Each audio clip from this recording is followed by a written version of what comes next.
you're scared. And you should be. This is not your company anymore. Leave the cheek of CM Punk.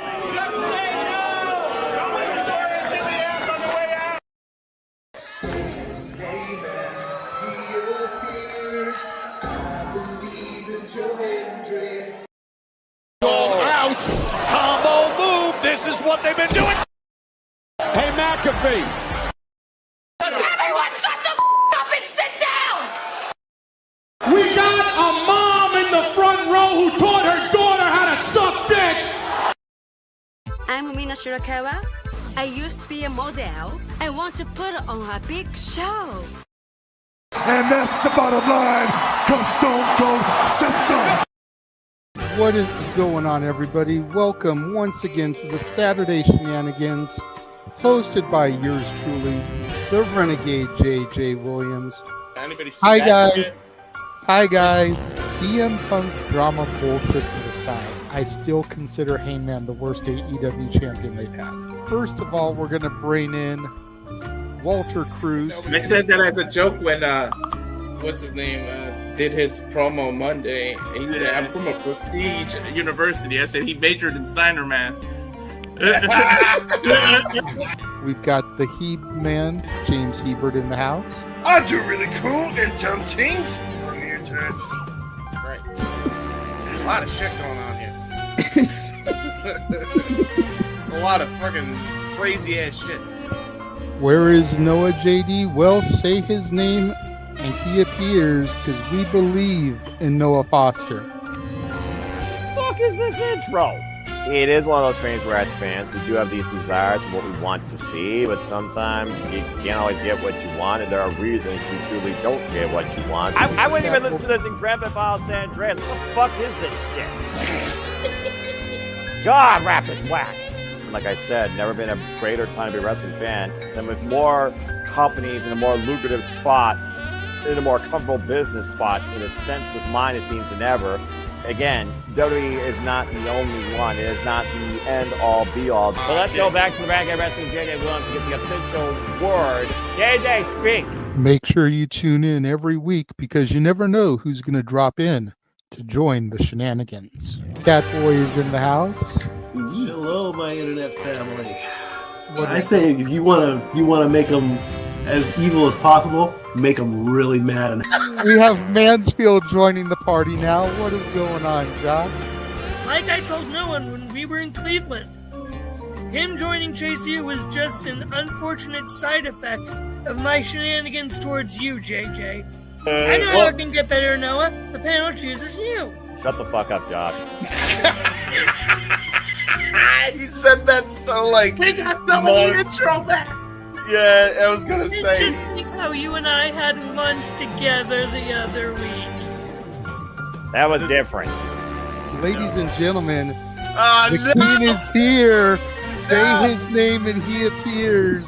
We believe in King A-Train. There are so many believers in Joe Hendry. The only person on this panel that doesn't believe in Joe Hendry is King A-Train.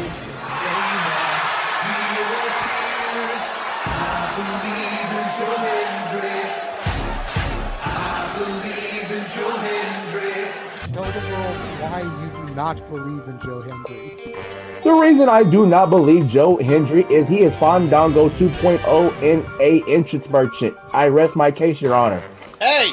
There's nothing wrong with being an entrance merchant. He has some of the best entrances of all time. Teleporting into the command center, all the way from Angel Grove High, Datilla. Oh, yeah. I went to the command center on Thursday. I went to Vasquez Rocks, which is where they filmed a lot of episodes. Somebody actually climbed to the very top of those rocks. I made it halfway. I was like, I'm not going up there. Definitely Toni Storm versus Mariah May. That's the one match I probably am looking forward to the most. I really like the story. I'm familiar with all about Eve, so if it plays out that way, I kind of know how this is gonna go. Say goodnight, Datilla. Good night. James, you did say his name. So he shall appear, ladies and gentlemen. first time on the Shenanigans. Jeff Meacham is in the motherfucking house. All right, we're coming in hard with the botch. All right, fucking hell. It's good to be back. It's good to have an opportunity to talk to the crowd on a Saturday. If you want to have yourself stomach through it, you can go back and watch when the Main Event Mafia took over Impact. That's what James is talking about. So if everybody just joined us, we're talking about people sedating people, attempted murder, boys, and tips. Welcome to Saturday Shenanigans, everybody. Aren't you glad I'm back? Welcome back, Jeff. Cool. Good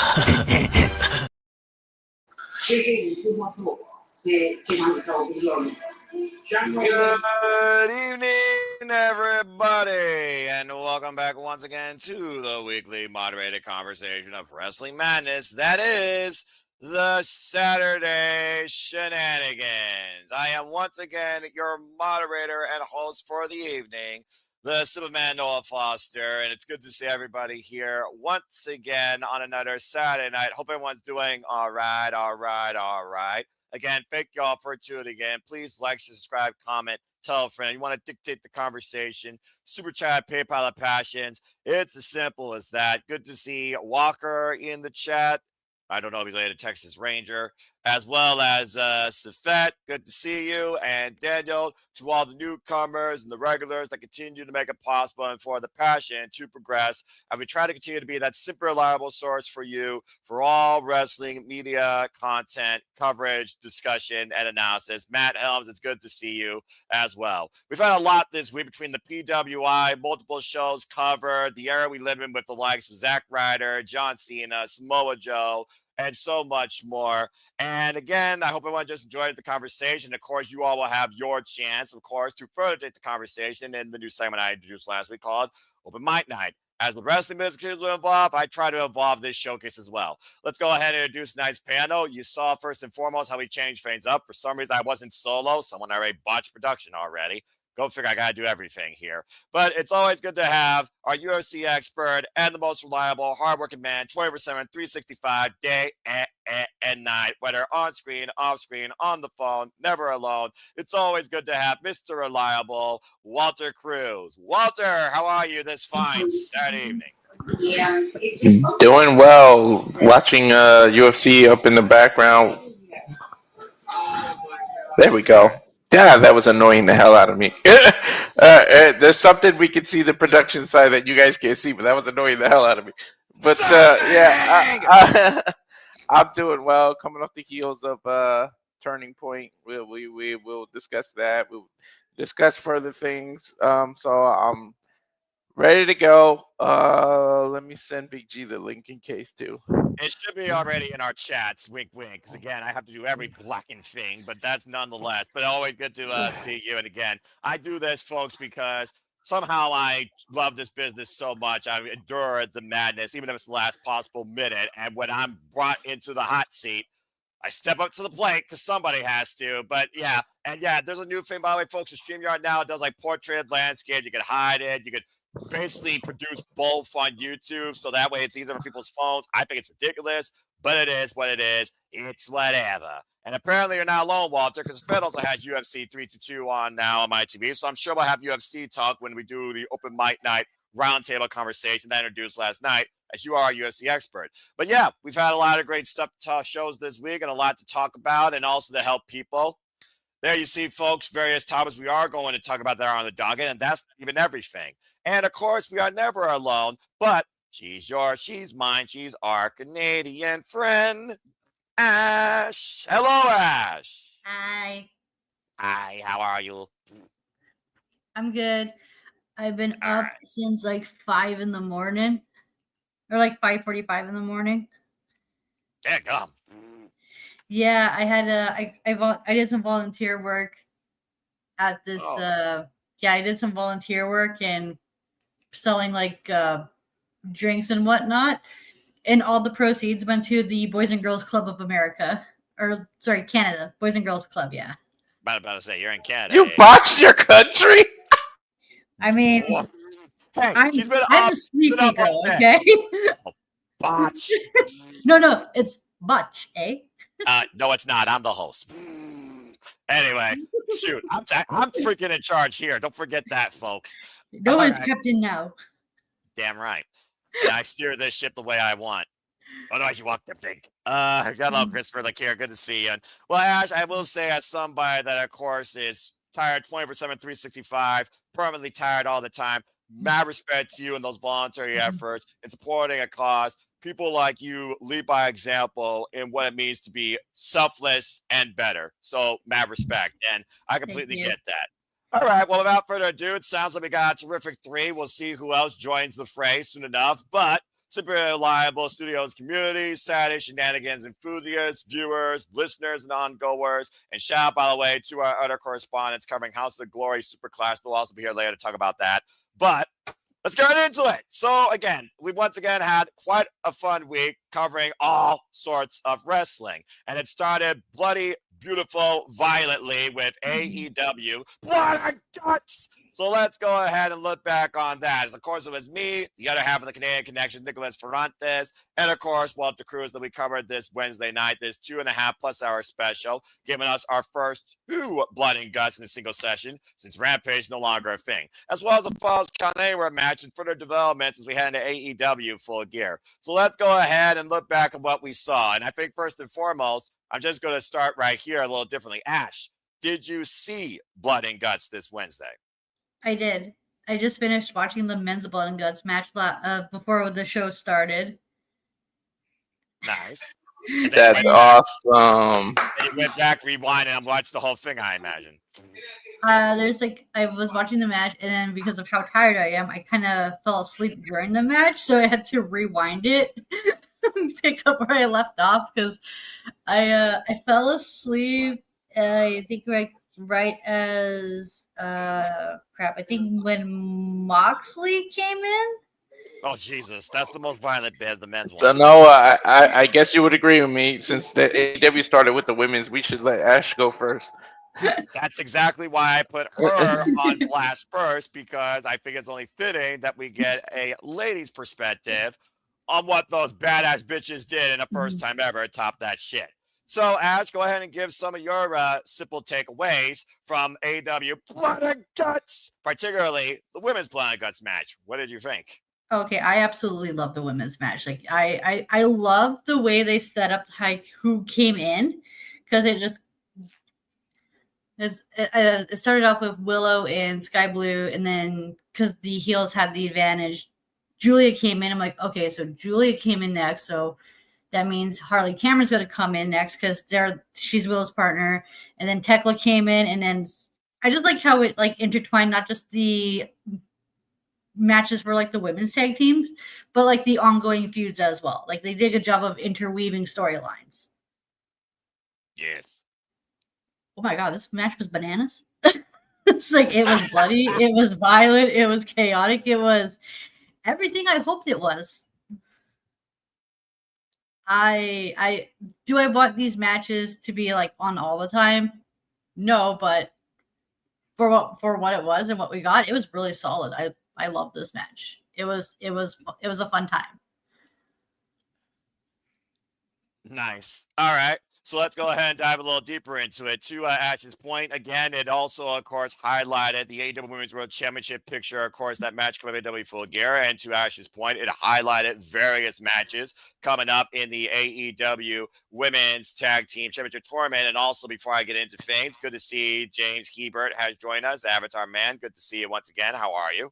I am doing good. I will be Avatar Man. I will try to make sure I pay attention to the actual video this time, only because I gotta rush to get soda, so I will be on here and I will be contributing, and just will be emoticon man for the time being.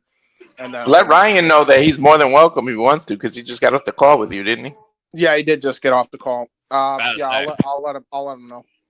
All right, very good. Thank you for that. All right, so let's go ahead and further dive into Blood and Guts. Again, our opener was having static issues right now. There you go. Mute your stuff. Thank you.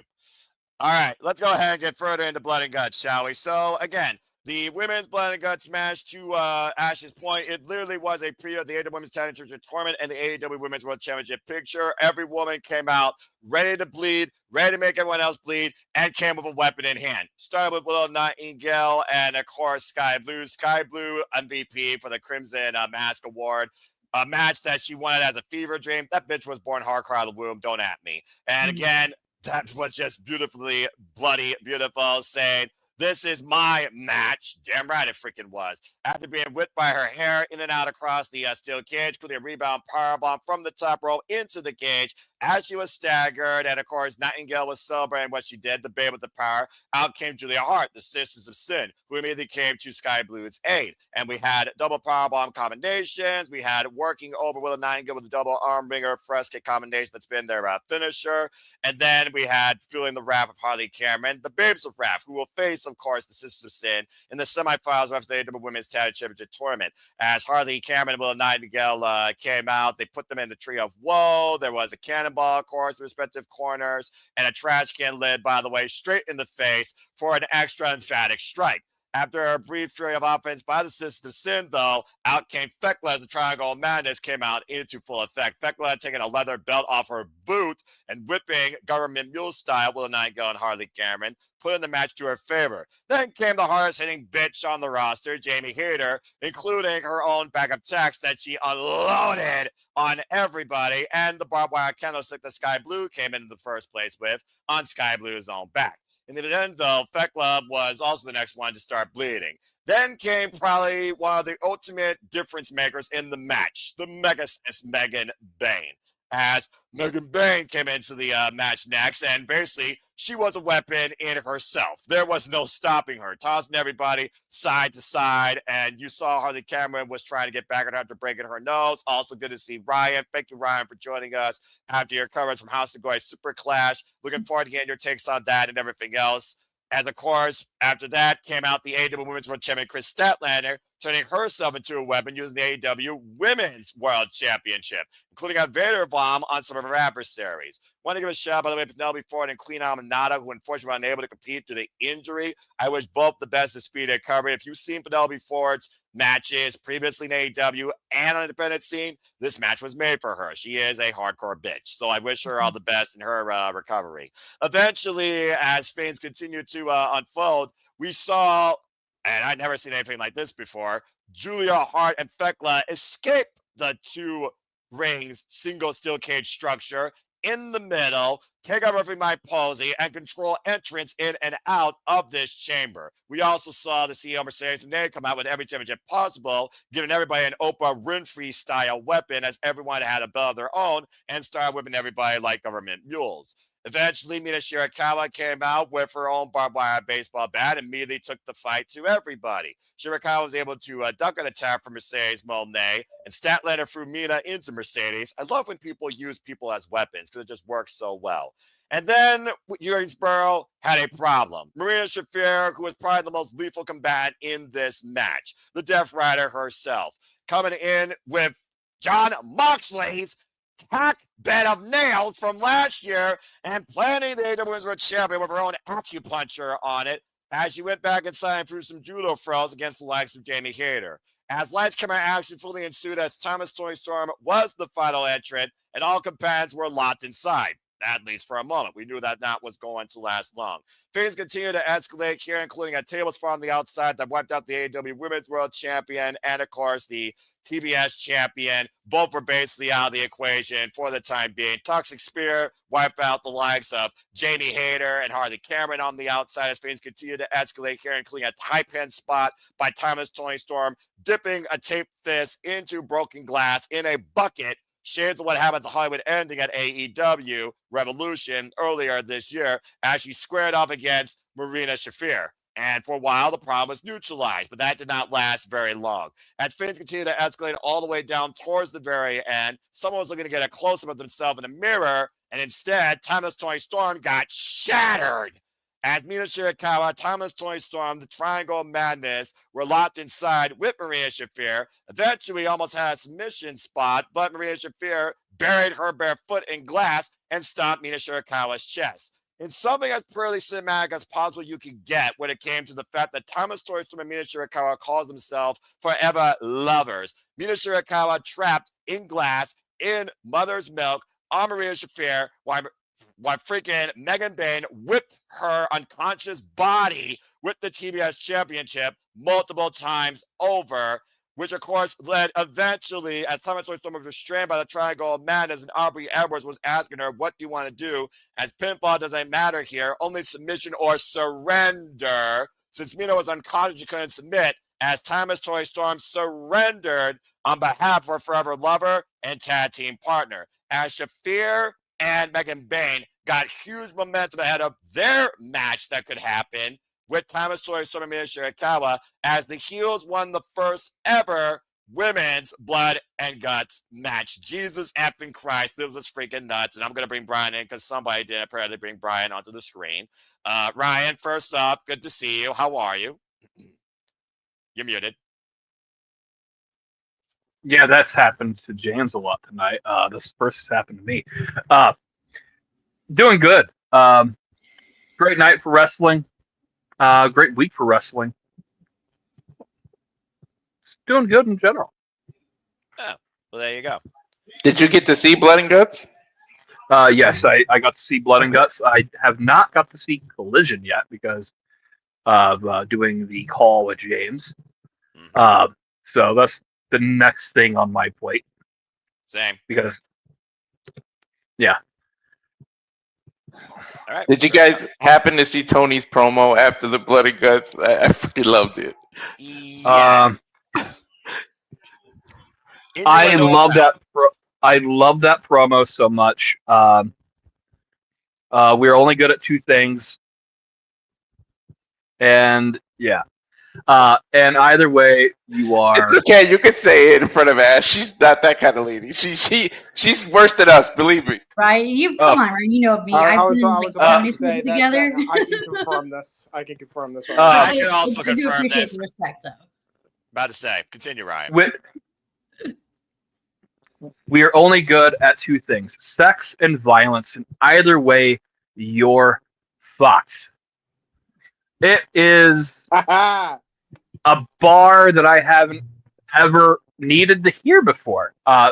Like Timeless Tony Storm, there's a reason she was, wasn't she ranked #1 last year? Yes.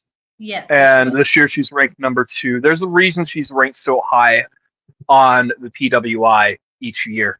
And just because she's no longer the women's world champion does not mean that she isn't still the biggest star on that show. And she is the best character of anyone there. Timeless Tony Storm will continue to reinvent herself as the show requires it. And if we require her to be a tag team in the tag team division for further character development of other talents, that's just how it's going to be from now on. But it was a fun experience hearing that promo. As if she couldn't get even more innuendo, she comes up with that while grasping the hand of the bloody, unconscious Mina Shirakawa in the training room.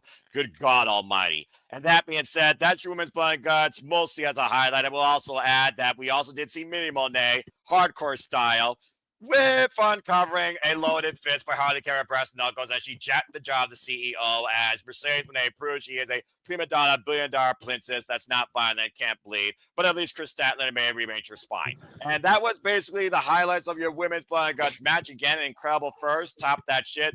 That's the only match I need to see with women in a cage that want to finally hurt each other in an endgame war. Top that wrestling business. Does anyone want to add anything towards the Women's Blood and Guts match before I continue? Walter, I'll start with you. Yeah, the way they slipped out of the cage to get out, that was some creative shit. Like, I have never seen somebody do. They literally went out in the space, in the negative space between the cages. This is how they got out of the cage. That was some creative shit. And my only issue with this match is now the bar is set so high that whoever's in the next Blood and Guts next year, I feel bad for it because they got to follow this shit. They're going to forever be compared to the original Blood and Guts women's cage match. It is now the freaking stepping stone, and the bar is up here. If somehow they can do it next year and raise it even higher, it's going to get ridiculous. Well, there's one thing you can say about AEW. They tend to try and top their shit, and 8 out of 10 times they succeed. And Blood and Guts did that emphatically for both. God damn. I just want to say, as somebody who hasn't watched it and will be watching it tomorrow, and I wish I could have watched it live with you guys. Sounds like it was a kick-ass show. I've said, and this is the key to making these matches matter, no matter who's up next, right? Yes. The story matters, right? AEW had so much story going into this female Blood and Guts match. So anybody that wants to tell you fucking AEW doesn't tell stories, I raise you this match, because there was endless stories in this one match alone. And that's not even the full story of what's going on in the women's division. And it intertwines so many aspects that was going into it. So as long as they do something similar to that next year, if they do another one of these, I'm okay with it. You know, I don't care. I mean, will they have a tough act to follow? Sure, because, you know, nothing's going to beat the original type thing, right? But evidently, if they can do what they did before and just tell the story the right way, we're in good hands. To your point, James, it started with Jamie Hayter's bad blood against Fekla, who took her out the day after Double or Nothing and declared Blood and Guts. Then you escalate from there with the inclusion of what's going on across all the teams in the AEW Women's Championship Tournament. And at the forefront, the AEW Women's World Championship. It talked about a grudge. It talked about the mid-card title. It talked about the world title. And it talked about the upcoming AEW Women's World Championships. You don't get deeper storytelling than that, covering all facets. Yep. After this match, I get the weirdest feeling that Mina and Tony are going to be the inaugural champs. It's just something like, it's just like their way of getting back at it. I don't know. They weren't my original pick. Like I'm still going for Hart Team and oh my god, why can't I think? I just lost my train of thought. Yeah, this is a sin. That I'm going for them, but I don't know. Something at the way they told the story, as you put it, James, and it seems like Tony and me, are just like destined to be the inaugural champs. And the promos that they're gonna cut after they win that title is gonna be crazy. The beauty of this tournament, though, we don't know for sure who's going to win. It's not as clear as night or day or cut and dry. We already had a bracket buster when Mona and Athena were eliminated. Harley Cameron pinned the Ring of Honor Women's World Champion Athena, who she will face, by the way, for Ring of Honor Women's World Championship to come, I believe, at Final Battle. And the fact of the matter that the heels, might I add, the team with the advantage, won Blood and Guts. So not only was that Megan Bailey affair, that was the Scissors of Sin included. Just to put that in perspective. And Mira really, she proved how badass she can be. Like it was literally the female version of of Moxley in that match, and the fact that she pulled out, the fact that she pulled out the bed of nails and everything. Like I don't know who the hell would want to f with her.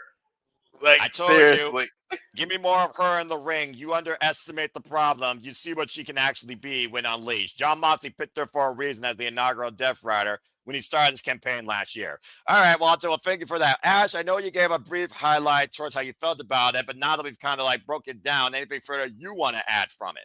Yeah, I just like how it adds more stakes to the women's tag team titles other than the championship itself. Fair enough. Because Mina and Tony would want to get their hands on not just their possible opponents in Megan Bain and Marina Shafir, but also the Sister of Sin as well. But if that does become the finals, that'd be one hell of a finals. Like, because you can make the argument that both teams deserve to become inaugural champions. Yeah. Well, again, we talked about the first team since day one. Now we got a whole different dynamic with two teams made impromptu. So again, it's really a who's who if anyone can win after this tournament. Ryan, anything further you want to add regarding the women's Blood and Guts before we move on? I think everyone else has already painted a very clear picture here. I just have to say that for it being the inaugural match, they could not have set that bar any higher. Right? So That's it. Simply put, fair enough. And again, someone's likely in the same settlement. Sisters of Sin for the inaugural win. I mean, again, the jury is out whether or not that happens.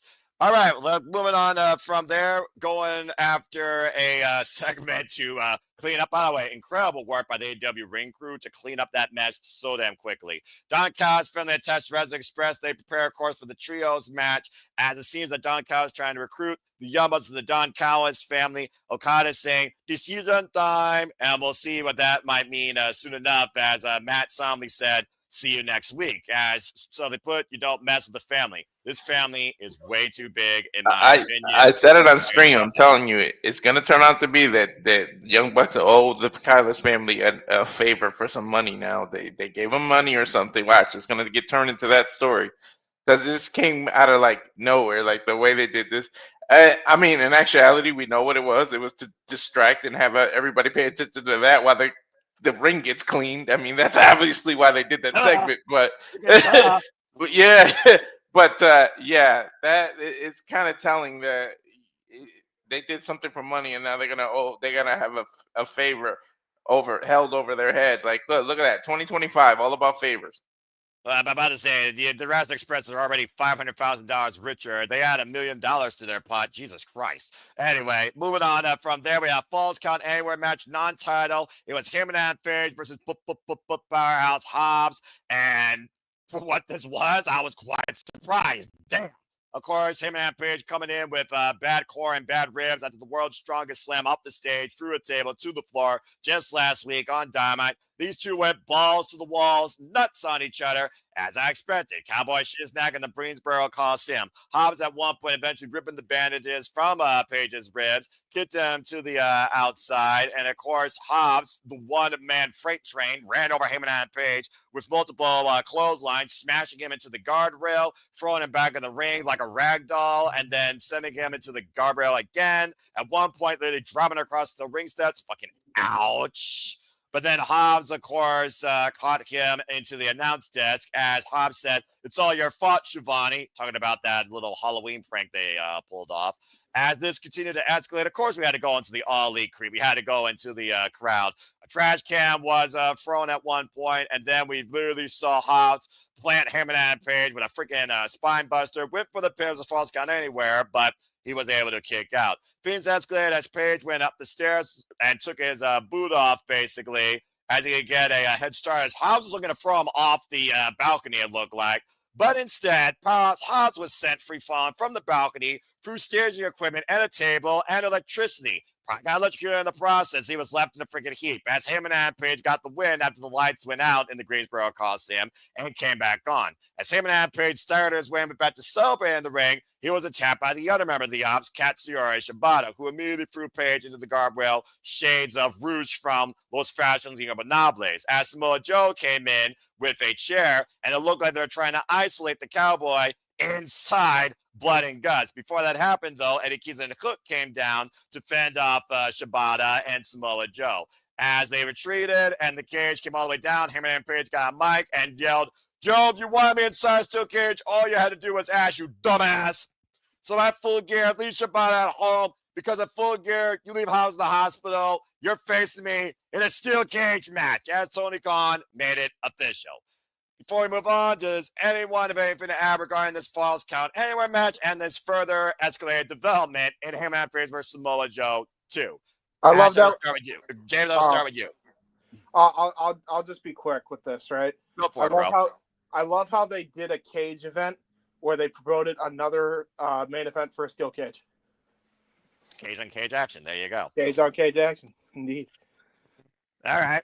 Ryan, anything you want to add further regarding this? And then, Walter, I'll get your highlights, and then we'll save the lady for last here. It is a strong way to build to this rematch between Samoa Joe and Hangman Page for the world title that needed something extra at the end of the day. No one expected, I don't believe anyone really expected that Powerhouse Hobbs was going to beat Hangman Page on this road to Full Gear. But it was a great showing of what Powerhouse Hobbs can do. Some, senseless violence, which, who doesn't like? And they had to kill him to beat him. Like, that's something that people don't take or don't appreciate enough. That you can lose strong. And I don't know, being dropped 10 feet to the floor and being electrocuted is a great way to be beaten strong. So, all that said, we moved to Full Gear, steel cage match. Great segment. All right. Walter, anything further you want to add? I mean, you were very impressed with Hobbs' dominance over the Hangman, despite the fact he was compromised. And that spot, you didn't expect something like that. You even said on impact, the freaking crate bounced with his body. Yeah, literally, when he fell, the crate jumped up. But I think he did his job. His job wasn't, let's be honest, it wasn't to get the win out here. Nobody expected it like Ryan here. His job was to weaken Hangman for Samoa Joe. And if you had any doubt that Hangman's nuts, why would you challenge Samoa Joe inside of a steel cage? You really want to be locked across the cage from that man that they call Joe. But then again, we've seen what Hangman can do in a cage. Just ask Swerve, because he can go there. So it takes a man like Joe to bring it out of him. But I like the match. But again, I really think it was just Hobbs' job to soften it up, and that he did. I mean, he removed the band-aids. He threw him through the steel steps. He tried to get him on the announce table when they were on there. And he didn't even clear it. If you know, if he would have hit him, they would have went right on that monitor that was sitting there. That would have hurt like hell. Yeah, he did not clear it. And then that part where they went through the off the balcony or through that table was just ridiculous. I mean, don't piss that cowboy off. Like I said, he can go there. So I'm really looking forward to what this match brings. And don't forget, MJF is still owed a title shot. So this can intertwine. These three have been forever linked because the title has switched between the three of them. So that's the other thing we can't forget. MJF is sitting in the wings and can cash in whenever. And we've seen crazy cash-ins in other companies just recently. So it can happen. So just keep your eye on that MJF. Yep.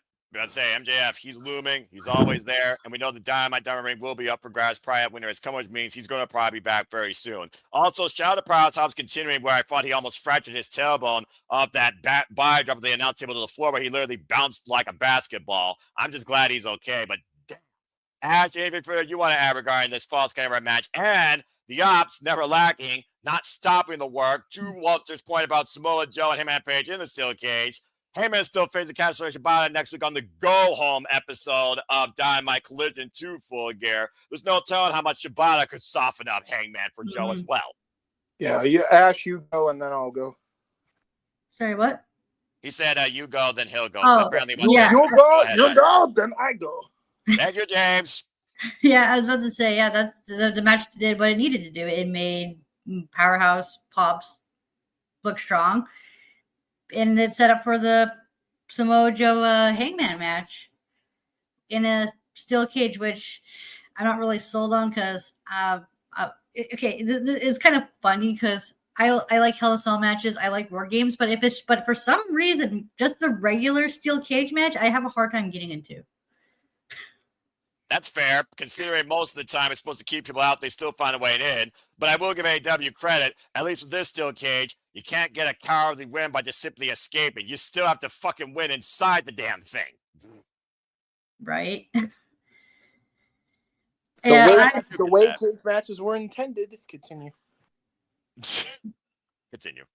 Yeah, I was about to say, I was just like,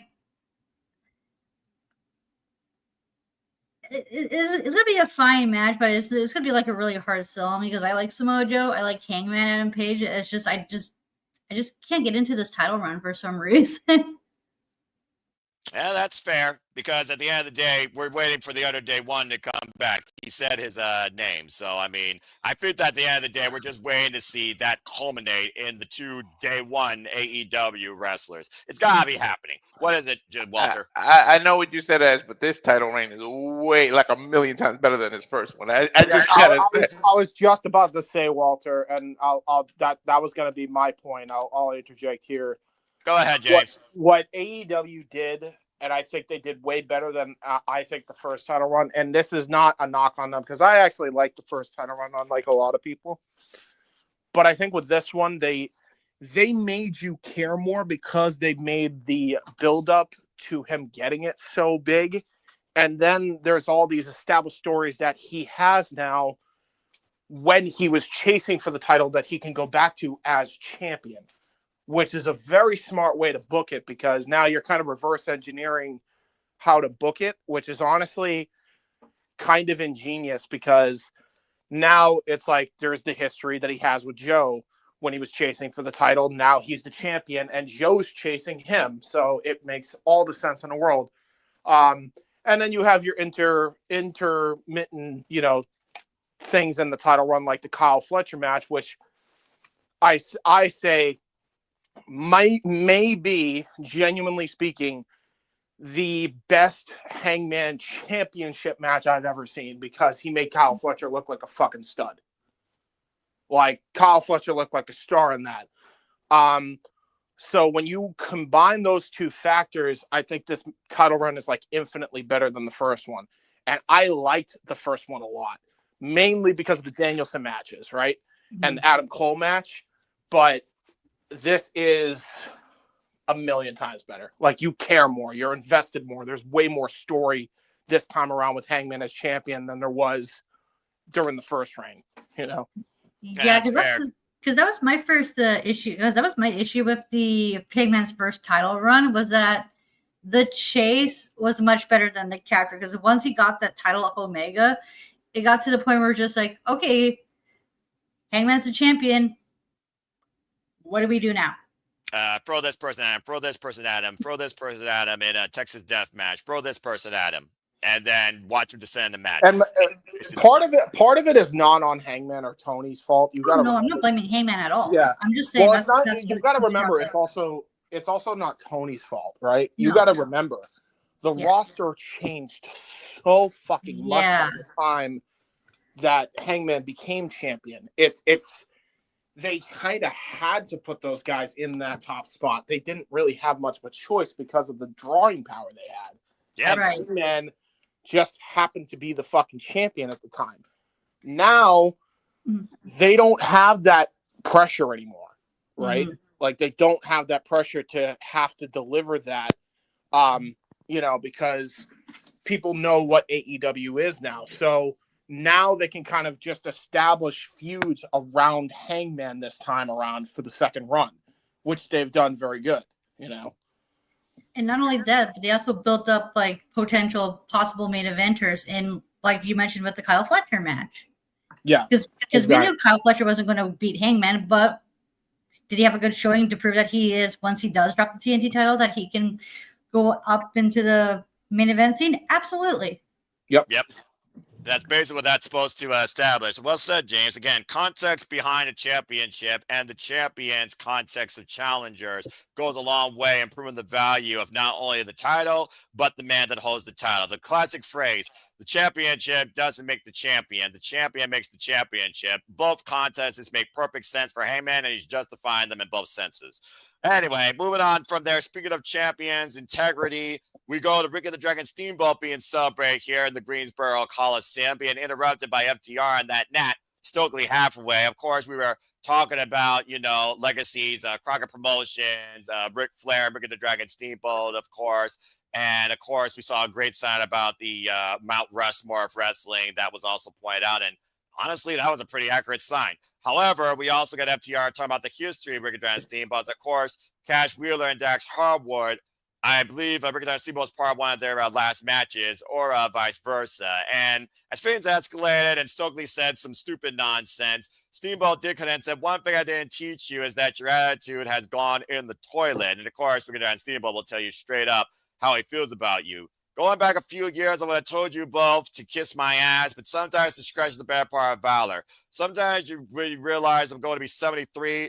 I'm not asking or begging for any kind of sorrow or forgiveness. I'm just going to be the smarter man today. And as he was going to leave, they were looking for that stuffed pile driver before Brodito bolted their way to the ring. Clearly, this was another message towards the tag team champions and FTR trying to prove once again they're the living legend killers. Of course, FTR are also coming off that loss this past Collision to Jet Speed after Brodito and freaking his brother Gravity and the other tag teams, and Jet Speed got involved. So again, FTR right now, they're on the lower end of momentum. So we'll see what this leads to comes AEW Full Gear.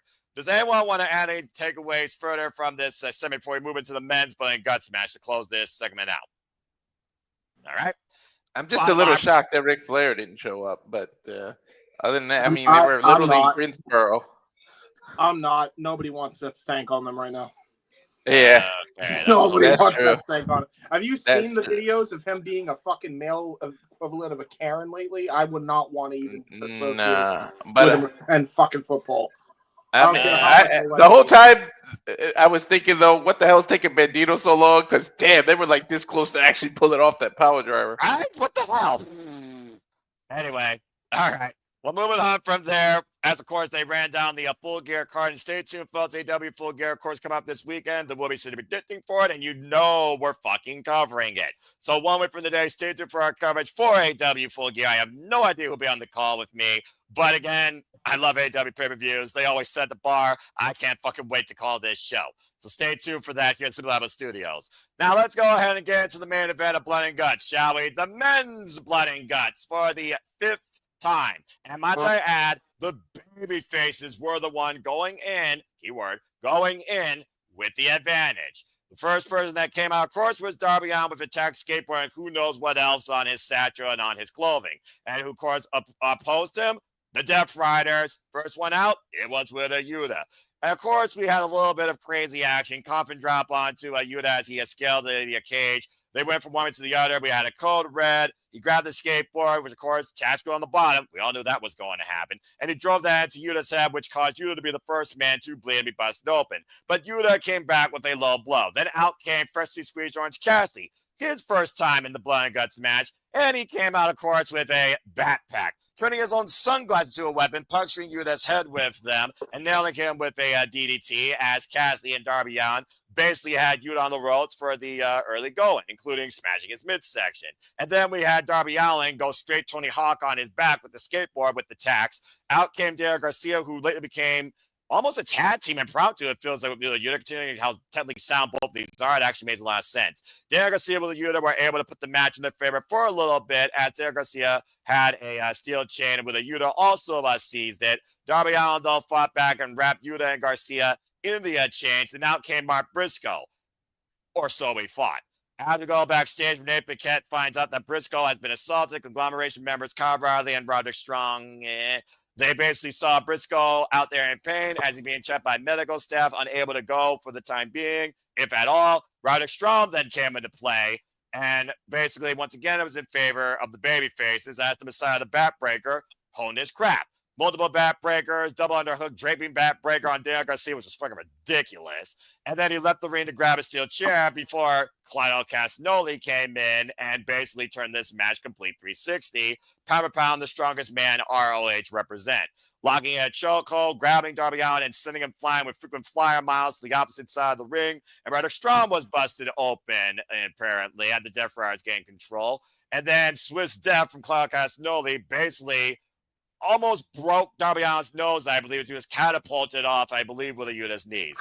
Out came the Violent Itis, Kyle O'Reilly, the other half of the Paragon, who, again, you talk about Undisputed Era. Kyle O'Reilly, rather strong, some of the strongest history in multiple ring, single cage structures. As this match continued to escalate, O'Reilly swapped rings with Claudio Castagnoli, caught him in a choke. Strong O'Reilly double team Claudio Castagnoli, took him down, and basically Orange Cassidy was also able to bounce back, and Darby Allin somehow was still able to fight, despite that he had busted nose. But a power driver from Yuta and Darby Allin basically took him out, played by Claudio Castagnoli, tossed Kyle O'Reilly away, and the Death Riders gained control. And here's where Ash fell asleep for the most violent bit, but probably went back to see Jon Moxley come with a fork and literally stab everybody possible. As Jon Moxley came in and literally feasts on everyone's blood. Go figure, this crazy son of a bitch.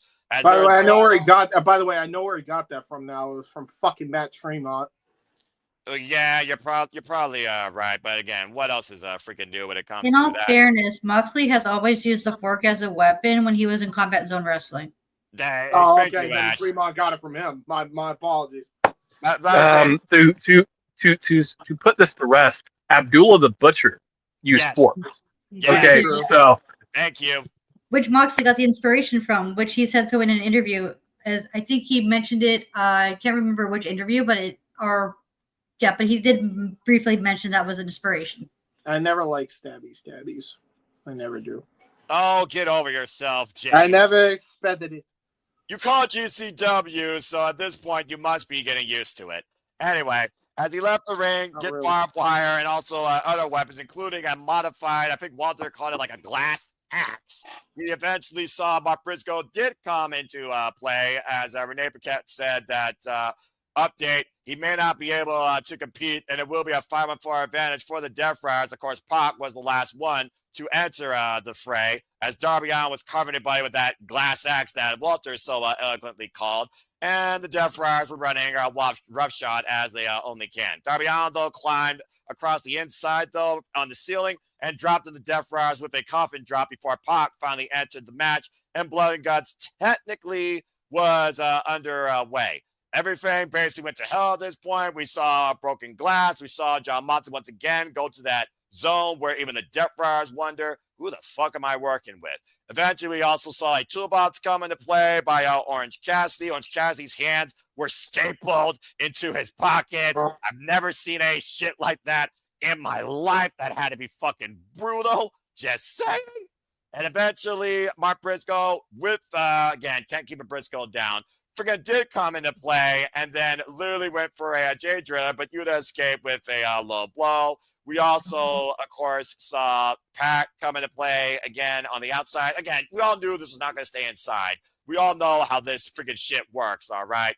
And then I couldn't think this could get any fucking crazier, but I fucking called it. Hired mercenary Gabe Kidd comes into play, dressed like a security member with a stun gun, tasing Darby Allin. Darby Allin and Gabe Kidd finding all the way up to the stage, and freaking Pac followed them, I believe. And eventually, Gabe Kidd setting two tables on fire with lighter fluid, the damnedest way to say go to hell or burn to hell I've ever seen in my life, as overhead military press above the tunnel said Darby Allin crashing off it through the flaming tables down below, literally caught on fire. He was a non-factor for the rest of the match, as medical immediately attended to him. This is when I woke up. I woke up during that spot. What a spot to wake up to, Ash. I know, right? That sounds like a nightmare spot to wake up to. Yeah, that's about right. I mean, you know, Darby Allin, I mean, he survived a mountain. I guess he could survive literally going for his own personal inferno. So now, what you're saying is he's literally fought freezing hell and fire hell? Yes, that's absolutely correct. So he now controls the power as Heat Miser and what's the other one? Ice Miser? Snow Miser. Snow Miser. He's got Heat Miser and Snow Miser powers. It's great. Yes, Darby Allin's he is the avatar. Darby Allin's the avatar. Yeah, about to say, the Airbender.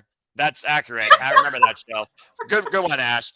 Anyway, we also saw on the top eventually Mark Briscoe. That was an interesting garner they got by with the steel chairs to raise up. As Mark Briscoe did neutralize Willa Yuta on the top of the blood and gut structure. We go inside though, find Kyle O'Reilly though trapping Jon Moxley in a bulldog choke with a chain. But again, Jon Moxley trapped Kyle O'Reilly with a bulldog choke with a chain. And while Kyle O'Reilly ever defiant, with a middle finger, fuck you, flipped off Jon Moxley. They then put a chair on Kyle O'Reilly's neck, looking to break his neck, similar to what they did to Samoa Joe and Will Ospreay. But Cassidy ripped his hands out of his stable pockets and hit Claudio Castagnoli with a orange punch, and Jon Moxley as well. Then a pop-up knee strike on Claudio, out of the twist step uppercut. Daniel Garcia came into play. Briscoe hit Pac with a fisherman suplex from the steps. threw another table on the floor, and Pot was basically rendered useless. Cassidy then hit 2 more orange punches on Jon Moxley, while Strong put Yuta through a table. All the tables being broken here by all the Death Riders. Went for another orange punch, but Claudio stopped it. He launched him in for an uppercut, but Cassidy came down with an orange punch, and then Strong speared Claudio through a table. So every Death Rider basically was put through a table except Jon Moxley. As we went for another orange punch on Jon Moxley, who was sent to the other ring. Colorado was waiting for him, locked Jon Moxley in an ankle lock, seeing if Jon Moxley would quit again. But Moxley countered to the Bulldog choke, but Colorado rolled him back into an ankle lock, into a knee bar, across the broken glass, and Jon Moxley tapped out to Kyle O'Reilly, giving the team of the advantage, the baby faces the win, and Jon Moxley quit once again. And Kyle O'Reilly, third time the charm, just submitted the most defiant AEW World Champion in this company's history as Blood and Guts goes off the air. Jesus Christ, when I think the men can escalate what they do each year, they somehow went up themselves. Fucking Fire and Jon Moxley, Glass Axe, and man, third time the charm, Kyle O'Reilly. If this was the match to prove that Kyle O'Reilly should be AEW champion at some point, I don't know what the fuck will at this point. That made Kyle O'Reilly, in my opinion. He was my MVP. Let's go around the horn and get y'all's thoughts toward the men's Blood and Guts match. James, I will start with you. I will only give my thoughts because I haven't actually seen any of this event. I'm going to be watching it tomorrow, so that way I'm good for TISM, because we'll be talking about it with, I believe, somebody who was there in the air, there in the area, and actually they're live. But I'll say this. I'm happy that Kyle O'Reilly got shine. If you followed his story, I think he's more than earned his way to a world championship match, considering he fought back from freaking, what was it, like a major seizure recently and a concussion seizure, like back to back, is crazy. So the fact that he's wrestling like this at a high level like this, I think he's owed a championship match. I think him and Hangman would fuck as a match. So honestly, I hope we get it. And I am happy that the Paragon are happy with the conglomeration. So I was happily proven wrong. I thought Roddy was going to turn and join the Death Riders, and I was incorrect. Give it time. Give it time. You can't trust him. You can't.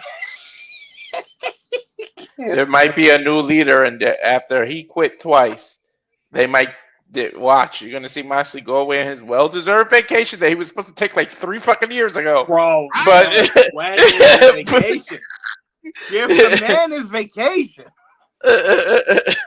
But yeah, they're gonna do some kind of internal struggle where he gets kicked out, goes away for a while. It's weird to say it, but we might see in a couple years, or maybe a year or so, dare I say, a babyface Moxley in AEW. It's gonna be weird, but at some point, this can't continue to be like the Bloodline and never fucking end. We gotta end this story at some point. Or somehow escalated more than what they did with the WWE Bloodline. But at the end of the day, I see what you mean. Any further thoughts, Walter, before I go to Ash? The funny shit was when, by the way, Valentina Shevchenko puts the art in martial arts. That she just fucking dominates Zhang Wei Li. Sorry, girl, but you got your ass handed to you. But anyways, the funny thing was with Orange Cassidy, like, it's not supposed to be funny. It's gruesome. But they literally stapled his fucking hands into his pants so that he couldn't take his hands back out. That shit was funny to me. Like, they took a staple.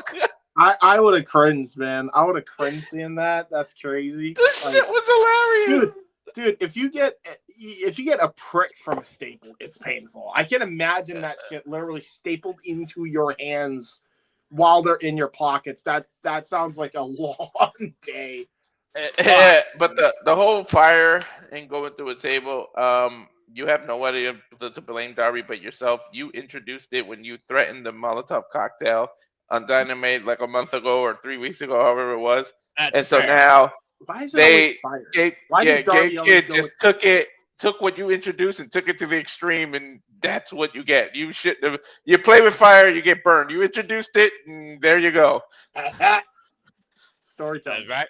Fair enough. Ash, anything further you want to add regarding the men's Blood and Guts match? And yeah, at this point, I do wonder if Jon Moxley will just voluntarily step away and let the Death Riders continue his mission statement in hiatus, or at the end of the day now, what does Jon Moxley do to back up his stance in what the Death Riders are supposed to mean to AEW? Because at the end of the day, the man has now quit twice. Mm-hmm.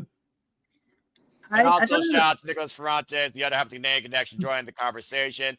Nick, since you just joined in, I will go to you next after Ash, from one Canadian to another. Ash, go ahead. I thought that was fine. This was my the Blood and Guts were both my first Blood and Guts matches, because I haven't seen either previous Blood and Guts matches. So for a first time viewing, this was fine. Even though I had to like rewind half of it because of me being a tired girl falling asleep halfway into the match, because I've been up doing volunteer work in support of the Boys and Girls Club of Canada. But yeah, it was a fine match. I'm looking forward to see what Kyle O'Reilly does next and what eventually happens with the Death Riders if Moxley gets kicked out and who takes over. Well, fair enough. Looks like you're just waiting for that light point count to go to 0 as far as Jon Moxley's stance goes. Speaking of which, Nick, let's go to you. You also were part of the call as your own form of analyst and analysis. Appreciate you as always. So let's go ahead and get your thoughts on the men's Blood and Guts match. Anything further you want to add regarding what we watched on Wednesday night, and what do you think it means for Jon Moxley's future as far as leading the Death Riders going forward in AEW? Go ahead. It looks like right now he stepped away. I don't know what he's doing besides showing a Yu-Gi-Oh card, so I will move on unless he speaks right now. No, I'm here. Then speak, because I'm not going to deal with any nonsense tonight. God Speak. fucking damn it, they're dueling. No, I'm here. James, I'm warning you all right now. I'm not going to deal with your nonsense. So, Nick, you best speak or I'm cutting you off now. You can't hear me? I can hear you. Yeah, we can hear you. Oh, okay. I was on mute before. That's why. All right. He wasn't. Hi, everybody. Hello. How's everybody doing? I thought it was actually a really good show. I was thoroughly entertained. Could you say you were sports entertained? No, I was not sports entertained. But it's a sport. I was bleeding assholes entertained. Okay, so that's all level in itself. Anything further? The women's Blood and Guts I thought was better than the men. Okay, I don't know. The way I looked at it was the women's Blood and Guts was. I would say for me at least that was more spectacle than story, and the men's was more story than spectacle. Interesting. Sounds like the opposite to me. That's what I get, but again, it's his take. Let him continue. Well, no, because really, there was more story going into the men's than there was the women. I feel. I feel just because there's, we've been following this Death Rider story for months now, right? So it's something that we're kind of like we've been going through. MVPs for the women, I think we said it multiple times on commentary. Sky Blue was my MVP. Love her. She was so good. Especially when she was like Crimson Mask bloodied. Yeah. I know that some people out there in the world of the IWC had a problem with it. Blah, blah, blah. From all the tweets that I saw. Like, I don't know. Whatever.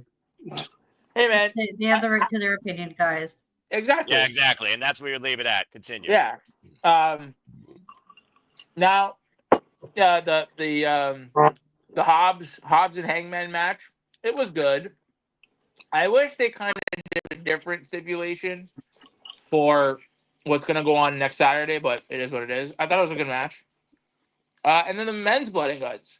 That was very, I thought, and I looked at it as very story-driven because we've been on this Death Rider story, right?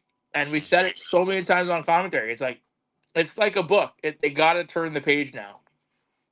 I hopefully this this loss that the Death Riders have taken shows us that maybe the group is not really buying what John is selling.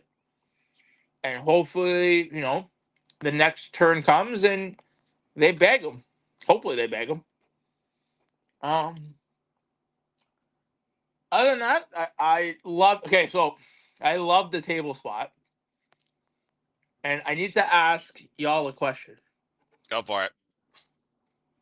And I know people are gonna watch this back and be like, "Nick, you're such a dick." Would you guys say that Darby Allin was set on fire? Yes. Okay, so I say it wasn't that he was set on fire. It was more the residual of the bump, not him being set on fire. You think after he hit, he just combusted into flames? Not on Don't impact? you dare start this fucking water is wet argument with how somebody got put on fire. I'm not having it. No. He already did.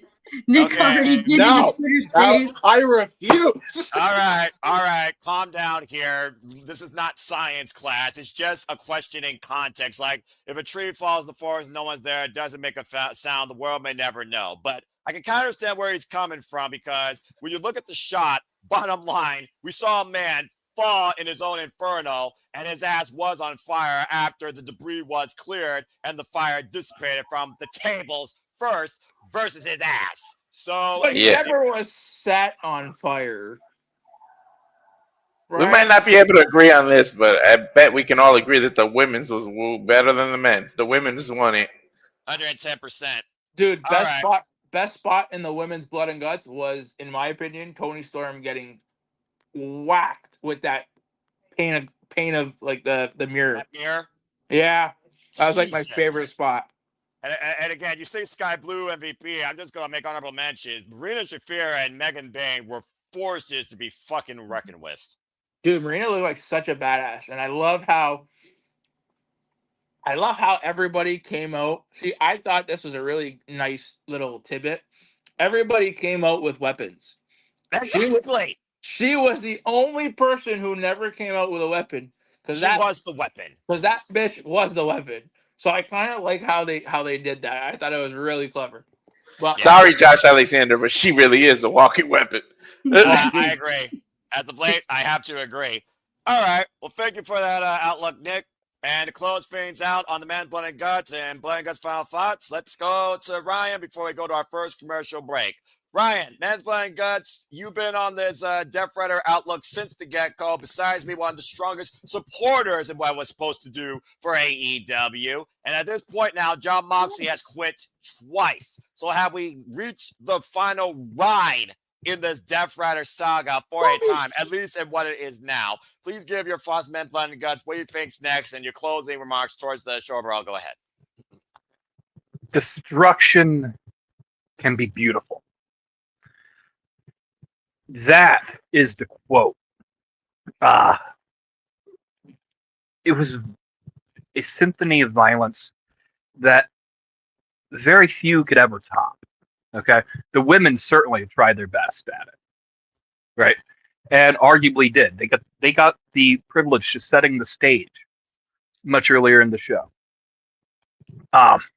But Men's Blood and Guts certainly had a lot more story that I was personally invested in, because I have been following the Death Riders for such a long time. Noah, I ask you this question, this little bit of trivia. You might know the answer. Who actually facilitated the dismantling of Bryan Danielson?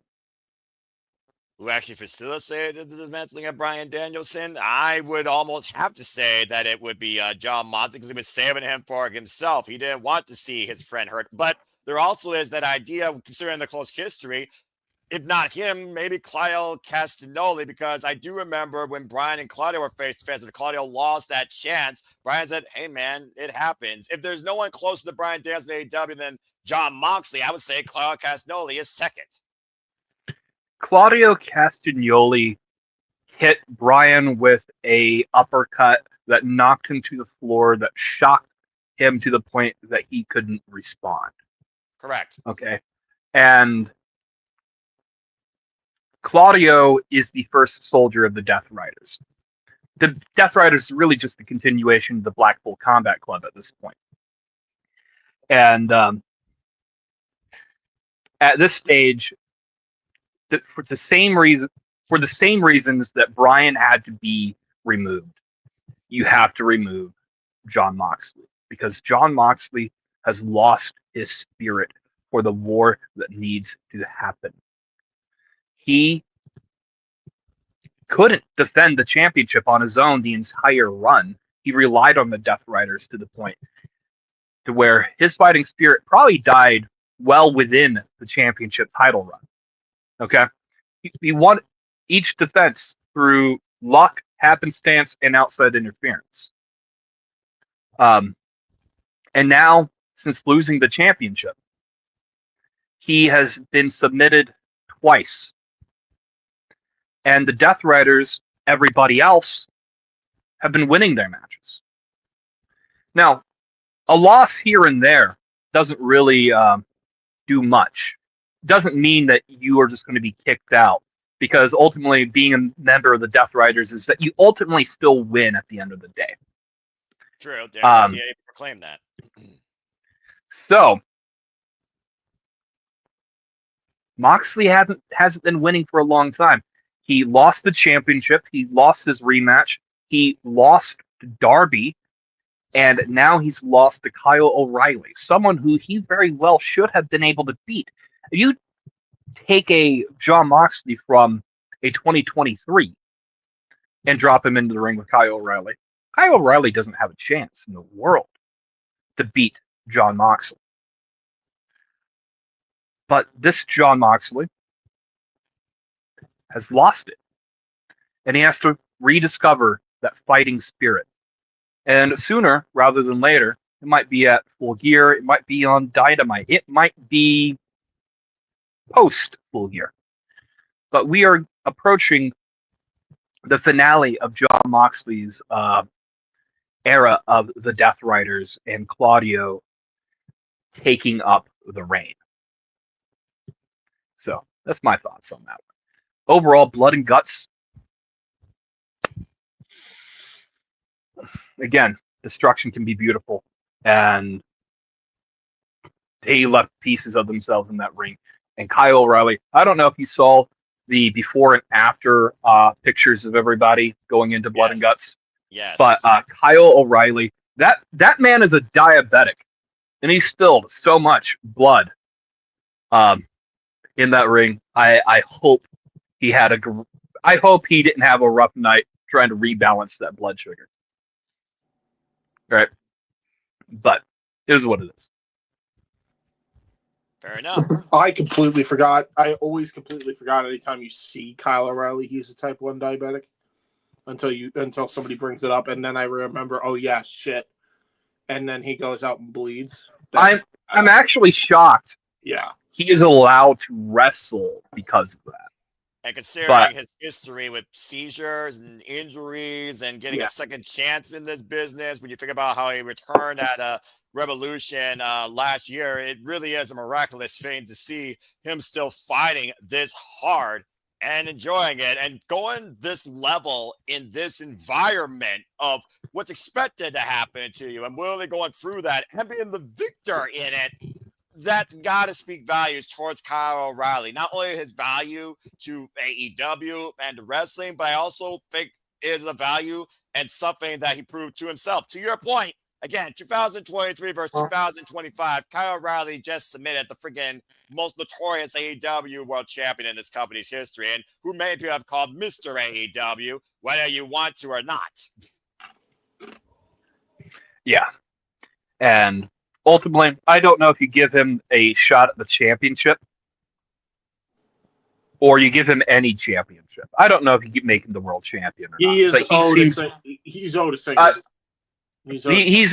I think you get what you get in professional wrestling, okay? Agree. Owed, deserved, earned, splitting hairs. right? There's a lot of championships in AEW that you can give Kyle the an opportunity at winning, be it the unified champion, because he is a tournament wrestler.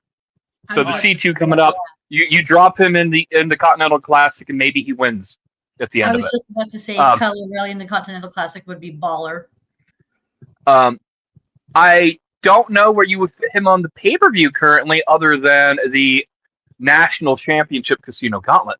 Maybe Kyle O'Reilly becomes the inaugural champion there and gets to go on tour. There's a lot you could do with Kyle O'Reilly. I don't know if you just... I'm just never a fan of... Here, have the World Heavyweight Championship. You're such a good soldier. I'm not a fan of that. Agree. So, this is what it is. Either way, great win for Kyle. Great showing for Kyle. And happy for him. All right, fair enough. I did see that Nick has a question real quick. So, Nick, before we close this thing out, what you got? What do you want to ask? So I mean, I love that Ryan's here because he can maybe answer me the question. So 2 things. Ryan, what was the picture you posted a picture on Twitter about Claudio? What was the writing on it? That was my first question. It says soon in one of the various languages that Claudio speaks. Did you make that, or was that? I made that. Oh, okay. So my next question is, now, hopefully we all saw Collision. If we did, we didn't. I'll try not to spoil it. Don't spoil it because not everybody's seen it. No. I'll try not to spoil it. Do you think we would get some sort of tension on TV before the inevitable? Like, do you think we should get a couple weeks of dissension between them before we get John being bagged? Or do you think they'll just kind of do it as a shock moment? The dissension's already there. To answer that question very simply, the dissension's already there. Don Callis and the family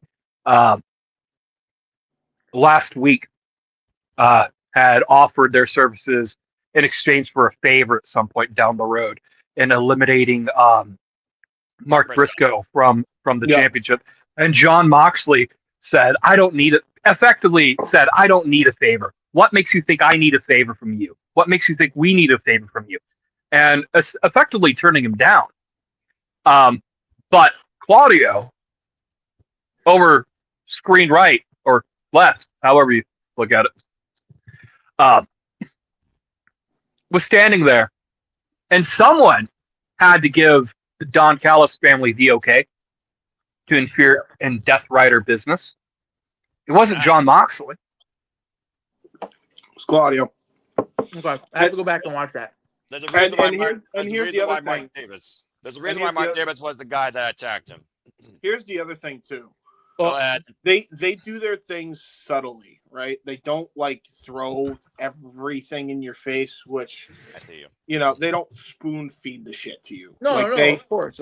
They give you bits of story throughout the time that they build the story. So when Claudio, here's the way you know Claudio's the real ringleader of everything, right?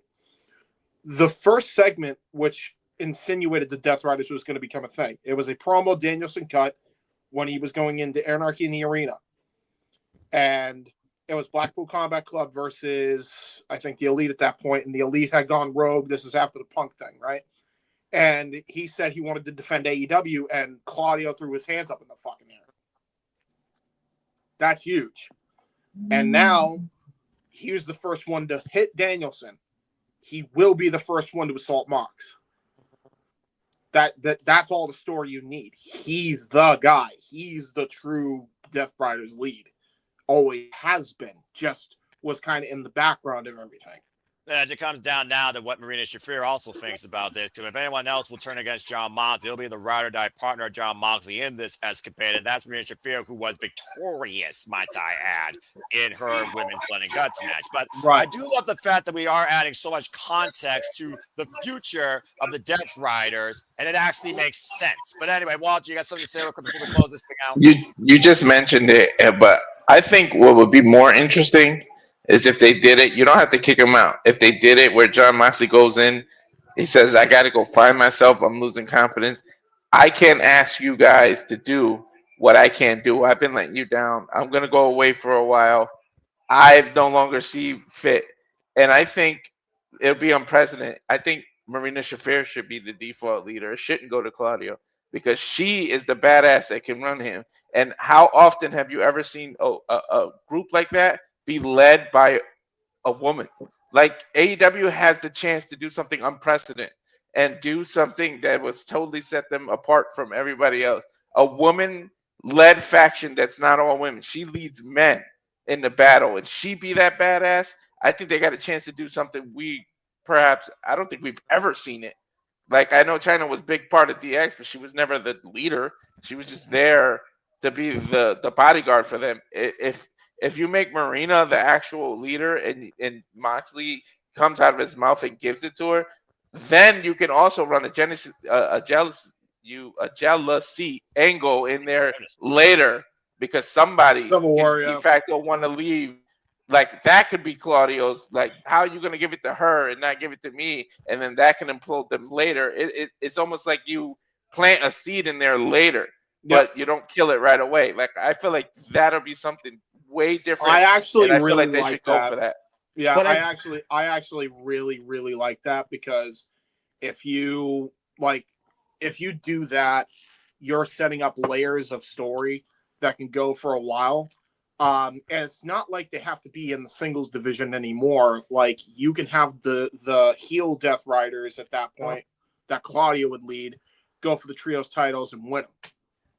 You know, they're the ones that could easily beat the Hurt Syndicate. I don't know who else can beat the Hurt Syndicate if they're Okay, that's a bold claim.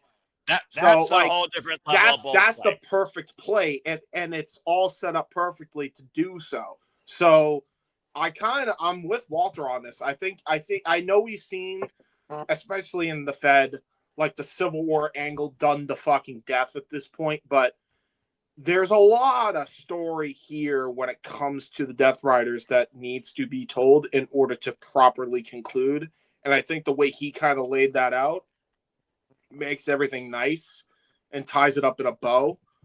But I think that's how you do it. Yeah, but I feel like you need to do it with Walter's idea. While it's a good idea, it's prolonging it. I think we are at the point with it where we need to turn that page and we need to get to that next chapter. I don't think we can wait anymore because the longer we wait, I feel like it's just going to be like people are not going to care. Well, think of it like this, though. What Walter's suggesting, the page would turn. It just would turn in an unprecedented way. The next page would then turn, like, say, a month and a half, 2 months from now, where we can't wait that long. You know, yes, we can. It depends on the context, Nick, because if there's context, then it's not old news. And this would be unprecedented, but I'm also going to say this before I give it to Ryan. When was the last time you fucking heard Marina Shafir say something in English, let alone give a promo? Her as a leader would be mostly just death staring and expecting the Death Riders to do what John Moxley expected. That would be unprecedented. I didn't even think about that. Yeah, how about that? A leader that doesn't speak? A leader that doesn't speak and goes, hey, actions speak a lot louder than words. But go ahead, Ryan. That, but there's only so much you can interpret from an action versus verbal context. And at the end of the day, John Moxley has verbally contextualized what this has been all about. And also what has failed him since Wrestle Dream, a level of strength. Darby Allin had more strength. We haven't heard John Moxley post what Kyle O'Reilly had. And whatever Kyle O'Reilly had was enough to force John Moxley to tap out. So the problem now is, but this is the way you can do it, right? She says her orders in the language she knows, and then you have, what if it's one of the language that Claudio understands and he's her translator? Okay. I'm just respectfully. Ryan, do you want to go ahead and give a closing thought on this? I know this is a nice project topic, but right now, until we see the next fallout, let's go ahead and wrap the bull up on the AEW conversation. Ryan, go ahead. Respectfully, Marina would be a terrible leader. She has not shown any any feats of charisma or mic skills suggest that she could be the leader of the Death Riders in any way, shape, or form. Claudio, he never is given the opportunity to speak, but we know that he can talk, and he can talk. He can do pre-tapes, vignettes. He can cut promos. He can cut promo. He can cut promos in at least 4 separate languages. He can turn you into a pretzel in at least 4 separate languages. That's also accurate. The point is, whether it's Claudio, whether it's Wheeler, okay, there are only 2 options for the next leader of the Death Riders, and that's them. The reason why Claudio is, well, he's the first soldier. He's the guy who put the bullet in Brian's head, okay, and did the job. He's the hitman, the underboss, the general, okay? The reason why it could be Wheeler is, well, he was the first student within the Blackpool Combat Club. And if you don't know, well, they beat him religiously, day in and day out, until they sharpened him into a weapon. And honestly, the weapon that very well could be the dagger in the back of Jon Moxley. Now, we just said this. I don't necessarily think that Marina Shafir is a good promo, nor can lead. She hasn't really been given the opportunity to do such a thing. Neither has Wheeler Yuta. Wheeler Yuta is a great talent in ring, can do a lot of... Clearly, he's learned a lot, right? I don't think Claudio is going to be the one to put the dagger into the back of Jon Moxley. It's going to be Wheeler Yuta, and Claudio will be the new leader. And that is from the foremost Death Rider expert on the planet. Yeah. Right. There's nobody that knows this story better than Ryan. Save maybe Noah, who's stayed up on a lot of... But that's my final thoughts on it. Well, like I said, Ryan, if you ever wanted to do a one-on-one conversation and break down the Death Rider storyline like a Wrestling Bios video, whenever it reaches its end or reaches a turning point in who leads it and what direction it goes to, you let me know. But the bottom line is this, folks. AEW Blood and Guts this year was pay-per-view quality level, bloody, beautiful, violent television. And now we see what happens as we kick it into full gear. What is it, Walter? I would just really like your opinion on what I said, because you and I usually aren't on the wavelength. I would really like to see what you've got to say.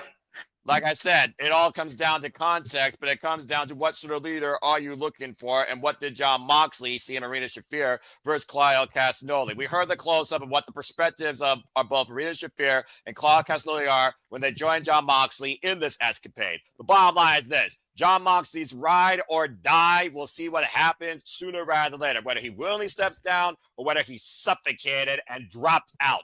But again, there's a turning point coming in the Death Rider saga. Well, is it the Russian language, dude? You could say "I love my mother" in Russian, and it sounds badass and crazy. Like it's so aggressive. Yeah, like if you just have her cut in her native tongue, like it'll just sound badass and scary.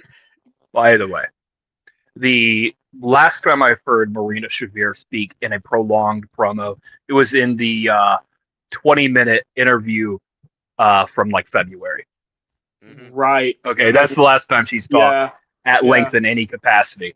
So I think she's better as the silent gun in a way. Yeah, now kind of overthinking it. But anyway, let's move on. We're stuck literally on that. overthought it for 30 minutes, but at least we're invested in AEW, and that's what some people need to actually try and put into context. Bottom line, though, you want to learn about Marina Shafir and what she truly is, go listen to Rule Breakers with Saraya, or go see more of what Marina Shafir does outside AEW as the Fight Women's Champion, asking somebody to solve her. A problem in AEW is a problem waiting to be solved. I don't have the equation or the work for it, but I know there's a turning point coming for the Death Riders. And that being said, incredible chat by everybody on AEW Blood and Guts and the Death Riders ride, where we go from here as we head into full gear. After this commercial break, the wrestling talk continues as we talk about TNA Turning Point and House of Glory Superclass, and the Saturday Shenanigans to continue. We'll see you on the other side of this commercial break. And now for a taste of things to come.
we truly try to encompass here at the Super Studios. We celebrate, embrace, engage, analyze, criticize, pontificate on truly all the wrestling, and so much more to come as well.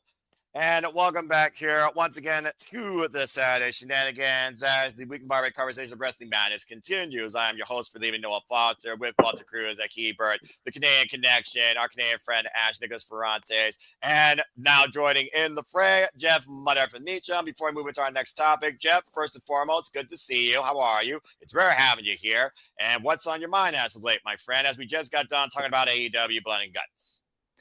Okay, well, good. I can offer nothing on that because I didn't watch, and what the hell was I doing Wednesday night? I don't even remember what I was doing Wednesday. I think I was working, so yay. I did briefly hear the diabetic comment. You gotta love the logic of a diabetic bleeding out on freaking worldwide television. Good stuff. Great job, AEW. Well, to be fair, he wanted to. It seems like wild fucker. That's a whole different conversation. Context aside, continue, Jeff. No one ever accused Mark Briscoe of being a logical, rational human being. We love Mark Briscoe, but let's be real. I am doing very well. I actually just got back from yet another Ariel Belvalere concert out at the Penga Mall, and always good to see my friend. She just got back in town from a month in the Orient on her first ever solo tour. We're how are we on the show? So fucking proud of her. She'll be back there on the 23rd, and then she's going to New York for a few weeks. So yeah, it's just no rest for the wicked or the weary, as we say here in the business. Things are, kind of good overall. Disney is what it is. My personal life is what it is. Good to see Charles and everybody in the chat, everybody here in the room. And yeah, things are good. So other than AEW, what did I miss? That's literally it for right now as we move into our next topic, which is TNA Wrestling. As we're talking about TNA Turning Point, that me and Walter Cruz covered last night. Now, since I spearheaded the AEW conversation, I'll let Walter read the highlights and the follow-up to TNA Turning Point. So, Walter, you and I covered TNA Turning Point, also known as NXT Invasion 3.0. Fuck that brand. But go ahead, let's talk about... I said what I said. Like I said, I boycotted this NXT. Not NXT! Anyway, Walter, let's go ahead and talk about TNA. Starting with the countdown. We had a triple threat match and also Frank Kazarian's King's speech. Go ahead, Walter. Yeah, he came in, did his little speech, was interrupted by the nemesis of fucking annoying Ryan. They said, we're going to do what we got to do, work together tonight, but after the match, I am calling my shot. So Nick Nemeth warned Kazarian right off the rip. After this match is done, it's going to be me and you. I'm calling my shot. Then we moved on from there. The pay-per-view opened up. It was the women's opened up, right? Yes, the NXT Women's Championship. Kalani Jordan versus M by Elegance. Maggie Lee. Knockout fucking match. NXT. For M not being as experienced as Kalani, and Kalani had to carry her, this match was fucking awesome. And M freaking she really impressed me. Like, she put it out there she got a title shot out of nowhere, but damn it, it set the precedent for this pay-per-view, and it was an awesome match. Nice back and forth. We knew they both each had a moonsault as their finisher, so it was just about who did it, but they did do dives. They went outside of the ring. A lot of back and forth action. There were times, Noah, I actually got nervous and thought M was going to pull it off. There were times where she got these covers and hit these moves that it was like, holy shit, she might actually do it. But in the end, we got a retention by Kalani Jordan. But that's how you set off a pay-per-view. That being said, if I'm being all honest with everything, and I know we're going to go through each match one-on-one, TNA usually does things right. But for some reason, I feel kind of meh about it. Like, I feel like it was mid for what it was. I don't know if it was just because it was Friday. You were under the weather. I was kind of tired. I don't think it was our reaction, but no, I'll get your opinion after. But TNA, I just feel like some matches hit, some matches missed. Overall, like right in the middle, like thumbs in the middle, not up or down. So I don't know how you feel, but I'll let you take over some of the rest of it. I definitely share that context, but I also will add the King's speech on kind of a turning point for Kazarian.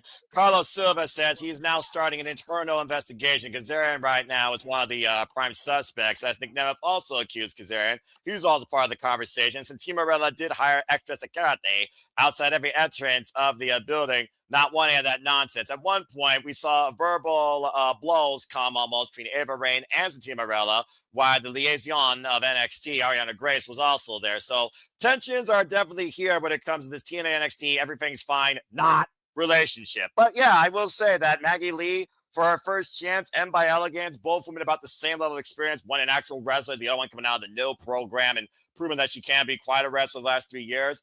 I thought that Kalani and M had a respectable match, and why it feels like it's heel versus heel, even though she's the NXT outcast now by her own locker room. And TNA, a couple of them want to welcome her, but she's like, nope, don't need that. I thought this was pretty even, back and forth, and I thought it made M very strong. I enjoyed the fact that we didn't get much involvement by the Elegance brand, and M got to showcase what she could do as a single star. But at the end of the day, one of a kind split leg moonsault, Kalani Jordan did retain. Following that, like I said, there was more backstage altercation. Ava Rain did hire some extra security, but Ava also said she knows nothing, about NXT crashing TNA Impact. She did make a good point. She said, I vouched for this relationship. I was the main one that put this relationship. Why would I jeopardize this? But then again, like you said, she is The Rock's daughter. Enough said. Moving on from there, AJ Francis, BDE. There was a Canadian Destroyer spot, 2 choke slams. Match was over. Moving on. Going on from there. Poor Brandon. I love that kid, but damn. Look, when you're in the room with that other guy, you're irrelevant. I want my boy to get up there, man. Brandon's the best. He's actually one of the few even YouTubers Dylan that made knows it, who bro. Brandon He is. made Like, it. damn.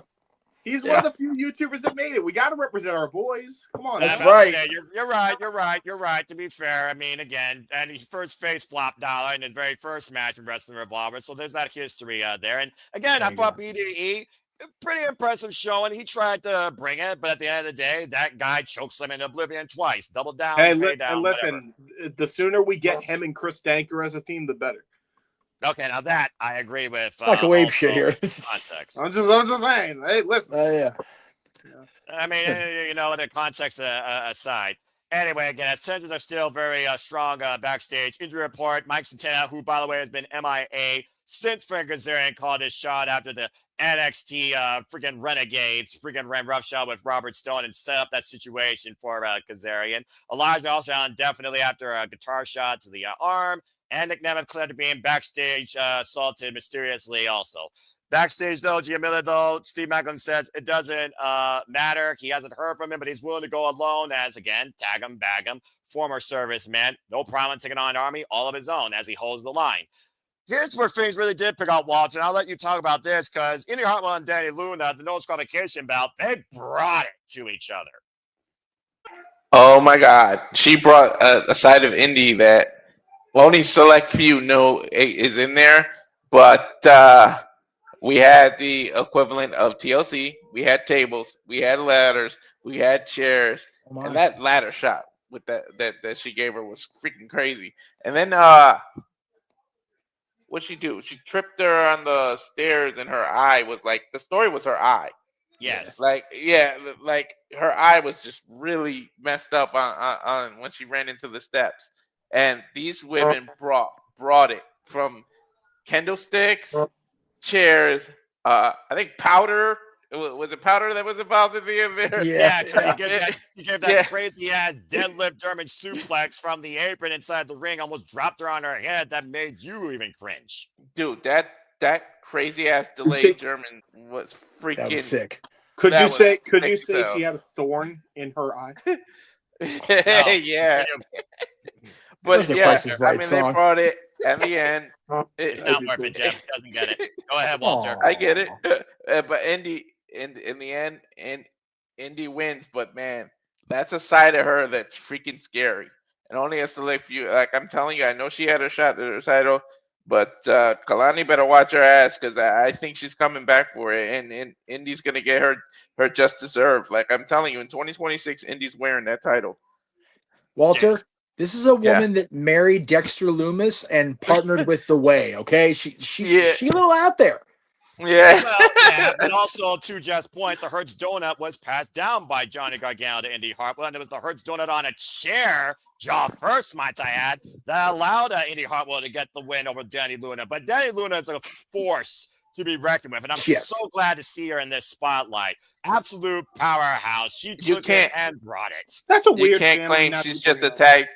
Yeah, it is. You can't just say she's a tag team wrestler anymore. She showcased herself. Yeah. Modified Blue Thunder Bomb into chairs for a 2 count. That deadlift German spot. She's got one of the most meanest deadlift Germans I've ever seen. Taking that spine buster onto a damn ladder. Still wasn't able to keep fighting. Indy tried one good play, and then there's another. She tried to do the same damn suplex, but the opposite way into the ring, but she just couldn't get it. But I was like, holy shit, if she pulls this off. About to say, and in the contest to pull it off. Anyway, going backstage, Ava said she hired more security, and Steve Morella went to Costco, got a camera system, doesn't know how to set it up. God damn it, Santino. Jeff wants to say something, by the way. Go ahead, Jeff. I just wanted to ask that even with freaking chairs involved, the Blue Thunder Bomb still couldn't get a win. Don't start, Sky. I was just asking. Not only with the chairs, but she bounced her off the rope when she did it. There was some oomph in that Blue Thunder Bomb. I start to realize more and more the only person that ever did the Blue Thunder Bomb right is John Cena, because he never went for a pin after. Goddamn right. Proto Bomb, but still Proto Bomb, different move. And to be completely fair to the move, El Generico won many a match with the Blue Thunder Bomb, except once he retired and went to his orphanage, Sami Zayn for some reason can't pull it off. So except like twice. So. I was about to say Kevin Steen hasn't forgotten about that. Don't Kevin Owens get well soon. All right. Takeshita does a good Blue Thunder Bomb. He does a good Blue Thunder Bomb. Matches. Yeah, I am telling you, some of the Blue Thunder Bombs that Steen sustained did definitely contributed to Owens' current neck problems. Like, God, probably a little bit. Yeah, think. Jesus Christ. All right. Moving on from there, more knockouts on action as we have the TNA Knockouts World Tag Team Champion Triple Threat, the Inspiration, Cassidy, Justin McKay, the Angel Warriors, Layling Lee and Zaya Brookside, and Tessa Blanchard. Oh, wait, wasn't medically clear to compete. So the newest knockout signing, Mila Moore, teamed up with Victoria Crawford. And we had a triple threat for the TNA Knockouts for Tag Team Championships. Not a whole lot of context out this match besides the fact Mila Moore probably as bad an attitude as Tessa Blanchard, but at least she's not being called the R word, as people can't forget the past. It is what it is with this society. Again, I move on. I live in the present. And I knew she wasn't dressed for compete. As soon as I saw that dress, I was like, she's in high heel. She's not competing. Something's happening. You know what I mean? Yeah, I knew it. And was it before this or after that we had that weird Ryan Nemeth backstage thing with Marisade? Yeah, it was before this. Talking about that was before this. Wet. So yeah, I just mentioned that because it plays into the end. So true, but he's still the most obnoxious voice since Fran Drescher from The Nanny. Anyway, I know. Moving on from there. The Angel Warriors, though, I thought would look very good here. And again, the Inspiration, the only legitimate women's tag team right now in the wrestling business. They proved again what chemistry and history really bring as they were able to isolate, I believe it was Layling Lee, and able to pin her with the, or it was Zaya, I forget which one, and pin her with the idolizer for the, no, it was Zaya Brookside, pin her with the idolizer for the, yeah, I was going to say it was Zaya. I was just going to correct. Yeah, it was Zaya. And then, and then freaking, she does the pin. Cassie got the pin. But counted along with it. Jessica counts with it. It's the funniest shit ever. They knew they won. Shoot, they knew they won. They're on match right now. They knew they won. They did have referee tops, so fit. And, well, the black and white context aside, the referee didn't know who the fuck was legal after the first 5 minutes. I'm just saying. All right. No one ever knows who's legal in a multi-person or multi-team match anymore. Jesus Christ. Anyway, multiple matches I lost who was legal. You know, that's fair because there was multiple matches with multiple people in action, including this one. Trios action. Sid and the Hardy taking on Mustafa Ali and the Grey Hands. Go ahead, Walter. I mean, this match, it was all right, but at the end of the day, we're just looking at the fact that the Grey Hands might be going up to the TNA Tag Team Championships. Agent Zero is still a force to be reckoned with, and Tasha Steelz, again, seems to be the indelible factor to Mustafa Ali's continued forward momentum to try and prove that he should be the great leader TNA needs. If it wasn't for her, they wouldn't have won. Who's Agent Zero? We have no damn clue. This giant guy that apparently is Mustafa Ali's secret weapon, part of his secret service. Bro, so Omos. Got it. Okay. Yeah, dude is like 7'2", yo. Whoever he is, he's a big giant of a man, dude. He's scary. Omos is 7'2", isn't he? Okay, James, I'm just gonna say this real quick. Agent Zero's white. Anyway, Come on, James, figure it out, buddy. I didn't know. I haven't been keeping up. Well, start keeping up. That's what we do here, damn it. Anyway, I'll try. Go ahead, Walter. Continue. Jesus. Yeah, but if it wasn't for Tasha, and we got a new champion. Damn, he just out wrestled him. But anyways, yeah, if it wasn't for Tasha Steele, I don't know. The decision hasn't been made, but I know Makacha just fucking dominated all 5 rounds. But anyways, yeah. I mean, people that don't like wrestling and boo and shit and more action, fucking stop it, and it won't happen. Otherwise, shut the fuck up. Anyway, back to TNA, back to our schedule programming. I mean, again, a low blow, and we all knew who was going to eat the fall here at the end of the day. Cedric Alexander. Ali got the low blow on Alexander and got the roll-up freaking win. After the Hardys fended up Agent Zero to the back with steel chairs. Yeah, that's pretty much what happened. And then, damn, what was next? The other woman's tag, the system with Alicia Edwards and the Rascals. First time ever to get her the foursome as Desmond Xavier returned home. Yes, and this stole the night to me. It was awesome to see. First time, all 4 of these Rascals in the ring together in TNA. I almost said Wesley, but yeah, Desmond rejoined them, and this was an awesome. And I totally forgot that the system are faces now. The fact that they respected each other, these two went at it. Couple of slips by Moose, but that headbutt, man, Moose, the size of that man's head, it's like getting hit with the damn Patriots helmet by itself that he uses to use. Like, holy shit, these headbutts that this man does. But you know, it's weird seeing the Jezebel not out there and cheating for them. It's so weird to cheer her, but I should have known to not pick the system because of this mystery partner. But yeah, the system failed, but it was an awesome match, showcase. Everybody shook hands, stood and in the middle of the ring, raised each other hand because JDC has announced that he is retiring in January. So this could be the very well last little showcase for him. So I feel like they pulled this match very good. But yeah, to me, match of the night is stolen. You got your high flying, you got your heavy hitting, the spare by Moose, freaking ridiculous. The headbutts, that climbing the rope thing that he slipped when he did it. But I mean, he got it. And then the cutters that these people pull off. What's the not Miguel, not Zachary Wentz, the UFO cutter. No, not Zachary's. The other guy. Myron Reed. Myron Reed. That freaking reverse cutter that he did, that he went all the way down on it. It was like a jawbreaker slash stun, like a stunner cutter. Yeah, it was, dude. That man could go. Like, and I think he deserves more credit. And then at the end, of course, it was Desmond hitting the 450. Spiral tap. The spiral tap. Yeah, I always get those two moves, but he hit that and he got the win. So Desmond won for Rascals, like in his coming home, like literally coming home, because one, it was in Full Sail University, but he came back to TNA. Right, I have the freaking irony there. Jeff, I did see your hand up for a moment, then I'll go to Nick. Jeff, would you want to say something real quick about this? Oh, Nick can go first. Okay, go ahead, Nick. I'm just raise my hand to let you boys know that I'm going to be taking off. Okay. She 1 a.m. in the morning out here, so yeah, we're gonna head to bed. All right, well, appreciate you, and we'll see you either on AEW calls or the next Shenanigans. You and Miss Ferrantes, take it easy. Appreciate you both always. I'll see you guys on the net. Yeah, I'll see you guys on Simply Predicted. Just keep me in the loop. See you, brother.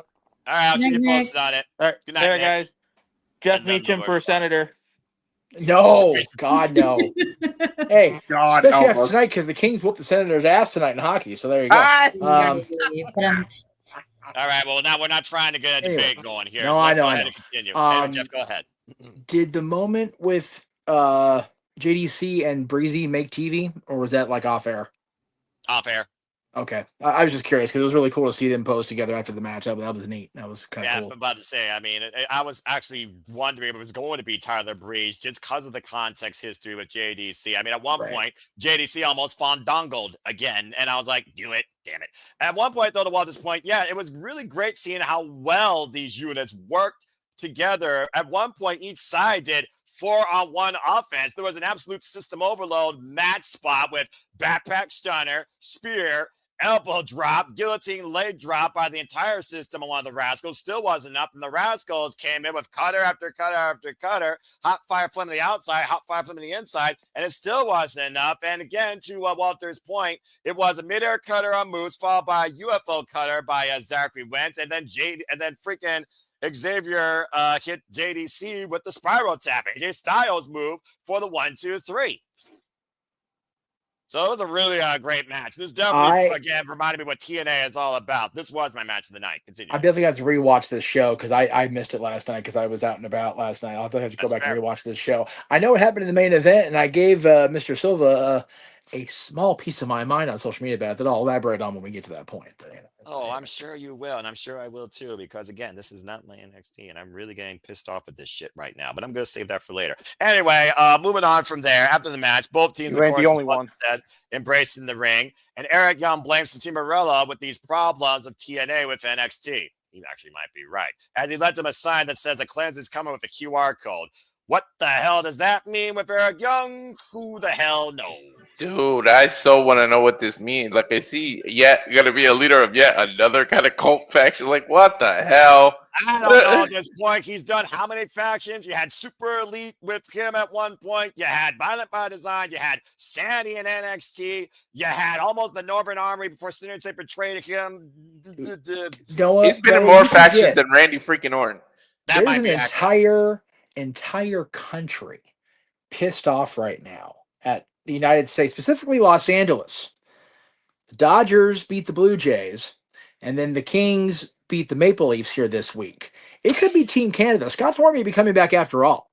You know what? Honestly, I would have ruled that out, and Scott D'Amore might be the savior that TNA needs. Anyway, moving on. TNA X Championship match. Leon Slayer versus Rich Swann. Go ahead, Walter. This I saw. This literally the present versus the past. I said it. It was like he was staring 15 years into his future. And Rich Swann, to his credit, I'm telling you, 2020 during the pandemic, I know we don't like to remember, he was TNA. He held the title. It's not his fault that the pandemic happened, but I mean, let's not forget this man. This is only 6 years ago. The man was carrying the company on his back. So let's not forget who he is. Yeah, he's annoying, and it's more about who he associates with right now that we don't like him because he has to deal with AJ and being in that fucking group.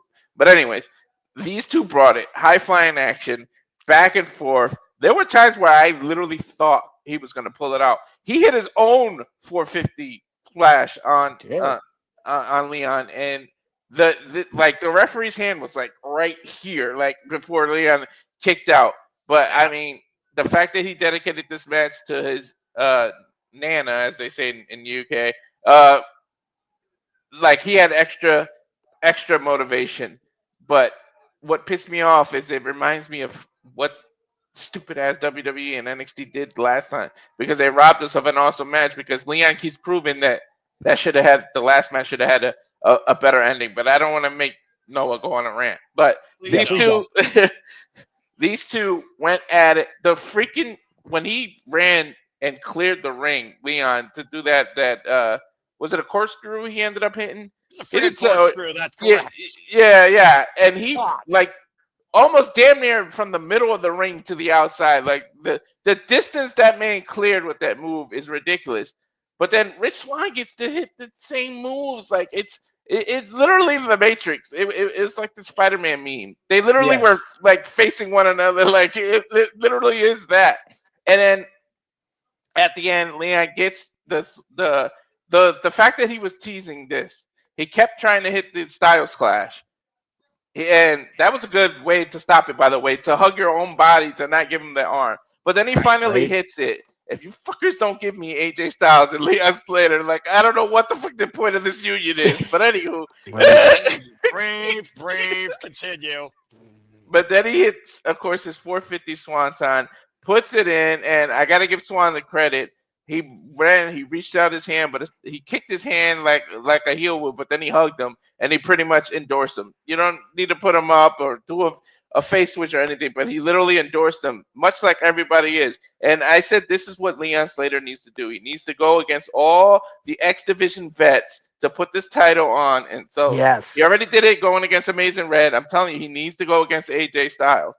And damn it, if Jerry Lynn wasn't so neck broken and at his age, they could have did that too.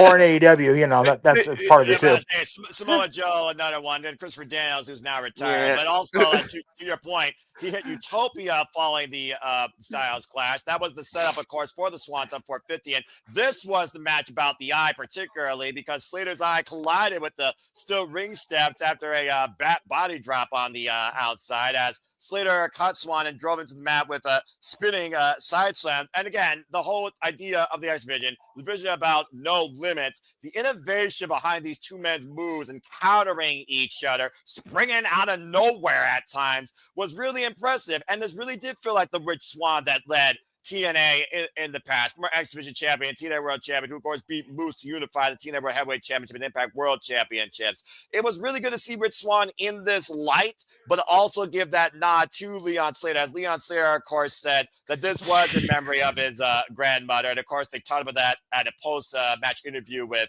Mean Jay Miller, as of course he and Jeff Evans challenged Retribution for the NXT Tag Team Championships at freaking Gold Rush. And this match was just awesome. And I mean, this match had more flips than Big Show's heel turns. Like, I'm telling you. That might be, in Jeff's word, accurate. All right. And as we go from there, that is fantastic, that analogy.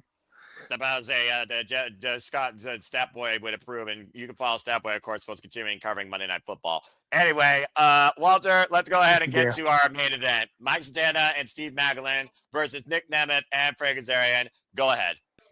Well, it started as a handicap match because Santana was nowhere to be found because 24 hours before he got his freaking arm pretty much ripped out of his socket, or his elbow dislocation. Steve Maclin said. He said it in the ring. He put the mic. He said, well, looks like it's going to be a handicap match. Ah, well, screw it. And he threw the mic at Frank and then started attacking Nick. So pretty much. At both men. He scud both of them. Yeah, and then he started doing his own kind of dives, trying to take it to him. Nick, surprisingly, and Frank, with how much ego each of them has. Sorry, Jeff. I'm shocked they actually worked well together at the beginning. They worked well. Midway through the match, we cut to a Mercedes SUV in the back, and I said it. No, I knew it. You literally have to stop this man from breathing for him not to show up. Mike Santana pops up through security. Santino with the funniest fucking thing to let him through security. Like, let him through. Get out of here. Because the security was there. And by the way, Marisol, to your point, came into play also when she took out Ryan Nemeth with a super kick, much to my oh yeah, something about stupid about wet hair. I even Ryan's such an ass and dumb that even the fucking stories he's involved in are stupid. Like, what the hell does her having wet hair have to do with anything? Anyway, why does he exist in TNA is a different conversation as well. I don't know. But, I mean, his biggest accolade is that he holds somebody else's trophy for him. But anyways, they all my damn friends in one match. Jesus, I guess. But then Mike Santana gets in, gets the hot tag, goes freaking crazy. But again, that arm is hurt. Nick and Frank eventually start getting on the elbow. Then the worst part that pissed Noah off.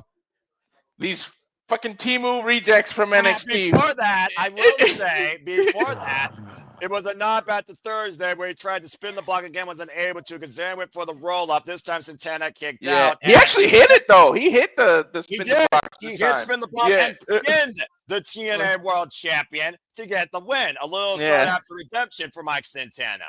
And then afterwards, Walter. The stupid NXT where how did they get in the building with security, which means they were in the building prior to security probably, but they come in, attack everyone, then Frankie conveniently was in the corner, Nick's outside deciding whether he's going to cash in his opportunity. He goes to the referee, gives him the trophy, says that he's going to cash in, but then he gets beat down, and then suddenly NXT attacks Frankie, bringing it into question whether Frankie really did orchestrate Yeah, see? it. Exactly. But you know Frankie's lying, Jeffrey. You know how Frankie's lying? He's talking. How long did it take him to attack Frankie Kazarian? All right, hey. I'll tell you what. I'll let everybody say their piece on the TNA show, and then I will give my further thoughts on what I said to Silva on Twix. But go ahead. Running around the room, Walter. Running around the room. Go ahead.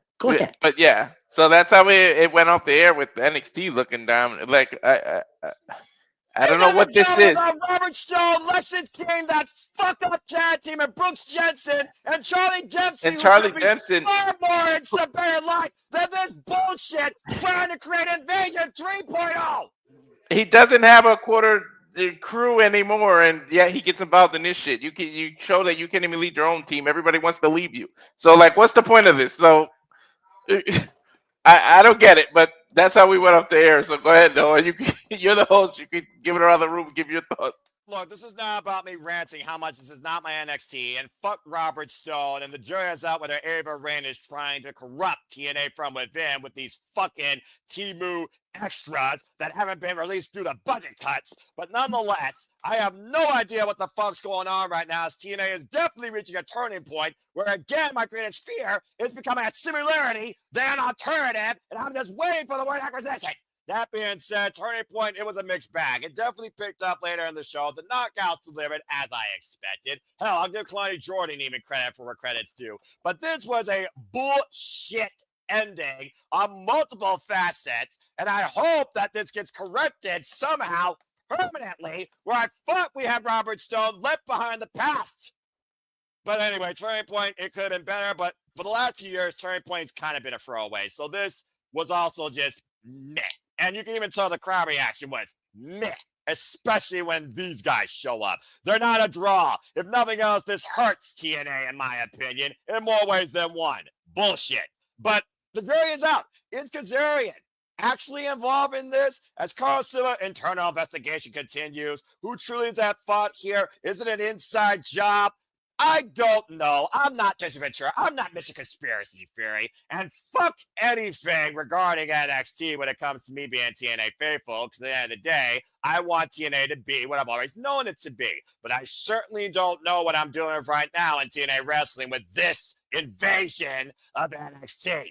But turning point was okay. Then I'm just going to leave it at that. Now, as Walter finished out and I finished out, let's go around the horn and get everybody else's thoughts.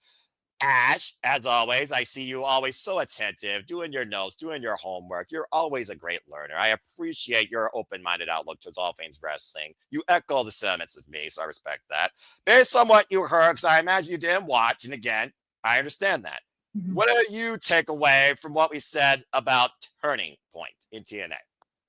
So, from what I've heard, so ever since 2007, the TNA knockout, the TNA women's division has been kicking ass, which is really good. At least that you can say what you will about TNA, but at least when it comes to the women's division, they've always been consistent. Damn fucking right, all 3 matches. And yeah, System versus Wrestle sounds like it'd be a fun match. And same with the X Division title, which is one of the, and that was when I started watching TNA. Those were the 3 things that kept me watching in 2010 was the tag division, the X division, and the women. All right. Very good. Anything else? No, that's it. It looks like those are going to be matches I'm going to be checking out when. No, that's another thing because, yeah, I got a lot of catching up to do on wrestling because, goddamn. Work's been kicking my ass. Ways of the Superman, Ash. Find the dedicated time. Watch as you can. And if you can, avoid streaming services and fuck television. James, you heard all this. What is your takeaway regarding what we said regarding TNA Wrestling and TNA Turning Point? If you have anything, go ahead. Oh, man. Look, I've been saying it. It's getting out of hand with this TNA NXT stuff. Charlie Dempsey, by the way, and all these cronies also laid out the director of 40s and Tina Morella and Sinner and Saint. I mean, Oh, I forgot they were in TNA. yeah, like here's the other thing too now, right? So the guy who was on NXT for a whole year comes like there's a couple problems I have with this show. The guy who literally shows up to TNA now, Desmond Xavier, who was known as Wesley for ages, now has to go back to his indie name because he got released from WWE. Yet he goes back to the company that, they're in a partnership with. Tell me how that makes sense if you were just going to fucking get him in there anyway. Like, this is where the Fed logic needs to die. The name conventions need to die because now it is proving to be a problem, because now companies you are partnered with will now have people they'll come in under different fucking names, and it's their indie name or it's their WWE name, and you're confusing your fucking audience, and it's making more people tune out as a result of that. I have a huge issue with that. The other issue I have is just give fucking Frankie Kazarian the goddamn title already. He has it. He is the champ. He is the champ. Good. Yeah. Okay. But I just want to bounce off your point. Yeah, he did. There's ways. This is a business decision. They release them and allow them to go to TNA as a way to cut the money, salary off of them and put it on TNA's books without losing their books. I'm telling you, it's business things. Okay. No, his indie names are better.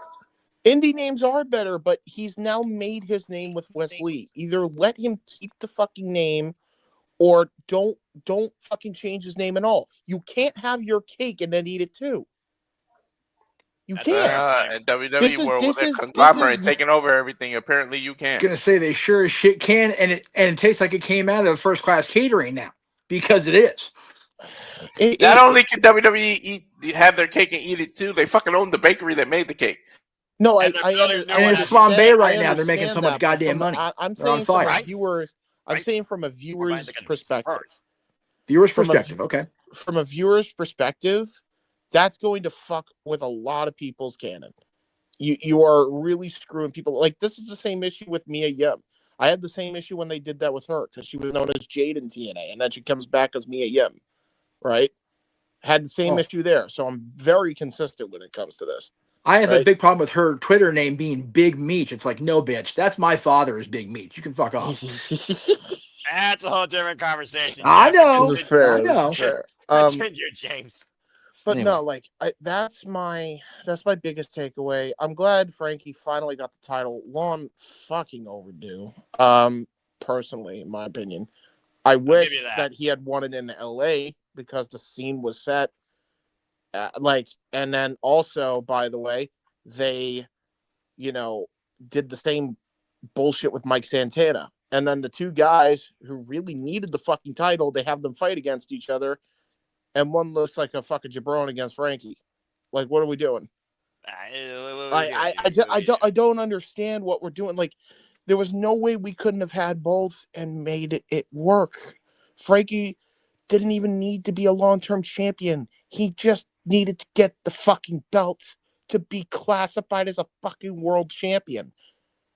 Why couldn't you have done that in LA and then give the goddamn belt to Mike Santana in Brooklyn? Because that would make too much damn sense, and they had to include quick wins for every fucking reason. And you know why that got fucked with? NXT. Fuck this partnership. I'm over this goddamn partnership. And fuck who's the president of TNA?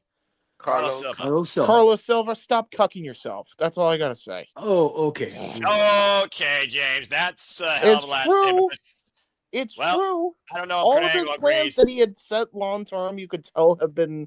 He is nowhere Screwed near over. that the level of that Tony Khan is. Let's You're gonna get yourself in trouble, girl. Yeah. To say. Yeah, about to say it. Thank you, James. Okay, Jeff, you've been quiet here, my brother. Go ahead and talk about your thoughts on Turning Point, Kazarian now champion, his involvement possibly in this angle or conspiracy theory, Invasion 3.0, whatever else is on your mind. The floor is yours, my good friend. Go ahead.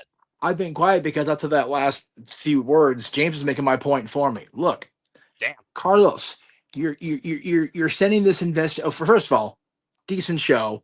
From what I read, didn't have a problem with it. The X Division title match was as it should be, next level, because it's the X Division. There are no limits. Yeah, exactly. But as far as this World Championship scene and the involvement of NXT, look, you know, I'll be respectful, Mr. Silva. You told me to call you Carlos, but I'm going to call you Mr. Silva here on a public platform because I have respect.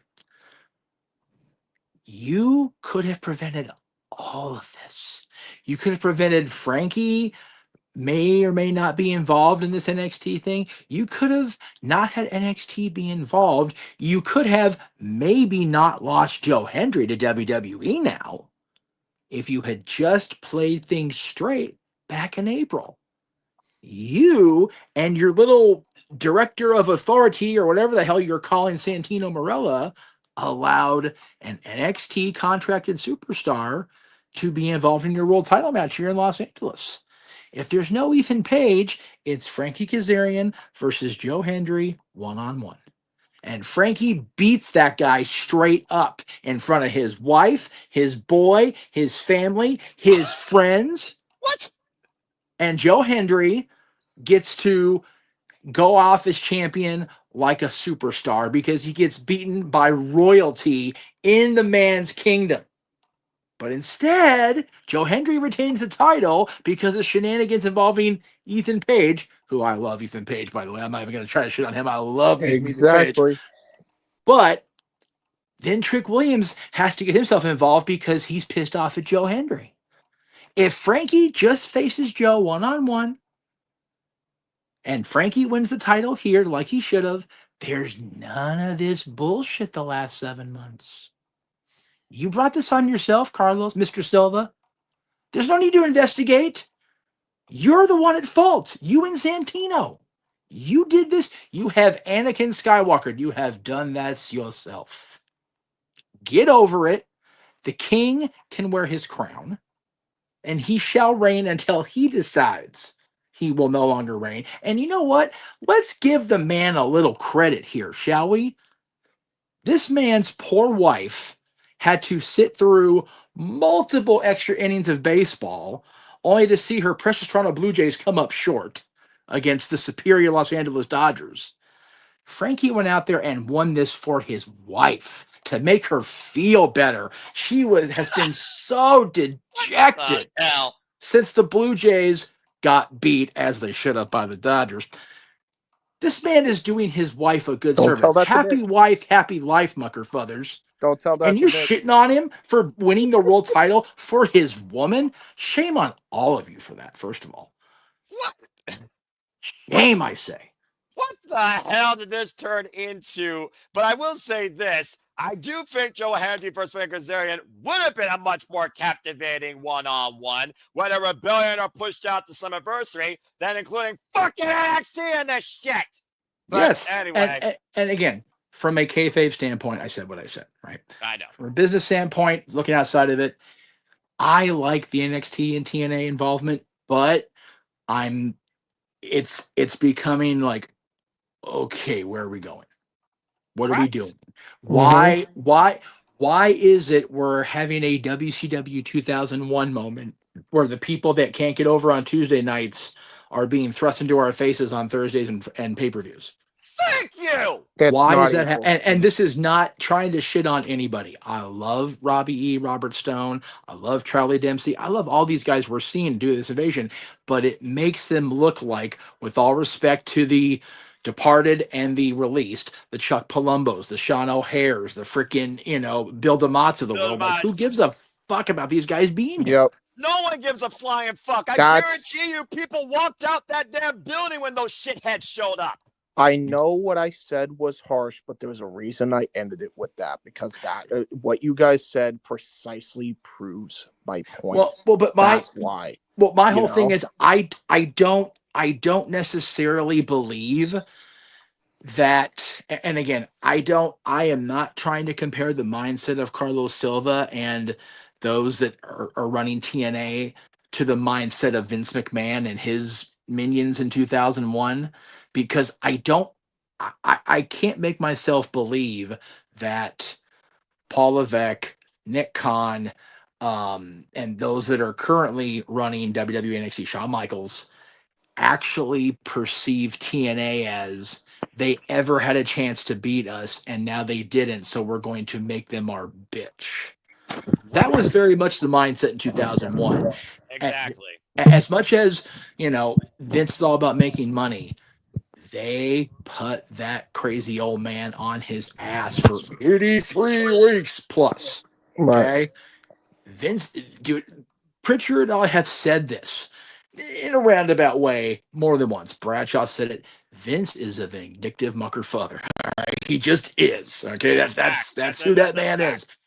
I personally, based on the way that they have evolved, both on screen and behind the scenes, and the fact that at the end of the day, TNA was never. Look me in my eye. I loved TNA from the beginning. TNA was never going to take over the top spot in the wrestling world.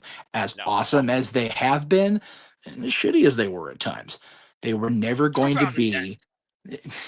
Again, I'm not speaking ill of the dead, but yeah, pretty much. Yeah, that's enough said. Continue, Jeff. TNA was never a legitimate threat to WWE. They were always going to be the alternative.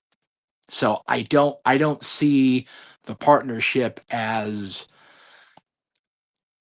NXT trying to make TNA their bitch. So I'm not sure what the end game is, except to get some of these people. We often, as a collective, whether it's here or on the No DQ review or on the Greg Cherry show, bitch about so many talents not getting the opportunities on the main roster shows because there's just so many goddamn employees right now. Right. Maybe for whatever reason, this is the way. Sorry to Johnny and Candace for using that phrase so many times. This is the way that they're going to get these guys on TV. I want to see Charlie Dempsey on my television, whatever night of the week it is. I don't need to see him with the No Quarter Catch crew. I thought that was a dead end from the beginning. I really did. And Lexus King again.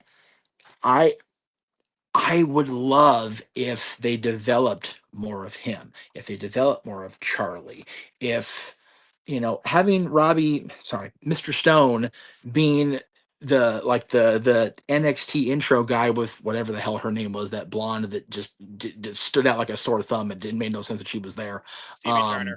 Thank you. Sorry, that's not trying to shit on Stevie. I just didn't know her. I don't pay enough attention. No, that's right. I knew her from NXT UK. Continue. Yeah, there was so much going on, and I feel like we as a fandom are being guilty of what we criticize others about is impatience. This new invasion or this latest incursion from NXT is 2 shows old. Really. Impact and last night. I would love to see what happens on Thursday. I would love to see what the road to what's the December show? Final resolution. What the road to final resolution brings. If the final resolution show does bring a final resolution to the battle between the two brands, cool. If it doesn't, then we can revisit this at the end of the year and go, be like Craig Ferguson. What did we learn during the year today, Jeff? It went batshit. But for now, it's 2 shows old. And at the end of the day, for me, I went to this weekend. I got to see my Christmas parade at work. I got to see my friend of 2 decades become a world champion. I got, I forgot what I was put in that post, but I am the most content I've been in a month, professionally, personally, fandom wise. I have zero complaints. And I am happy for my friend. And on the real, I'm very happy for Frankie and Tracy and Rebel because it's so freaking cool that even at 27 years in, he can still be a world champion and a credible world champion and legitimate threat to everybody around him. This is the guy that couldn't make it a year in WWE because they were blowing themselves up about having the cruiserweights be revitalized, and he went, "No, you're not."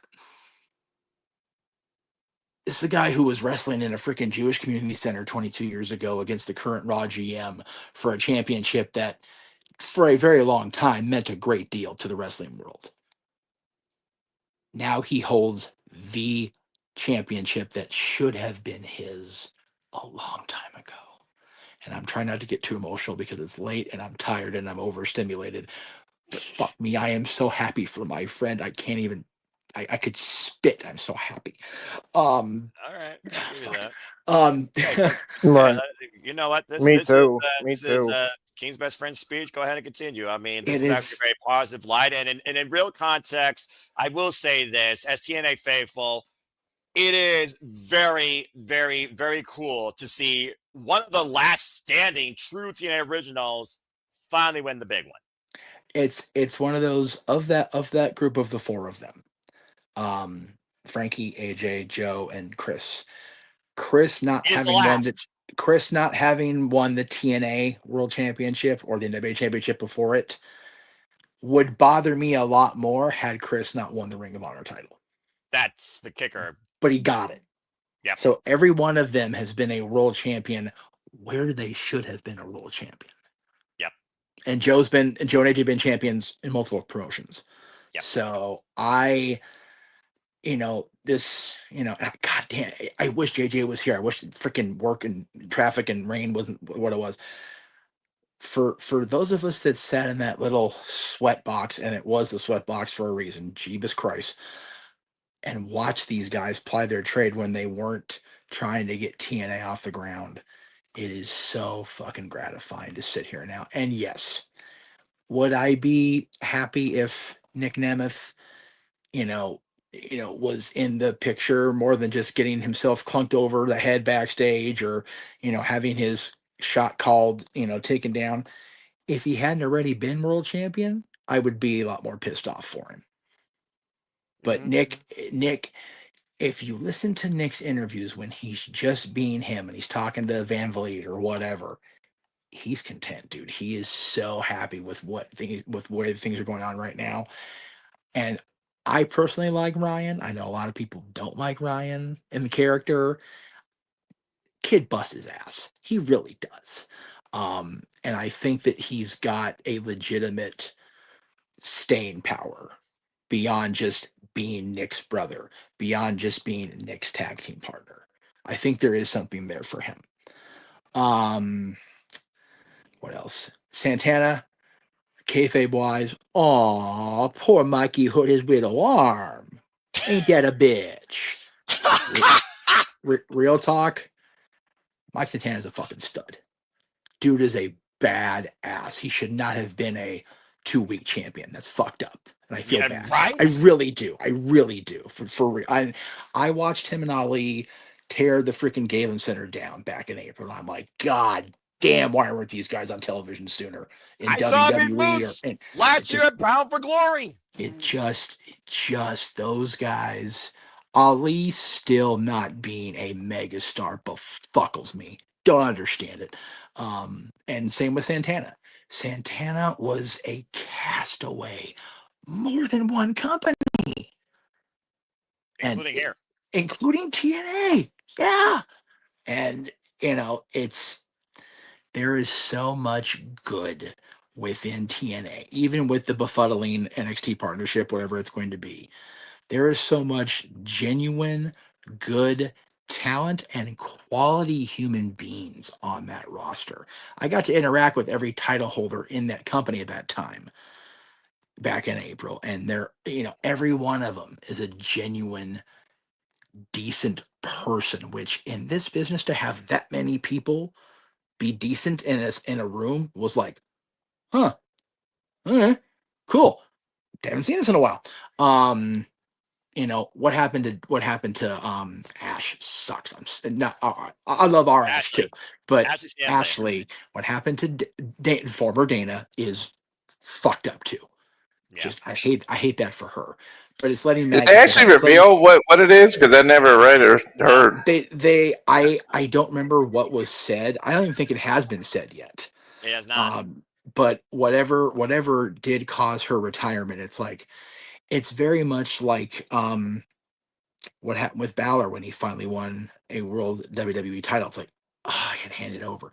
It's like when Sting finally came and then he had to, it's sometimes bad shit happens to good people. Sometimes bad shit happens once people have their lives cleared up.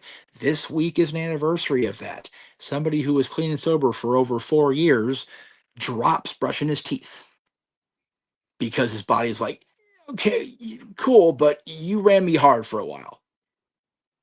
It's the world is what it is, and Noah is our most prolific pontificator of positivity, keeping things in perspective. But sometimes bad shit does happen to good or redeemed people. And Mike Santana is on that list. Ash is on that list. Adam Cole. Adam Cole. Fuck, dude. I am still so bummed for Adam Cole. I can't even deal with it. Whatever is going on with Britt Baker, don't understand that. But when you think about it, that woman had a stroke and still came back. And even if it was just one more match, she had a stroke and came back and wrestled the match. Fuck. Yeah, exactly. I have said for about 2 weeks now, wrestling has been the one aspect of my life that hasn't been a complete shit show of 2025. But there's been some crazy shit going on. Oh, yeah. Right now, as we sit here on November 15th, 16th for some of you. Yes. It's about as good as it's been in a little bit. And I look forward to Monday. Well, I look forward to it, but I'm also like, we're just one more day closer to the end of John Cena's career, and I'm not dealing with it very well. Less than a month away. Yeah, we've got 3 dates on television, one of which I'll be there for, which we have plugs later, kids.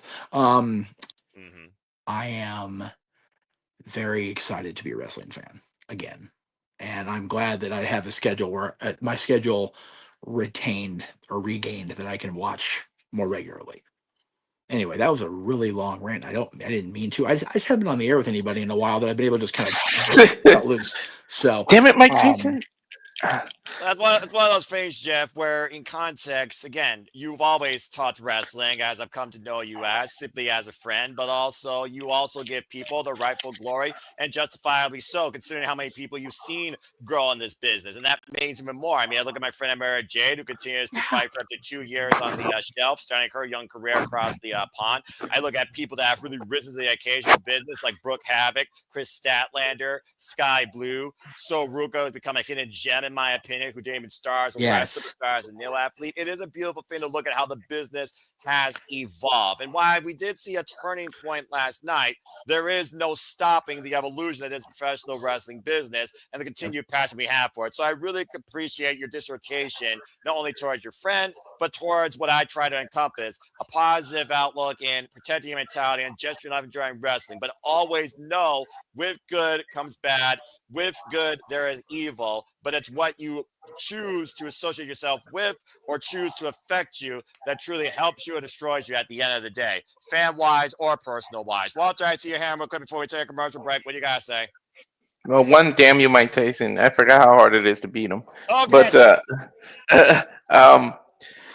what was I gonna say? Oh, I'm really curious to see this whole Eric Young angle because it feels like it's gonna be their answer to the NXT. Like, are they gonna have a bunch of TNA, whether it's heel or face, work together to get rid of NXT? I'm really curious to do that. And then the positive spins on this, you don't know. Iron Deadline's gonna come up and that Iron Survivor. What if there's TNA superstars involved in that Iron Survivor? And if they win, are they going to challenge NXT titles? Do they come back and challenge their own champion? Like, we got some. I know people are complaining, but there's some ways to go with this conglomeration, if you will. This combined. I don't know if it's a takeover. I don't know what the hell is it. Is it There's not a takeover. Takeover is one noteworthy only through 2016 to 2020. NXT. Just working together or anything. I mean, we can get some shit out of it. But we don't know what if Santana does go over and gets the NXT title and runs that for a little while better than so. There's some things that might still can happen. So it's not all negative. I will allocate my TV time to watching Mike Santana wrestle Ricky Saints. They could take my money for that. That's fine. I'd be for it. Put him in triple threat with Femi, with both Femi back now. No more triple threats. That's what got us in the situation with Frankie in the first place. Yeah, but here's the difference. These 3 people I can actually trust.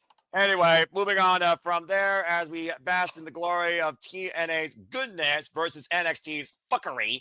After this commercial break, we will rebound to a different company in wrestling, House of Glory, as we look at House of Glory Super Clash and talk about what the fuck is this year in 2025 with John Cena, Kazarian, and Samoa Joe all holding championships. And so much more to come on Saturday Shenanigans after this commercial break. Stay tuned. And now for a taste of things to come.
Boy, and truly here at the Simple Liable Studios, we truly encompass, embrace, celebrate, engage, analyze, criticize, pontificate to all the wrestling and so much more to come on that schedule yet to be announced, including Gobble Gobble, Thanksgiving, AEW Diamond. I'm sure there'll be other Thanksgiving and holiday specials to come in and out of that as well as Wrestle Kingdom 20 with Ash. As we return back to the Saturday Shenanigans. Welcome back here once again, folks. Again, I'm your host for the evening with Walter Cruz, James Hebert, our Canadian friend Ash, Jeff Mother Evan Meacham, and of course we also have Ryan, who of course called House of Glory, and of course you all that are part of the conversation, and also teleporting in. Thank you for that.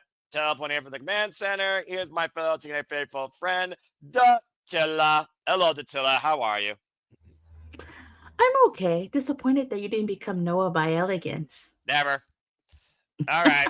Well, that being said, as we continue the conversation, I did see also a message. So, Walter, it sounds like you have reached the deadline. As long as you're willing to stay here, no extra coins to continue. So go ahead and plug your stuff and get some Z's. Where can people find you? You can find me at YouTube at Rage of Wrestling, on Instagram, walter.cruz.940, and of course the X at Walter Alex Cruz. Thanks for tuning in, and I'll see you guys Monday. All right, sounds good. As always, reliable. Get some rest. Happy gaming. Don't rage on Punch Out. Good luck beating Mike Tyson. Adieu. Have a good night. Later. All right. Well, that being said, then there were 5, but apparently we just got 6 joining in. Whether transportation be damned, the Renegade Wrestling JJ Williams is finally here. So let's go ahead and bring him into the screen. JJ, how are you this evening? Before we get into the House of Glory with James and Ryan, who's waiting backstage, go ahead and give your thoughts real quick. Good evening to everybody. Good morning to those of you on the East Coast. It's been one of those days, people. Like, it just is what it is. But at least I'm here now. I wouldn't want you any other way because, again, you are the flagship host usually of this charade. But again, I'm always happy to help out a friend. Well, let the wrestling continue. But before we actually get into House of Glory, because the Dominguez have decided to dictate the conversation for a little bit longer on TNA Wrestling. Emmanuel Dominguez with $2 super chat. Who wins in the match, Carlos Silva or Tony Khan? Neither. They're both not pro wrestlers. Does anyone else have anything to say before we move on? Yeah, I'm good. Definitely not the fans. I was about to say which wrestler would you think they would have wrestled for them on their behalf? Let's see. Carlos Silva, Frank Kazarian, he's a TNA World Champion. Tony Khan, either Hangman Page or Kenny Omega. And I'm always going to go with Hangman or Kenny in any situation. Okay. Anyone else have anything to say before we move on? Yeah, Emmanuel is going down. It's a very serious. Sound a little salty there, Noah. No, I'm also just a guy that's trying to keep this ball rolling because House of Glory, Ryan's been waiting to talk about all next. It's probably the only other thing he has left to talk about before he bids us adieu. So let's go ahead and get James and Ryan their spotlight. So that being said, James, Ryan, you just got done calling House of Glory. We've already talked about this, JJ, and Jeff pontificated very eloquently, or should I say elegantly, on the fact that your boy finally won the big one in his career where he rightfully should have. And we're already give respect to that. James, Ryan, talk House of Glory. Let's move on. Get going. Yes. Yeah. All right. So I have hello. James wanted me to get the cage match up. Yes. So we had the cage match up. The show, I was dealing with technical difficulties for the first match, so I didn't really get to see Amazing Red and Nick Nemeth wrestle in a greatest of frame rates. So I watched that through the Discord before just saying, F it, and switched over to my phone and joined back up from the computer, which I don't have a webcam for some reason. This is what it is. But Amazing Red and Nick Nemeth had a really good back and forth match, which resulted. Do we want spoilers? Do you guys want spoilers? Are you guys actually going to watch the show? Probably not.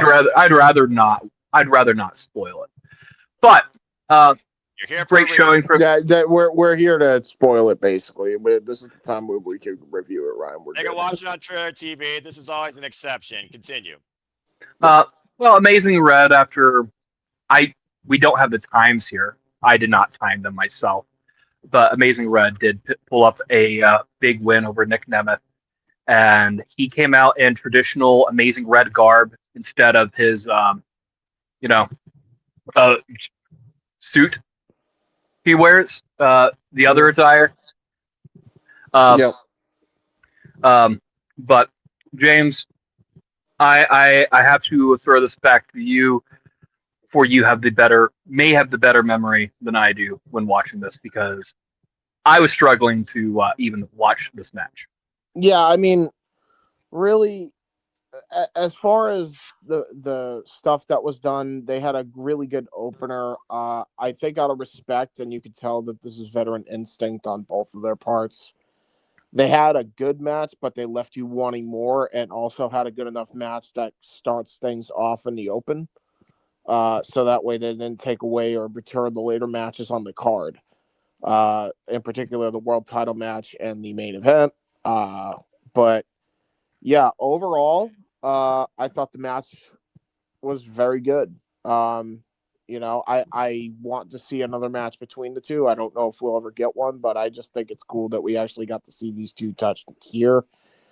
There was a lot of dives by Red. A lot of Tiaras, a lot of Hurricanranas. There was great arm drag sequences between the two. There was great mat wrestling with Nick Nemeth involved, of course. There was great counters between everybody. Red hit a couple of great frog splashes. One he hit one after the other at one point, and they looked really good. Shout out Eddie Guerrero.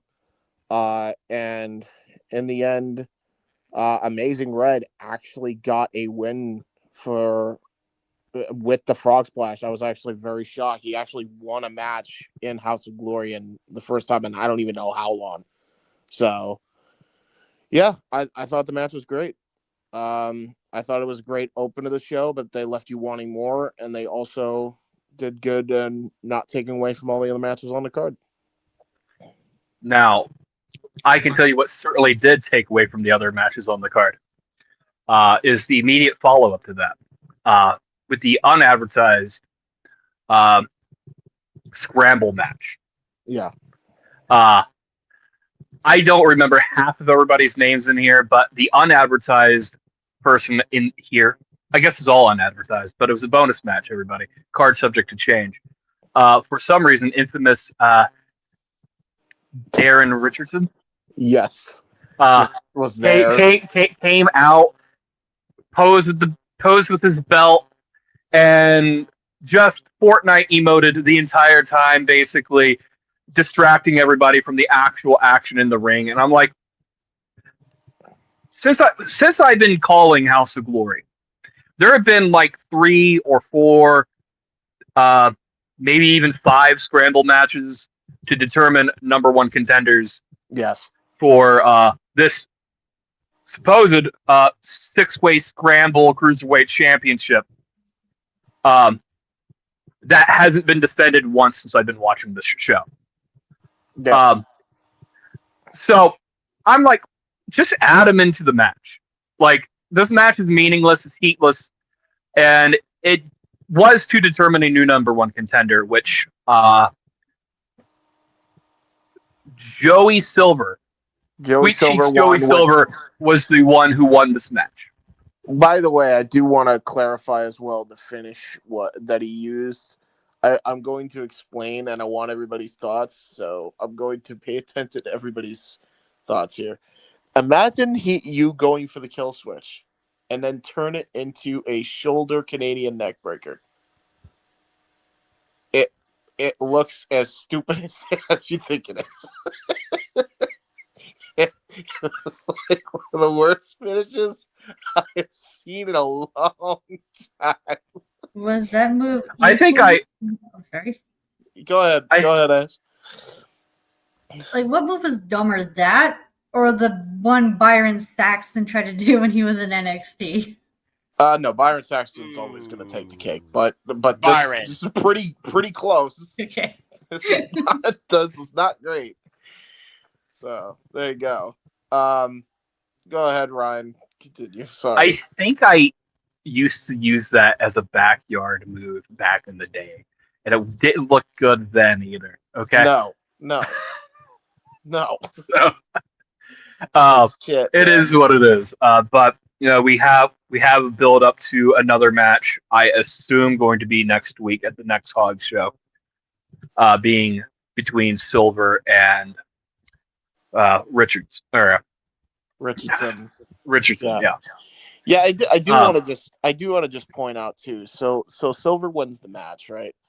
And then they do this thing where we thought Richardson was going to be a part of the match, because I just want to put out, he comes out with the belt, he comes out in his gear, he's shirtless at this point, and he's around ringside emoting with the belt, like Ryan said. So I'm thinking he's eventually going to try to get a sneaky pin.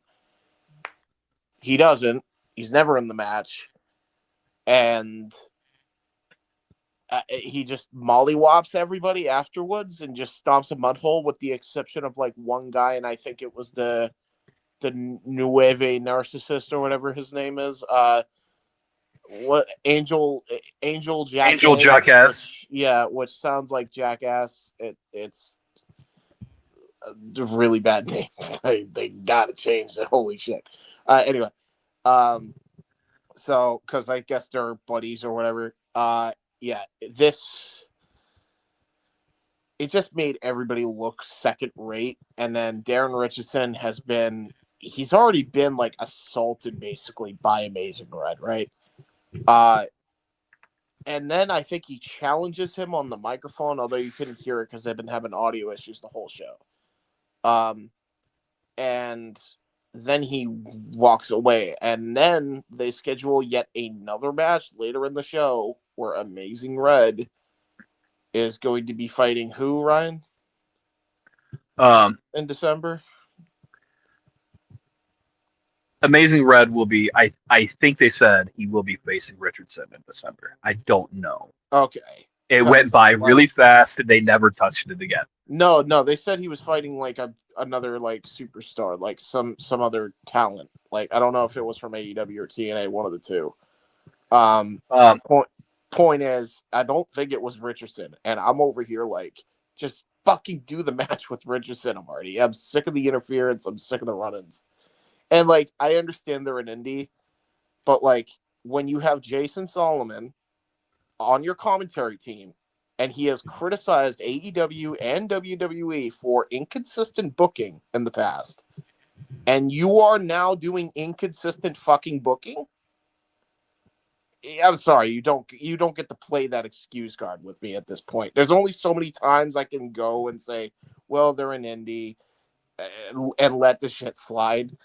After the 6th scramble match that ends in some wonky ass interference, nah, something's got to be said here.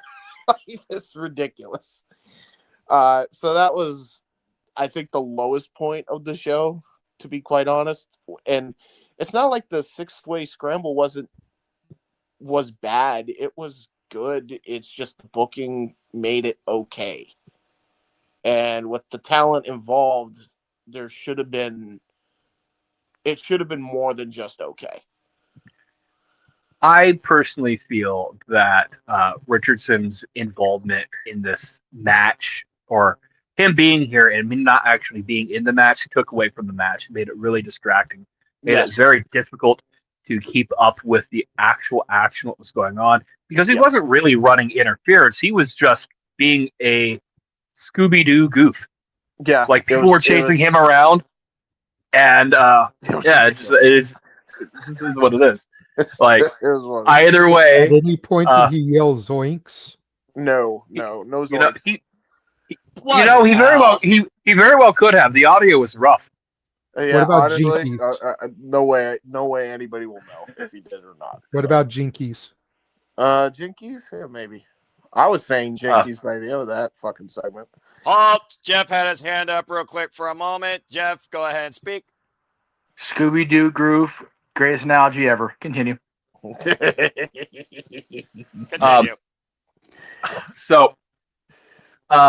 That's all I can really throw up on this one. The match was difficult to watch because of all the distractions. Very difficult to have a memorable moment from this. Yep. But congrats, Joey Silver, #1 contender. Will he get his title shot? Who knows? Find out next time on Dragon Ball Z. Yeah. Damn it, Ryan! You fucking anime idiot! Well, the only reason I say it because the only reason I say this is because Amazing Red won this #1 contention 2 months ago. Yes.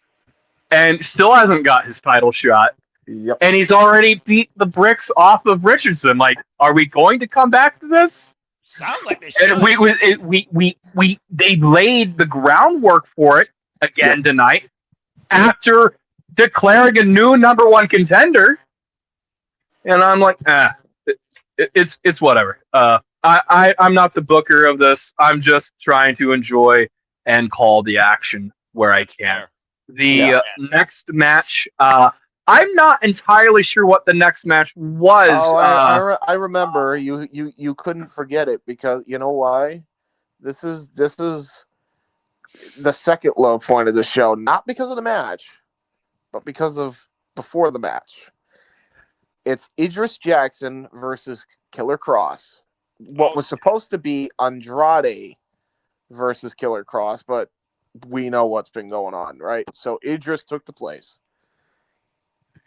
He comes out with this manager by the name of Hillary P. something or other. Hillary P. Wisdom. Hillary P. Wisdom. That's a name. I kid you not. I said on the air, and I stand by this, even though I think he's a horrible human being. I would rather JD from New York be his fucking manager, because at least that dude can get fucking heat. This dude is the most heatless fucking manager I've ever seen in the history of pro wrestling. We got Timu goddamn Brother Love coming out here with this guy, and he is not even half as good as Pritchard. And if I'm saying Pritchard's good at something, you know I've lost my mind. Yeah, that's something to hear from you, James. Like, Thank this guy sucks so bad. Like Ryan and I were both clowning on this dude like the whole time. He was cutting a promo. It was so bad to the point where we actually ran an ad during this thing. Damn. Because we didn't even want to hear him anymore. Then you know what's the most insulting thing? Then Idris Jackson talks, and he's fine. What is the fucking point of the manager then? What's the point of the manager? Why are you putting a manager with a guy who can talk fine? How does that make any sense? Even from a local indie perspective, I've known independent companies in my location that know if a guy can talk, don't put him with a fucking manager. Why are you putting a manager on a guy who can talk? And then that's 2 promos. Then Killer Cross comes out, and then he gets a fucking mic, and he cuts a promo. So, promos for no reason. I seriously thought, Ryan and I seriously thought, oh my God, they're going to end this in a squash, aren't they? They're going to have Idris Jackson, who's actually a pretty damn good wrestler, get squashed by Killer. Luckily, that didn't happen, because at that point, I would have shit fucking brick and I would have lost. Luckily, it was competitive. Typical stuff, Killer Cross wins with the Saito. Lol, right? Idris put up a pretty good match. And yeah, and then after the match, by the way, then they show Hillary P. Wisdom. Hillary P. Wisdom also gets taken up, by the way, by Killer Cross with a vicious headbutt. So I was happy about that. And then they both pick each other up to walk to the back, defeated. And it was the saddest thing. And it was this is not a good. Ryan outright said at that moment, this is not a good use of your airtime. It's not wrong. Still trying to figure it out, apparently.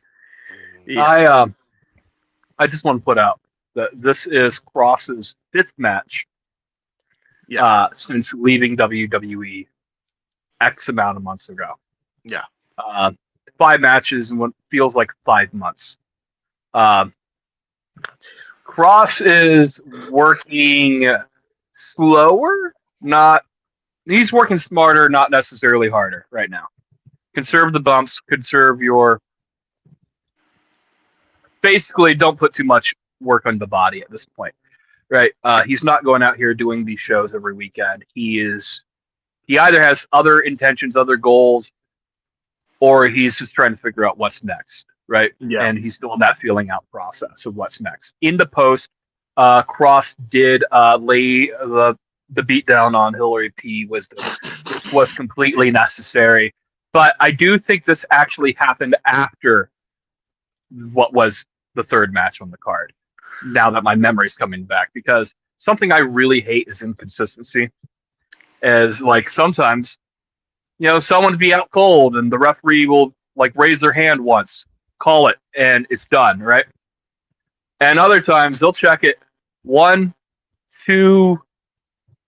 He's still alive. Yeah. It's just I hate that. Be consistent. If you're going to do that, do that all the time. If you're not going to do that, then oh well. Yeah. Either way, it's an interesting position for Cross. I would have preferred to see the advertised match, but things happen, right? Things beyond control. A card subject to change. We say it all the time. Yeah, for sure. The next match was Shayna Baszler and Maki Ito. This Oh, was here we go. surprisingly good. This was actually I'm not very surprised. good. This was one that I had high expectations for. Continue. Yeah. Maki is an example of a Joshi who is a comedy wrestler who can actually wrestle. Like she's good. She's good at her job. I prefer her doing this than wearing the images of Nick Gage in GCW, where she has her own iconography and her own real character. She doesn't really get to do that in GCW. They just throw the murder, death, kill colors on her and let her go, right? And sometimes you still get a lot of that, right? But here's what it is. She came out to her actual theme music, which is something I've been wanting to hear for a while and see for a while. And I'm okay with that. Shayna comes out ready to kill. And these two wrestle a surprisingly back and forth contest. Yes. And sorry, a lot of the action went by in my head. ADHD, autism. I'm struggling to find it. James Orator.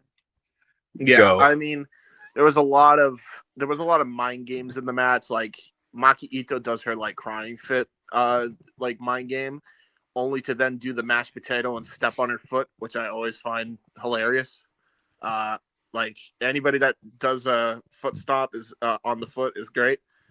I think it's underrated and more people should do it.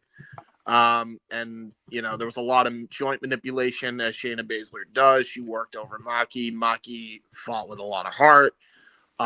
She actually got in some really stiff shots, showed that aggressive side, the little violent streak she's got since teaming with Nick Gage. So definitely helped her in this aspect, especially for a match like this. And she was close to winning. She was about to hit her finish, then got caught with a suplex into the Kirifuda clutch. And then this is where Ryan goes haywire. She is, given the 3 arm drops by the ref. And then she goes to the ropes. And then Shayna captures her arm, doesn't let her get to the ropes. And then the referee just immediately rings the bell after she drops the arm down once. And Ryan says, "You can't do that. You can't do that. It's inconsistent." So that was a funny clip. But yeah, that's pretty much what happened. Very good match. Overall, definitely highly recommend this one. She actually did get to hit her head drop. Yes, she did do the falling head drop, which was fun. Yeah, headbutt. Her headbutt, yes. But I enjoyed the match. All things considered, good showing for both contestants. Shayna looked like a killer, and someone is going to make the most of Shayna Baszler one day. Maki Ito too, for that matter. The next match was Allie Katch and Priscilla Kelly versus Scarlett Bordeaux and Shotzi Blackheart. There was we were gone for reasons. There was a lot of fine women. After a few minutes, while I regained my composure, this turned into a really good match, all things considered. I do believe Scarlett and Shotzi pulled out the ultimate win, but this is a good showing from everybody. I think this is Allie Katch's first House of Glory match back. This is her first match, period, since 2 weeks after GCW versus the World, I believe. This is her first official match back since that injury she received, as far as I remember. Unless she wrestled prior. I've seen her on a GCW show. Okay, then yeah, it might have. Yeah, this is her first. But no, she just came out and made a save. At the last time I saw her. So as far as I'm aware, this is her first match. Yep. But her, Priscilla Kelly, Scarlett Bordeaux, and Shotzi Blackheart, who evidently only wears one type of wrestling gear at a time. Yes. I've been seeing her wear these skeleton bones since the front of October. Spooky, scary skeletons. Shivers And down. Not copyright. and Shotzi is absolutely ripping off Bob Orton Senior, or Junior. Sorry, Cowboy Bob Orton with the cast. She has something that still resembles her cast on her arm. Yes. Not to trigger anything. You almost did. But great showing from all the women involved. Back and forth, a lot of antics. Scarlett Bordeaux can wrestle, which is something that she doesn't really get to showcase a lot. But there was a lot of gooning because of this match, like just spots to inspire gooning. They were willingly sexualizing themselves, which is good. At least they're the ones that are like trading stink faces. Alley Catch hit a seated senton on, I think, Shotzi. You can call it that. That's the most PG thing I can call it. Pretty much. But this match was just exactly what we're describing. It was a lot of dirty tactics and two different ways. And and the baby faces tried to fight back. Somehow the baby faces were a demon from hell in Priscilla Kelly and Alley Catch, who teams up. I don't quite remember the final pinning combination, but I don't. Shotzi and Scarlett. Shotzi. I think it was Shotzi pinning Priscilla. I think it was it was the staple gun to the head and then schoolboy roll up or something. I think something like that.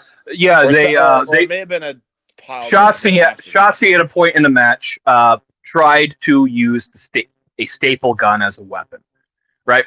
And the referee pulls it away, distracts them, and at some interval of time later, another staple gun has been interjected into the match while the referee is still distracted.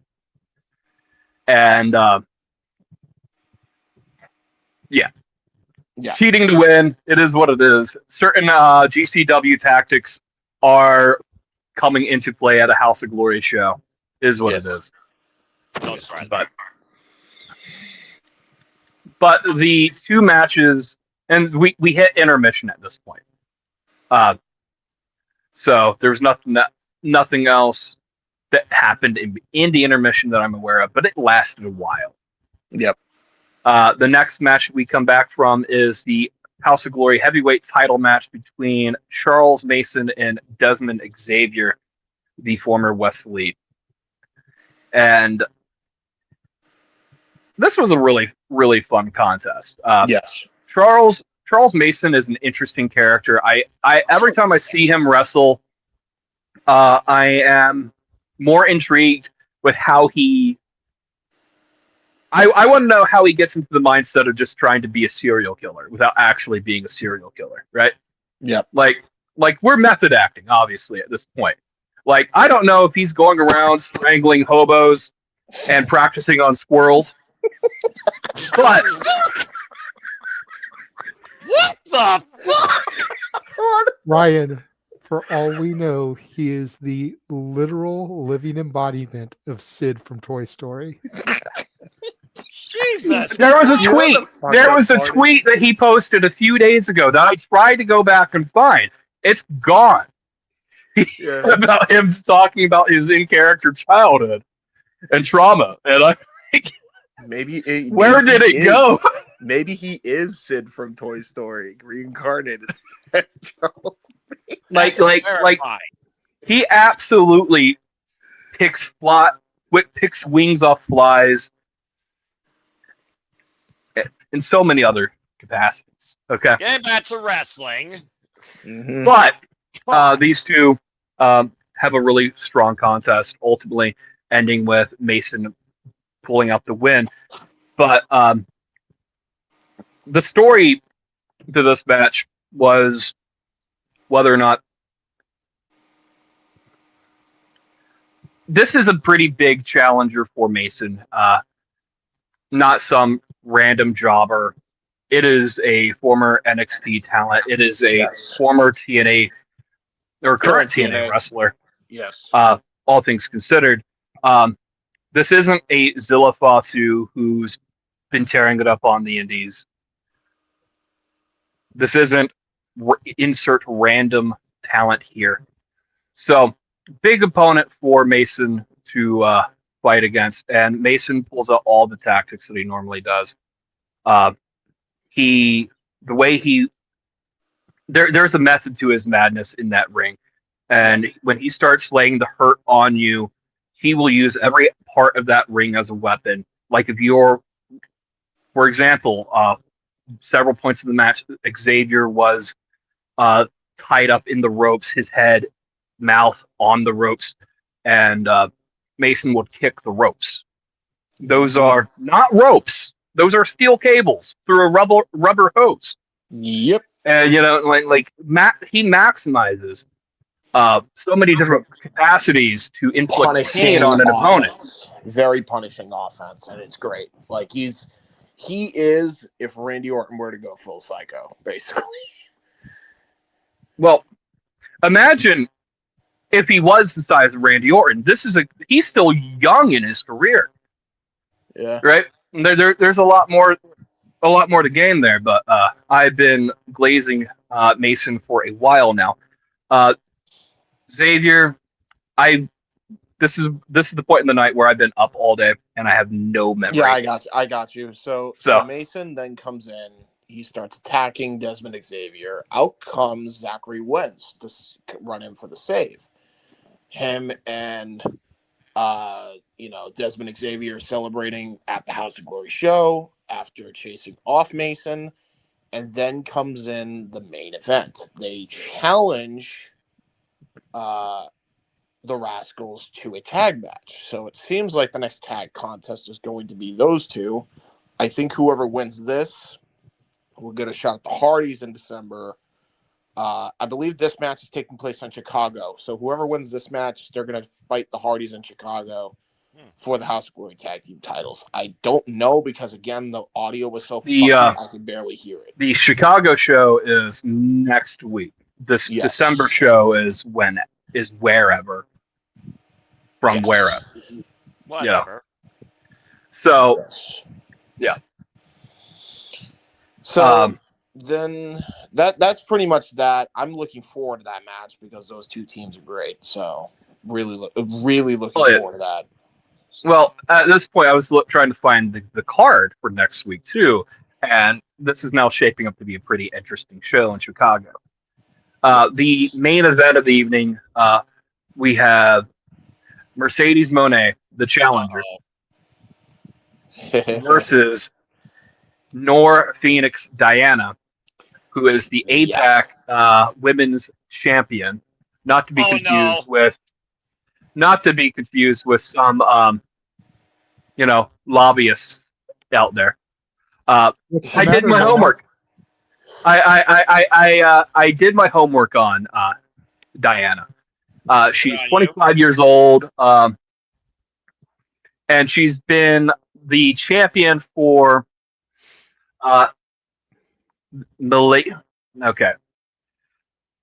APAC Wrestling. She's been the champion for in some capacity 1,000 days over the course of the last 5 years.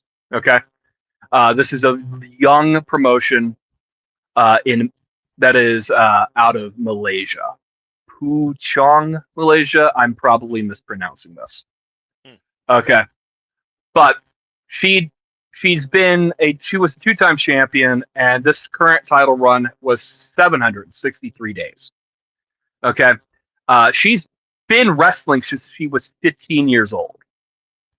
Okay, so by all accounts, it was not a bad match. I just don't think she's used to wrestling in an American ring.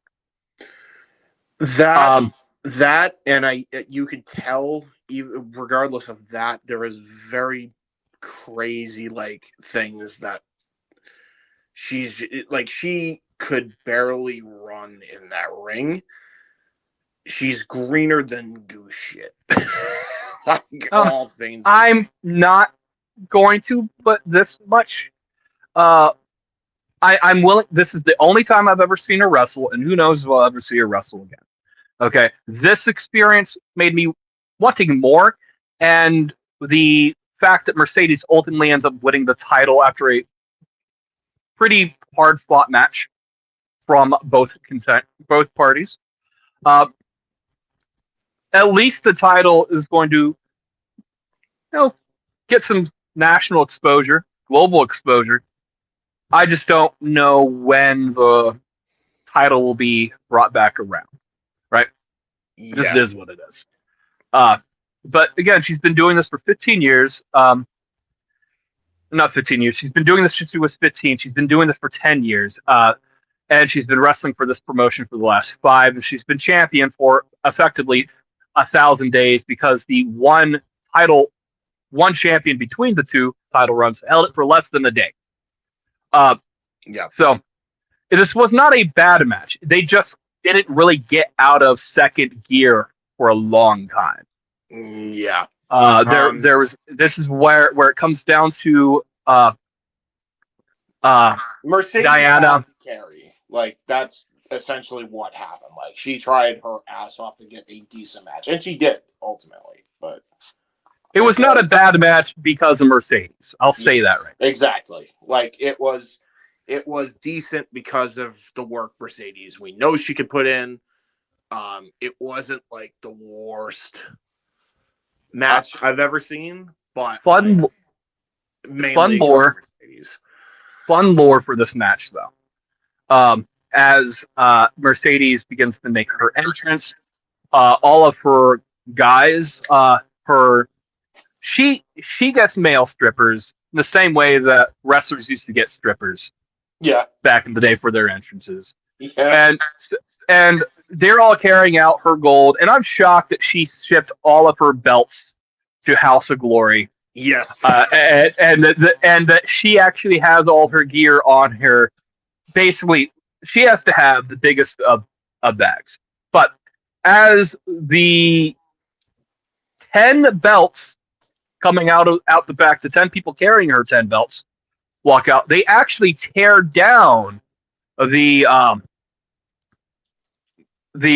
curtain that was behind the screen, which was hilarious, actually. She has so much aura. She has so much aura. She literally started tearing the house down because of the aura that she has. Yes, and like all jokes aside, as much as I know people are like sick of the whole Mercedes thing, like, it is what it is. I know some people aren't the biggest fans of her. This was absolutely the right call after the match I saw. Like, she had to win, especially if they're gonna try to get publicity for this promotion.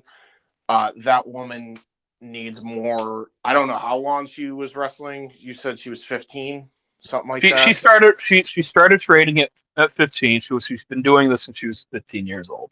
Right. Okay. Well, she definitely needs the forgivingness of this. The forgivingness of this is she's probably used to wrestling in smaller rings. I've never heard of this promotion before this match was advertised. Okay, so I wish I could have did more homework, but you try finding tape from an international wrestling promotion that virtually doesn't exist. All right, so all I know is she's held its belt for like 1,000 days, as I said. This could have been language barrier issues. This could have been a myriad of other issues. Maybe she is just bad at wrestling, right? And that's okay. That's okay. For what she's expected to do, she did her job. But Mercedes got, if I'm giving it star ratings here, she got at least 3 out of Phoenix. Okay. Out of 5. Because, I don't think anyone should be throwing out exorbitant star ratings. I will say this match, and this has nothing to do with Mercedes, definitely should not have main evented. But Mercedes hit Mercedes hit all of her classics. But come on. Mercedes hit all of her spots. And I think that Phoenix hit all of hers. Yeah, I think based on what they said, she had her. I forget what it was. They called it the Eye of the Phoenix, but I don't remember what the move. It was the elbow. It was a really shitty WMD elbow strike. Yeah, yeah. Yeah. I'm gonna be real. It was.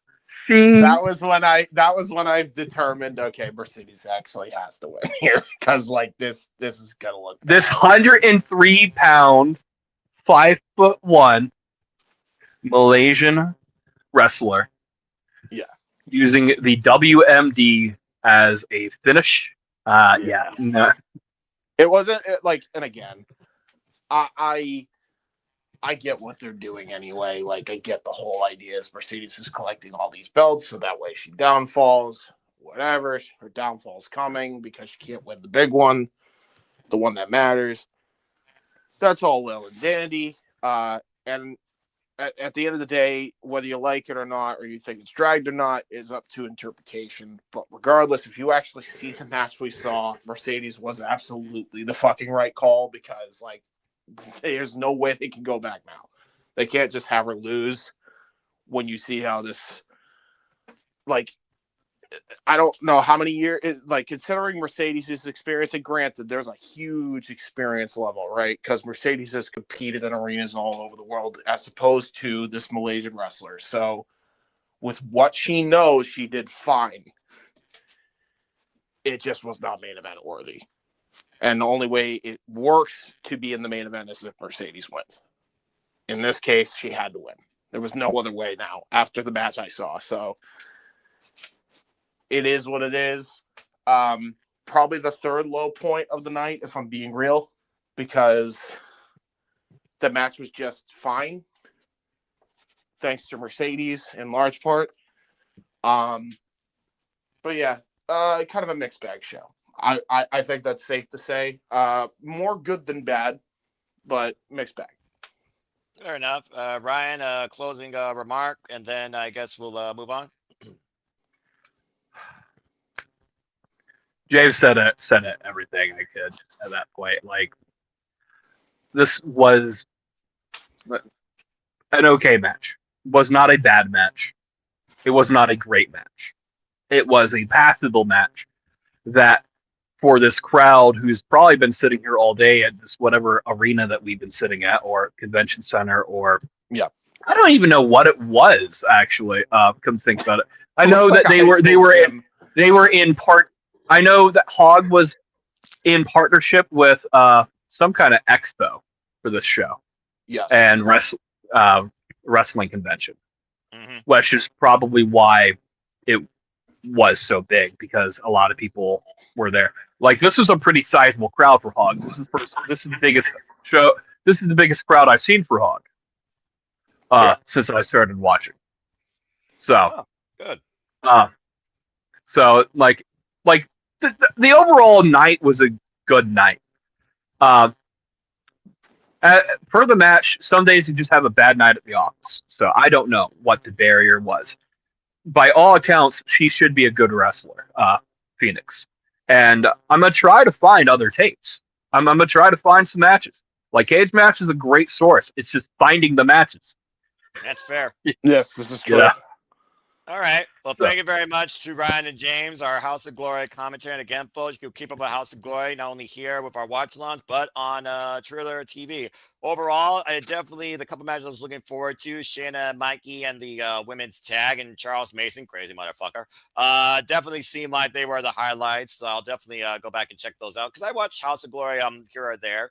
But hey, you all literally kept us in tune for the last 40 minutes of this show, so you probably kept more people here motivated than the crowd was probably sitting in their seats during some of this. Again, up and down is expected with independent showcases, audio quality, and God forbid you're dealing with anything on Fight TV or Triller, you're going to have technical difficulties. That's just the lay of that friggin' budget land. But thank you very much, James and Ryan, for your House of Glory Super Clash recap. Before we move on, does anyone have any thoughts regarding anything that you heard from House of Glory, even if a name you didn't recognize, or we will move on to our next topic? I will leave the floor open for the next few seconds. Okay. Well, thank you for that. With that being said, do you believe we've only talked about House of Glory for 40 minutes? Because that's exactly what we did. And I think because we have not gone a full hour, I'm not going to say his name, but I am going to allow people that haven't speak now to open up on our next topic. Because Adam Pearce, quote unquote, it's official, the most viral sensation in professional wrestling business. 250 pounds of pure motivation. The answer to all these questions. We all know his name, and of course, that name is Jeff Meacham. Well, I was, Jeff Meacham's definitely viral, but I was going to say Joe Hendry. I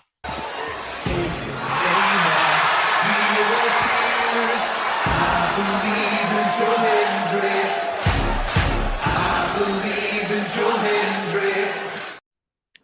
Damn it! Walked right into that shit, but again, but apparently Joe Hendry has officially signed with WWE. So let's go ahead and get everybody's thoughts towards that. And because JJ and Attila have not spoken quite literally at all, it seems, and she is TNA faithful and she's about to go to sleep. Attila, kick things off here. Give your thoughts on Joe Hendry officially being part of WWE.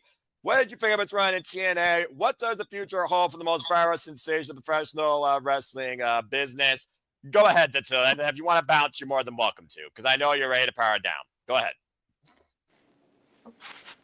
If she unmutes in the next 3 seconds. Otherwise, I'm going to skip her because she may have gone to sleep, because I don't blame her, because she probably works as hard as Ash, not harder. Again, stay tuned to Attila and Ash. We'll probably start their own podcast here soon on Pop Culture.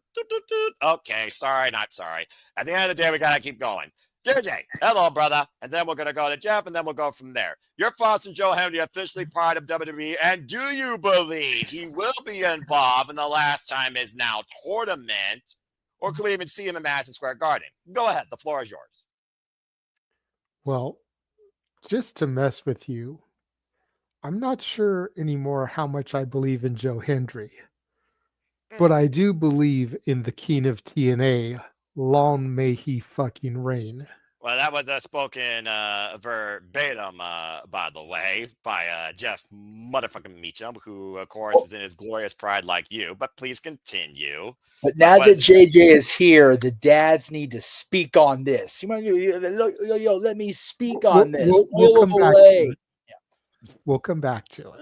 About to say, you had your 40 minutes of glory on that alone, brother. I know you're happy, though. Go ahead, though, JJ. Go ahead. Just go back and watch Simply Predicting Jeff, because I fuck with him so hard on that. Okay, I will. But anyway, so Joe Hendry, it was just a matter of time. At the end of the day, I mean, I almost hate to be one to beat a gimmick to death, but roll that video one more time and watch the way that crowd erupted and the camera shook on his first appearance in NXT. Fine. I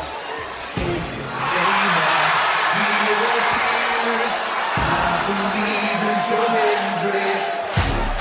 I believe in Joe Hendry. Look at the expression on his face as he takes it all in. Now, granted, that is a smaller crowd than he was even seeing in TNA at the time. But that was foreign territory. It's the epitome of, okay, your shtick may work in, Mid-South, but is it going to work in Crockett? Is it going to work in, Smoky Mountain? Is it going to work in New York at the Garden? Joe Hendry could be the number one wrestler in the world, but that doesn't mean that it's going to transcend to another company. And when they gave that reaction, we all knew it was a matter of time. Then you had the Rumble. Then you had Mania. And look, is he going to be in the Last Time Is Now tournament? Honestly, at this point, I don't know. And I only say that because now that we know he's signed, it almost feels like it's too obvious. Everybody swore Joe Hendry was going to be the surprise on Friday. And it wasn't. It was Zack Ryder. I said, as soon as Raw happened last week, Joe Hendry was going to be at the Garden. If anything, he was going to be the mystery opponent at the Garden because even if he lost his match, it still gives him the opportunity to interact with John Cena. Then Netflix announced that John Cena is defending his newly won Intercontinental Championship at the Garden. And then I began to think, why put him in the tournament? Why not just let him be Cena's challenger? Because then you can set it up where Cena even says his name. Cena can be in the ring cutting a promo. I don't care if you're from SmackDown. I don't care if you're from Raw. I don't care if you're from NXT. I don't care if you're Joe Hendry. And that's how he makes his official debut. And we get Cena versus Joe Hendry for the IC title. Does he win? Does he lose? Does it matter? Joe Hendry debuts in official capacity in the WWE at the holiest ground for the company. Because even Vincent J. McMahon used to tell Vince McMahon, the Garden is the Garden, Vinny. All right. Fair thoughts. And again, we will be covering Monday Night Raw for Master Garden Goats. Please stay tuned. All right. So I'm going to give you one more chance here because I know you're ready to power it down, but you're powered up enough that I can actually see your face. So please speak because you and I believe in Joe Hendry since day one-ish. So go ahead and let your thoughts be known. Joe Hendry and WWE, do you believe we will see him in MSG Monday night? Or what do you see his short-term future being? Go ahead and lend your thoughts. And if you want to power down for that, you're more than welcome to. Well, before I give my thoughts, I want to show Ryan this cool custom Zeo crystal that I found on eBay. That's random as fuck, but okay. Continue. Well, That's cool. You have to remember Ryan missed the last couple weeks of Power Ranger talk when we just spiraled into pop culture nothingness. That's fair. And aside from Dattila, he's probably the biggest Power Ranger nut that we know. Because even I have a limit. Even I have a limit as how far I go with my Rangers knowledge. And again, folks, you can stay tuned to the middle row, possibly starting their own pop culture podcast on their respective YouTube channels. Follow Rangers of Wrestling and Bag for Wrestling Today. Okay, to Joe Hendry, speak. So before I even get into it, I just wanted to say, like, I'm so happy for Joe Hendry. You know, I saw the rise. Well, you and I saw his rise in in TNA. Mm-hmm. You know, and I have to say, it's just been one hell of a ride with Joe Hendry. I'm so happy for him. He definitely deserves this. And I hope he continue to give credit to AJ Francis, because what's to say if he doesn't feel with First Class, he doesn't go viral with the whole apology. So, you know, I hope he continues to thank AJ Francis for that. And, you know, I wish him well in the WWE, and I really hope he finds success in WWE and that he, you know, he got to main event. He got his WrestleMania moment all because Kevin Owens got hurt. So, you know, I wish him the best. Okay. And I do think that he'll be on Monday Night Raw at the Garden. what do you think about the fact that he also will be, no matter what, at the Garden in the theater, considering he and Thea Hale are challenging all Ethan Page and Chelsea Green for the AAA Mixed Tag Team Championships in the opening match on Tuesday night? Do you think that Joe Hendry goes 1-for-1, 0-2? Do you believe Joe Hendry leads with gold in some capacity from MSG? What do you think? I always believe in Joe Henry. I've always believed in 252 pounds of pure motivation, the answer to all our life's problems. There you go. Questions. Say it correctly. Fair enough. That being said, is there anything else you want to say regarding Joe Hendry, or was that all do you want to share? Look at JJ was on here. Stay a hell. He's got to stay a hell. Yeah, of course. I said Thea Hill's name, and Thea Hill's probably the next biggest believer of Joel Hendry, let alone herself. And this guy's the biggest believer of Thea Hill. All right, fair enough. Is that all, Dattila? Yeah, pretty much. I can't wait to see Raw on Monday. For once, I actually can agree, because it is also MSG. That makes Raw actually mean more than usual, even for me. So I'll give you that credit. All right. Well, thank you very much. And if you want to stick around for the remainder of the conversation, you're more than welcome to. But again, if you want to power it down, just let me know in chat. Okay, let's move on down the line, right down the middle. X gets the square. Jeff Meacham, Joe Hendry, and WWE. What do you believe comes from this? And do you think that we still could see him still some point again in TNA? Like, you always can return home. It was TNA that kind of put Joe Hendry on the map in the first place. So we definitely got to give credit where credit's due. But with the whole way this relationship, pre-acquisition, quote unquote, is going, I don't know. But what's your thoughts now? It's officially part of WWE. They got Joe Hendry. I wonder how much they're going to say his name and use that gimmick for their own ploy. But what do you think about this? Let me first ask a question that I don't think has been asked as far as in any of our own, no pun intended, spaces. Has it been formally acknowledged outside of the report that went out last week? Like, has it been stated that he's going to be a WWE person? As far as the website, no, but there was a tidbit that Matthew Waywat kind of spilled the beans at one point. So it almost felt like it was. Oh, that's right. I forgot about that. It was like a foregone conclusion. And now everybody's saying, as reported by No DQ, it's official. But as far as seeing him with Paul Levesque signing on the dotted line in a little mid short like AJ Lee, who's done deck diddly since her return, no.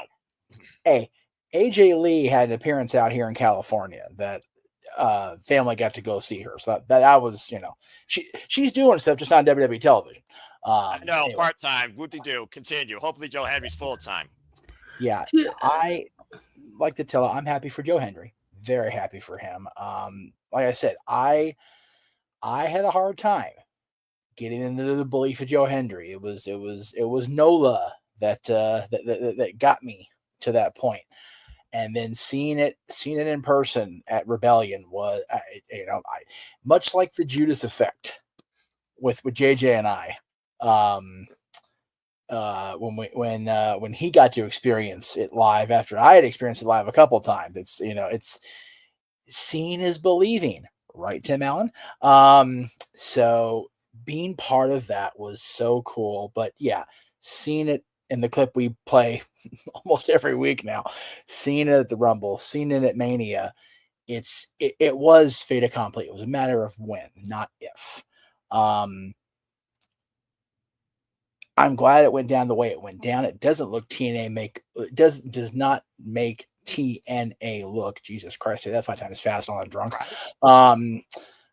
Bush League, like I feared it would when he did sign, and just said, okay, I got my exposure, see you, bye. But if you're speaking in kayfabe, it wouldn't have happened if you just let him and Frankie be one-on-one in April. Anyway, I'm just saying. Yeah. You gotta give the king subjects what they want, Noah. His family was there, and stupid Ethan Page with his damn smile. Anyway.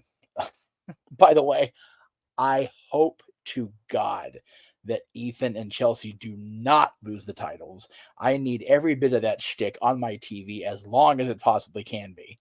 I love Joe. I love Thea. but I need Ethan and Chelsea together as a team for as long as humanly possible. Because Thea with gold. I want Thea with gold too, dude. I do. I want that, but I don't want it to be as with a mixed tag and with all respect in a promotion I don't even watch. I want her to be the NXT women's something. Sorry, James. North American. I just want that for her. If it ends up being this, I'm not gonna be mad. Don't get me wrong. I would love it if Joe and Thea won, but I really want Ethan and Chelsea to just be a partnership and to just stick it up everybody's rear, especially now that Matt finally got his one off, because Chelsea's going to be even more obnoxious now. And I want every bit of that for all of us. We all need more Chelsea in our lives. Forever. That's fair. Not best I trust, but continue on the Joe Anyway, Hendry thought, with Jeff. Joe, And yes, then I saw you had a thought, so I'll go back to you after, I Jeff. want it so bad to be him and John in DC. I want it more to be him and John in San Diego, but I ain't getting that. I'm not that damn lucky. Whatever Joe Hendry gets to do, as long as he has a match or some sort of legitimate interaction with John Cena on camera before John is gone, just keep saying his name and he'll appear, and I'm good for it.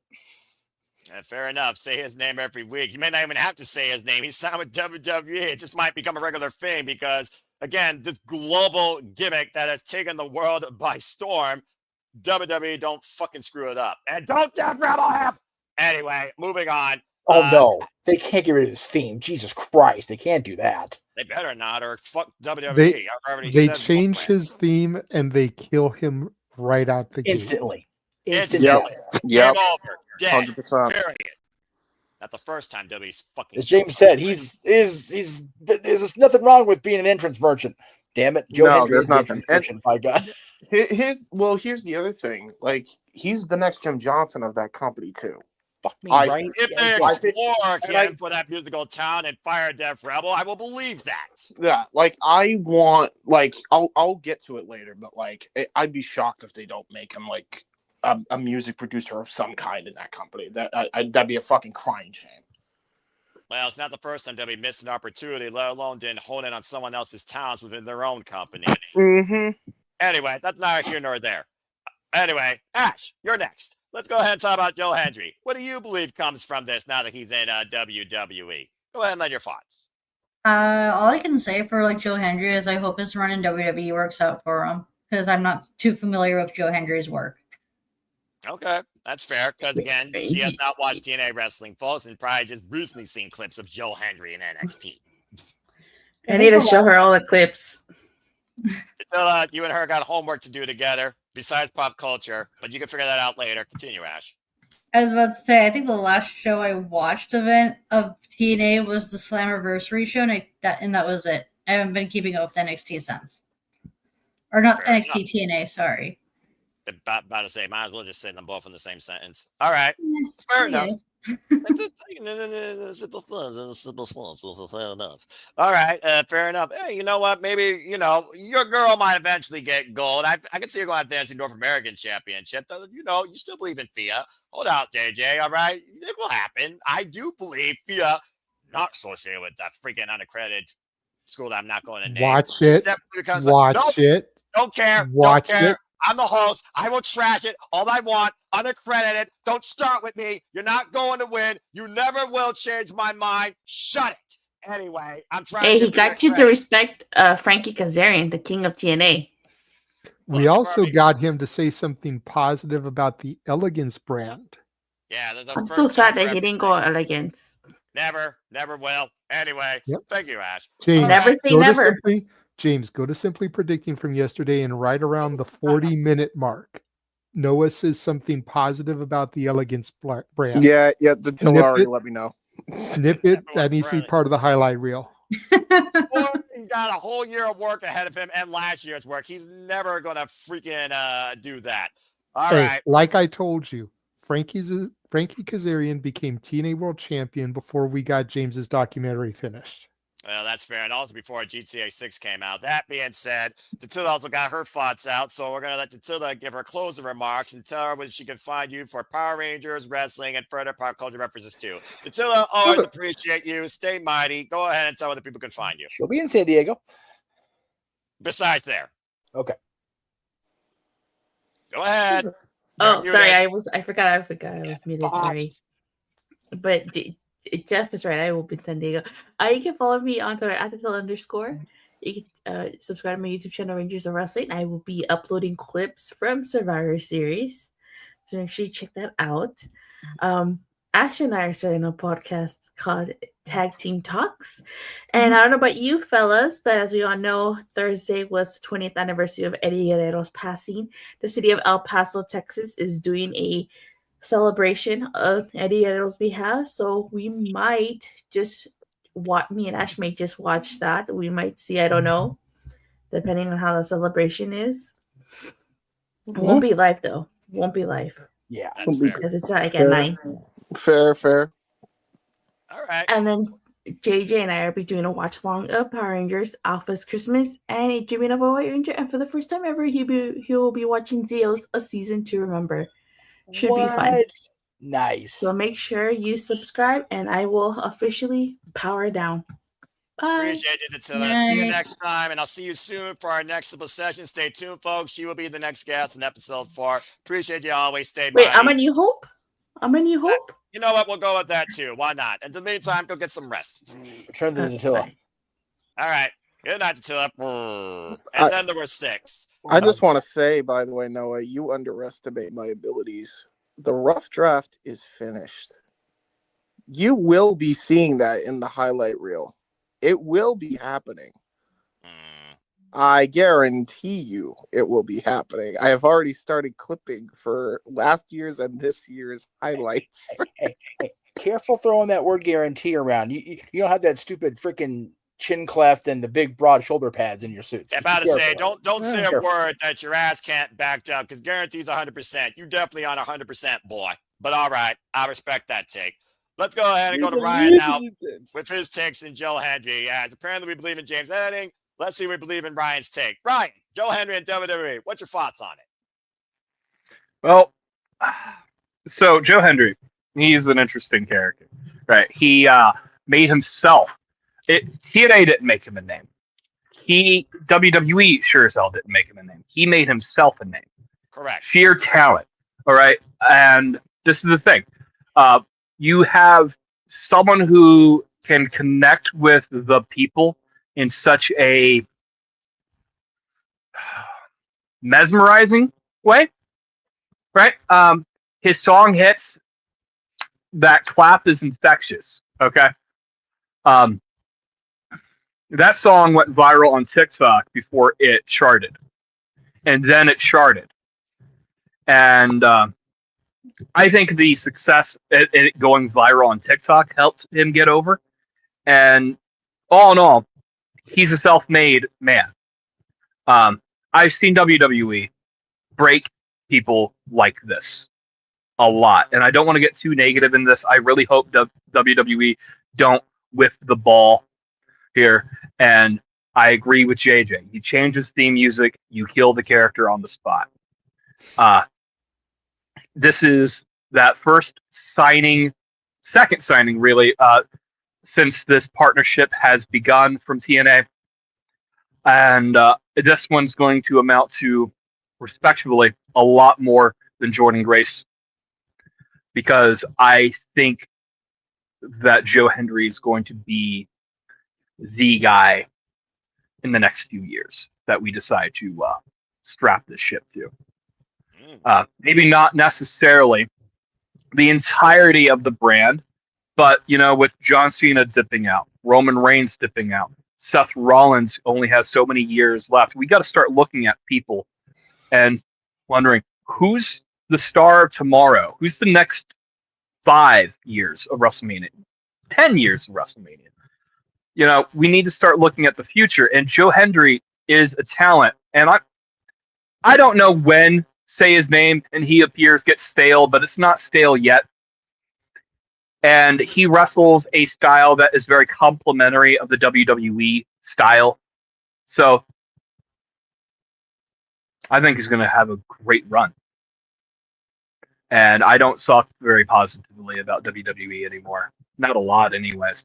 I've been trying to stay optimistic about the last few months of John Cena's run. I've been trying to watch and entertain myself the best I can because John Cena was my Hulk Hogan, right? Brother. And I want to see him go out on his own terms and wrestle someone. And if the last match was against Joe Hendry of all people, right? That's you're making him, you're putting him over, you're making a new champion, a new IC champion off rip. He is already TV ready. He does not need NXT. He is ready to go. All right. He has a character. You can say at the end of the day, you can have all of the gifts in professional wrestling, but if you have no character, no one's gonna fucking remember you. Accurate. And he has that. So I'm here for Joe Hendry. Well said. Before we go to James, JJ, I do see your hand up. What do you want to add towards what you just heard? Something Ryan said triggered something in my brain, and not in a bad way of triggering. Good tell. Joe Hendry has the opportunity to be everything they fucked up in R-Truth. Yeah. Comedic character, over with the fans, does his own music, can do parodies to taunt other people a la the old Cena freestyles. But once that switch gets flipped, he can work, and he's a hell of an in-ring talent. Joe Hendry is their do-over for R-Truth because R-Truth should have been world champion at least once. Yep. And as horrid of a pay-per-view as it was, as horrid of a heel turn as it was, it should have been capital punishment. Mm-hmm. It's only opportunity. Exactly. Literally his only ever opportunity. Put that in mind, by the way, for the former TNA world champion, folks. First black one, NWA. NWA world champion. NWA TNA, they're merged together. Continue. Yeah. NWA champion under the TNA umbrella. Yes. Thank you. R-Truth is if you look up the definition of utility player, be it in sports, wrestling, whatever, Ron Killings is that guy. You have him do anything. Not only do it, he'll make you go, fuck, why didn't we do this with him sooner? That's Ron. And he always has been. And K-Quick's debut was 25 years ago, like a couple of days ago. Yeah. To the day. Isn't that crazy? That's crazy. So that I think having seen that post and then hearing Ryan say what he said is part of what put two and two together in my brain. Different era, different world, different superstar, global, multi-dynamic sensation and personality altogether. It really is interesting to think, does history repeat or do we correct the mistakes of the past? To be determined. But still, very interesting thoughts to think on, Brian and JJ. All right, JJ, you wanted to be last, so let's go ahead and close you out. So Joe Henry now at WWE. Well, did Ash go? Yeah, Ash won. Thank you, Okay. JJ. It's okay. Again, we're making sure everyone gets their words here, and some people may not have as much to say because maybe they don't necessarily know. That's right. She hasn't really seen that much of his work. That's what she said. Exactly. My bad. No, you're fine, JJ. Again, it's good to recall, and I appreciate that. All right, James, let's go ahead and get your thoughts. Joe Hendry now in WWE. What do you believe comes from this for Joe Hendry? I agree with everything you guys said about Joe. I think he's a utility player. I think he's going. You can put him anywhere on the card. You can have him do any act, and it will get over. I've been following this guy long before that song was ever a hit or viral or ever created. I've seen him since WCPW. Same. I've seen him his later work in ICW when discovering him in WCPW, and this guy is a talent. ROH. ROH, yep. The ROH, by the way, fun fact, that's where that song debuted, by the way. Just a fun little trivia there for you. Yep. Which is freaking funny now. So Joe Hendry is a megastar in the making if you use him right. And at the end of the day, here's one thing that I think people have to keep in mind. You got him for 3 years. He's pretty up there in age. I think people got to remember that. He's pretty up there in age. He deserves to be at the top of the card somehow, even if it's in a mid-card, top mid-card role, whatever. But he's a world champion might be iffy, right? But the thing that you absolutely have him for, and where he should be, he should be utilized because his talent is just so damn great, and he has a lot of connections that could help out because he's actually friends with some music people, is him as a freaking music artist. He is your next Jim Johnson. 100%. I still maintain that. I still believe that. I know other people think that, well, because he did a few covers doesn't necessarily mean he's the greatest artist in the world. I'll tell you right now, anything that Joe Hendry creates has charted way more than Def Rebel has. And there's been some good Def Rebel songs, but none compared to Joe Hendry's parodies. And if he gets in touch with people that also happen to have some musical chops, which Joe Hendry has those connections, why the fuck wouldn't you tap into that? You'd be a fool not to tap into that. Genuinely. And I think that's where he's going to ply his trade in the most. It's not going to be in the ring, although he'll do very good in the ring, even if it's only 3 years. It will be in a backstage role as a music producer. I really do. I think he's got a job for life there, just based off of that.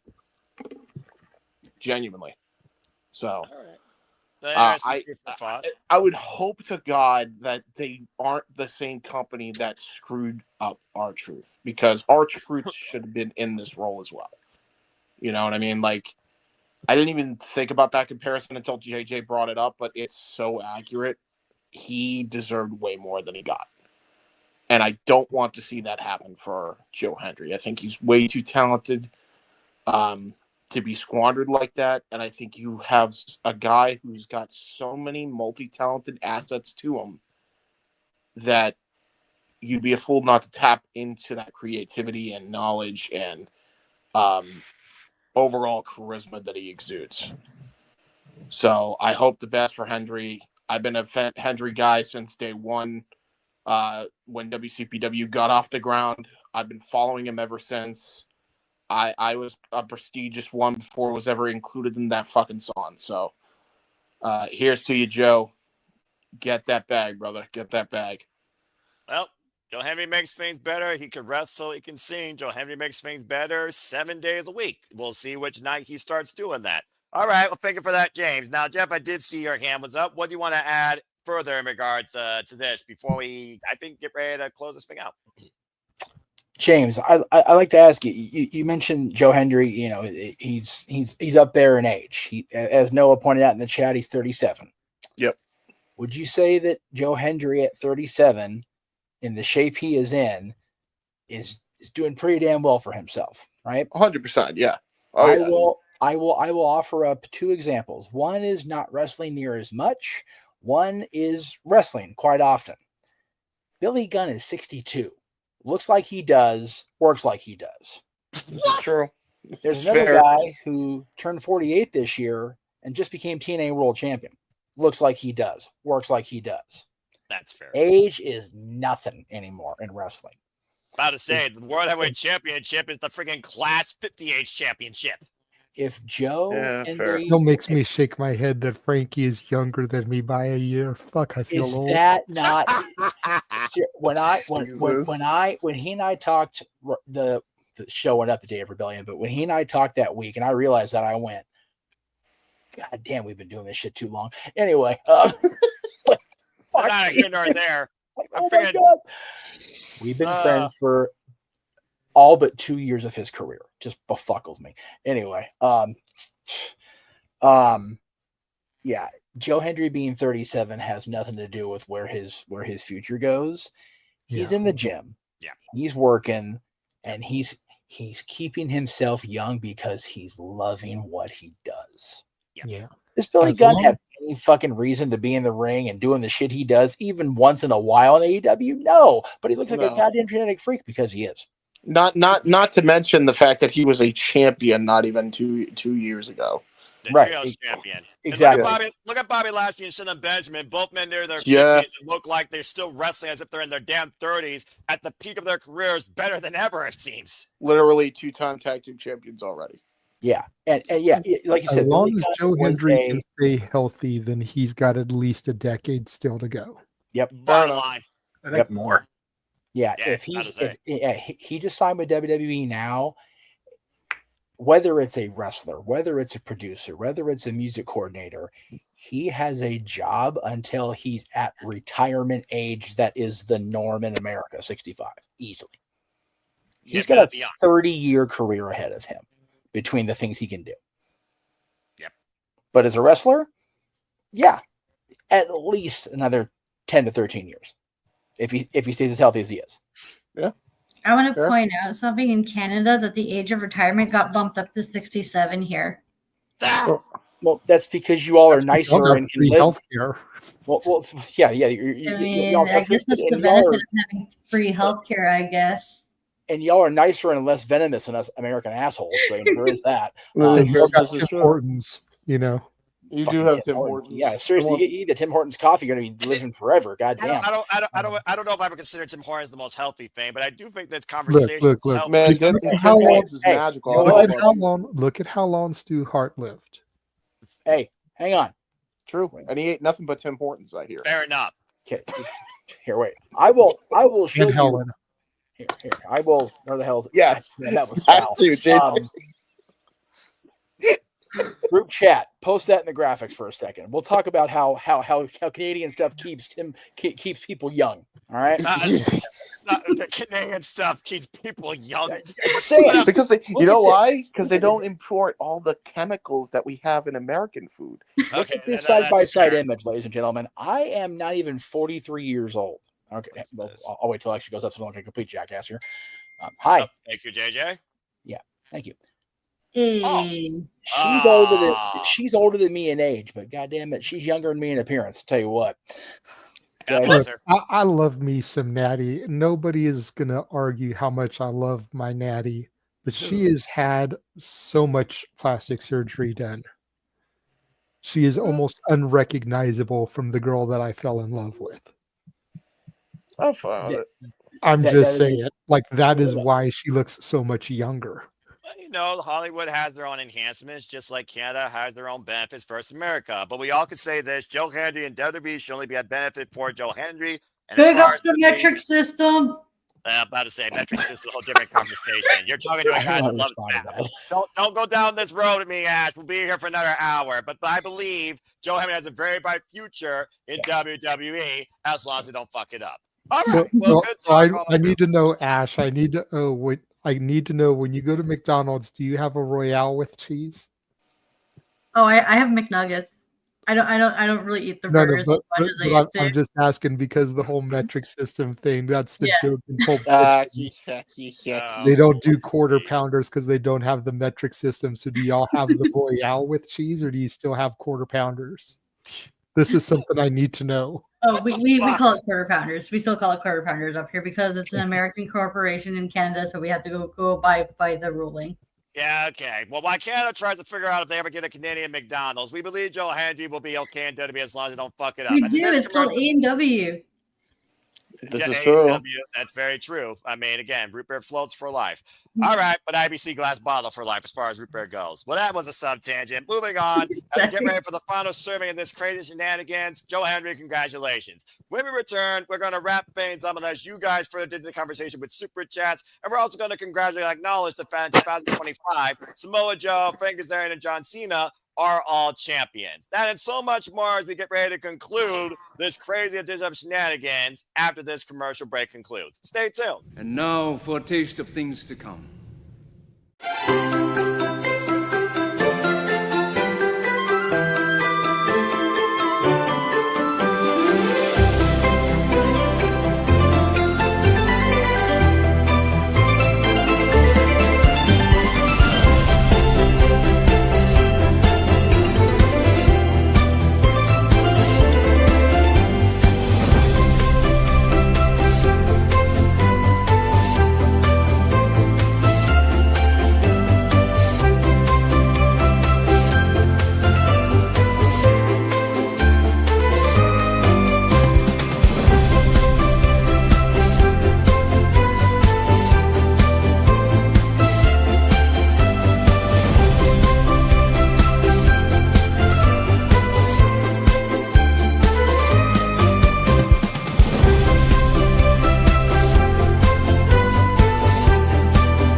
And as always here, a continued reminder for all of you, we truly encompass, celebrate, engage, analyze, criticize, and always look to watch upon all the wrestling and combat sports and other form of sports to include Monday Night Football, which I don't give a damn about either. And welcome back to the Saturday Shenanigans here as we get ready to conclude everything for the evening. Again, I've been your host for this crazy session once again with Jeff Meacham.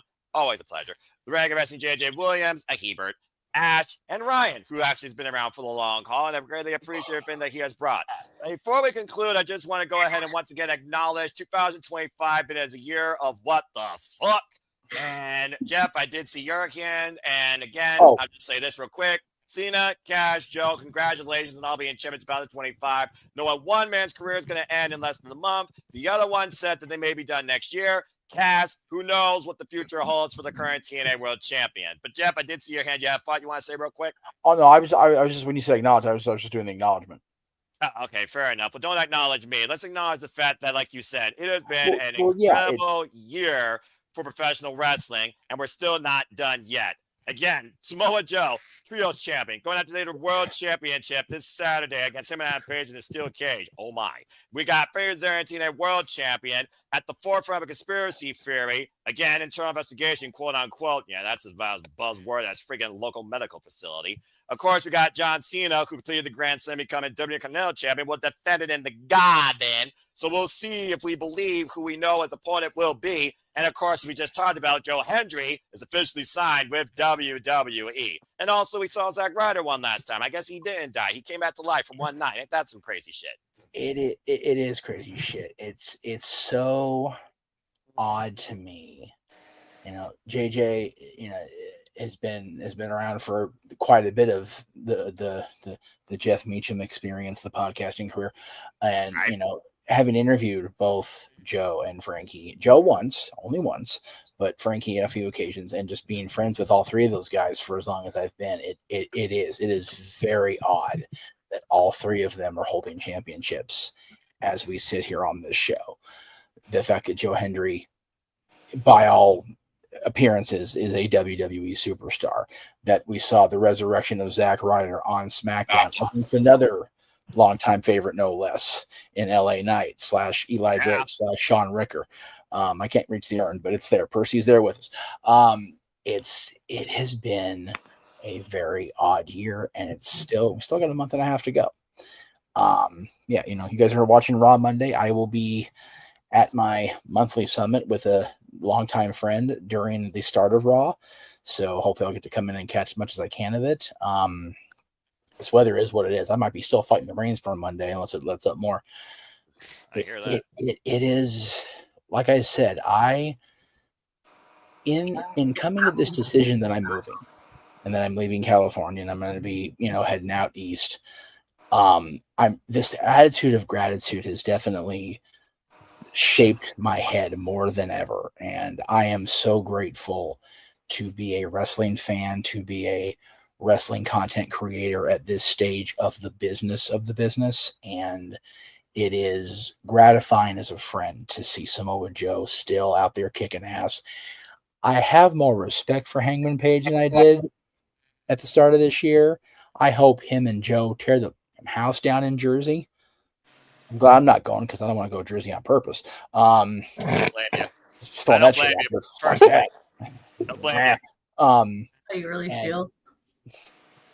We'll be here for another hour if we do that, all right? And the only thing that's come out of New Jersey that's good, the Butchers, the Operas are still in the Ring of Honor Pure Championship Tournament. That title will be crowned, by the way, folks, at Ring of Honor Final Battle. Fucking pissed off I'm not going, but it is what it is. Continue, Jeff. Dude, that's the other thing. We've got Survivor Series. Then we've got that weekend where everybody and their fucking mother's running. Then we've got the following weekend with Cena's last match. Those 3 weekends in a row are just going to be like, how do we recover? Oh, we do Christmas music. And then, we'll do AEW World's End. And then we'll just pass out from exhaustion come the 31st. Oh, wait, no, we have a year-end show. Just kidding. And then we rest, and then me and Ash will preview and cover Wrestle Kingdom 20. Speak for yourself. I'm beginning editing on the highlight reel. Oh yeah, that's right. Japanese John Cena's retiring, isn't he? That's correct, Ash, after 25 years. Okay, so American John Cena is retiring.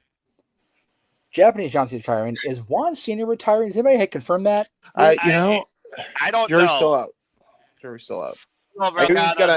He's got a mask versus hair match, I think, coming up at CMLL. I'm pretty sure he's managing an orphanage somewhere down in Mexico. How did Juan Cena get signed by CMLL? That's a Tony Khan thing.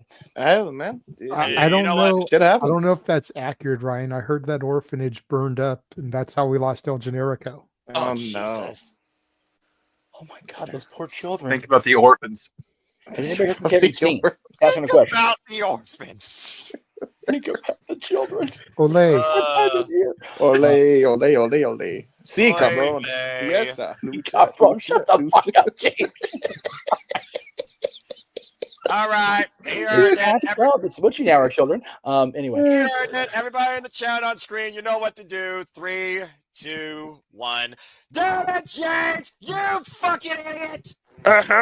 See, cabrón. Anyway, beloved Pete. All right. Well, either way, yes, what a wild year this has been. Yes, it is. I am grateful, and I continue to be grateful to be able to come on and rant about this ridiculous business for most of these 4 hours. To be able to go on the Nerdy Key review on Tuesday again in the middle of Mickey and Minnie's 97th birthday, to go on the Greg Cherry show next Wednesday. Oh wait, no, I'm working next Wednesday. No, I'm not. I'll be on the show this week. Next. Get your schedule in order, brother. Since right here, God help me. It changes so much. It fucking does. JJ knows. It's ridiculous. Especially, dude, the House of Mouse rules this house. I don't give a fuck. Fair enough. But prioritize and organize is the way you keep yourself alive. But yeah, the bottom line is everything else over here is batshit. Wrestling has kept me grounded and grateful. And my friends are thriving, not just surviving, after quarter-century careers, and that's so fucking cool. Amen to that. All right. Well, with that being said, does anyone else have anything further to add with that comment, or are we ready to bid everybody up? Of course. Come on now. I created the topic. You think I don't have something I want to say about this, Noah? Jesus. Then go ahead, JJ. I missed most of the rest of the show, damn it. That's fair. Look, I'm not gonna lie. This topic was designed very selfishly for me and Jeff. Because the fact that we've known these guys for so fucking long. Yes. All I thought about when I saw the clip of Frankie win the title, and then the realization sinking in that Frankie and John won championships in the same week. Right. And Joe is still Trios champion. What's Bassman thinking right now? Right. I thought about Rick a lot this week. I did. For those of you that don't know, who we're talking about. Rick Bassman is the guy that owned, operated, founded Ultimate Pro Wrestling, which is where those three kind of cut their teeth and got their start. So the fact that he welcomed them through his doors, got them trained, and now all of them have been world champions. And they're all holding titles at the same time.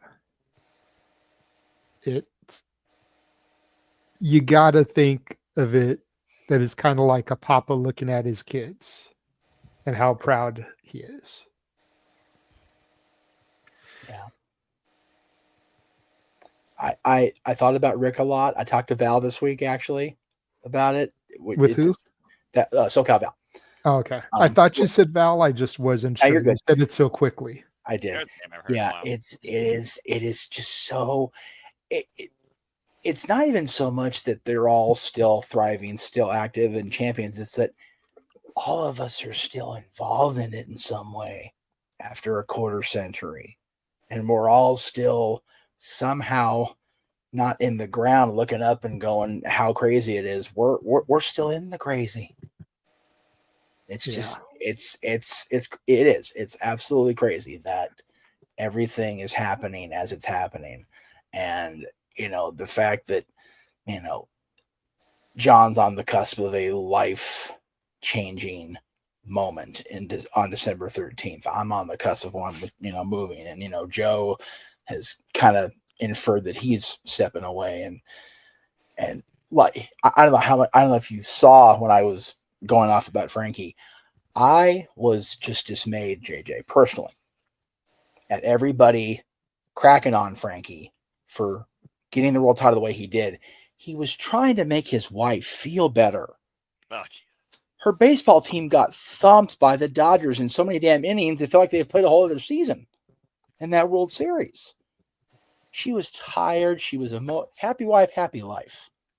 And you gotta hate on him for that? That's terrible. That's just terrible. Shame on you people for that.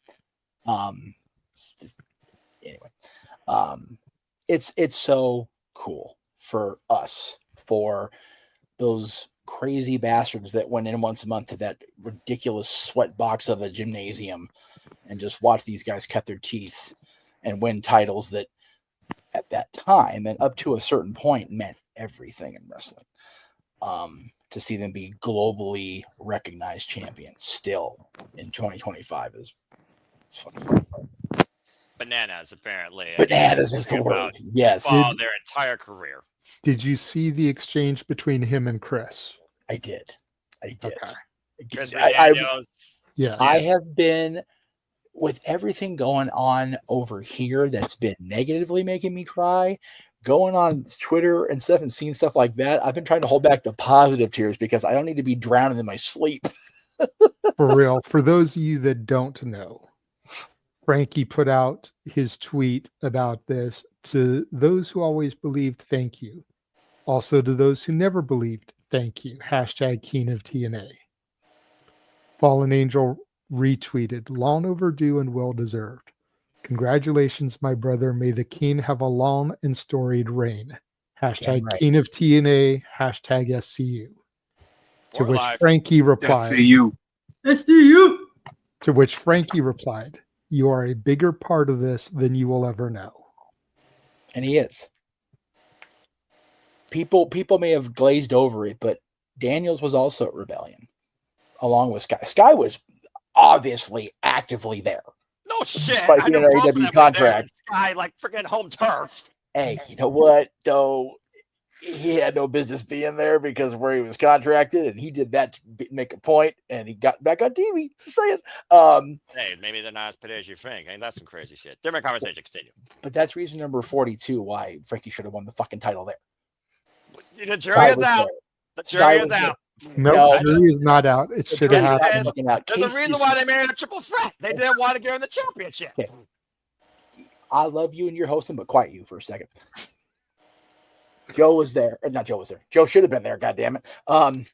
Chris was there back in the back, keeping hidden because God forbid he piss off Tony. Sky guy was there, blatantly in the crowd. His wife was there. His son was there. His fucking mother was there. His mom. I hadn't seen Frankie's mom in 15 years.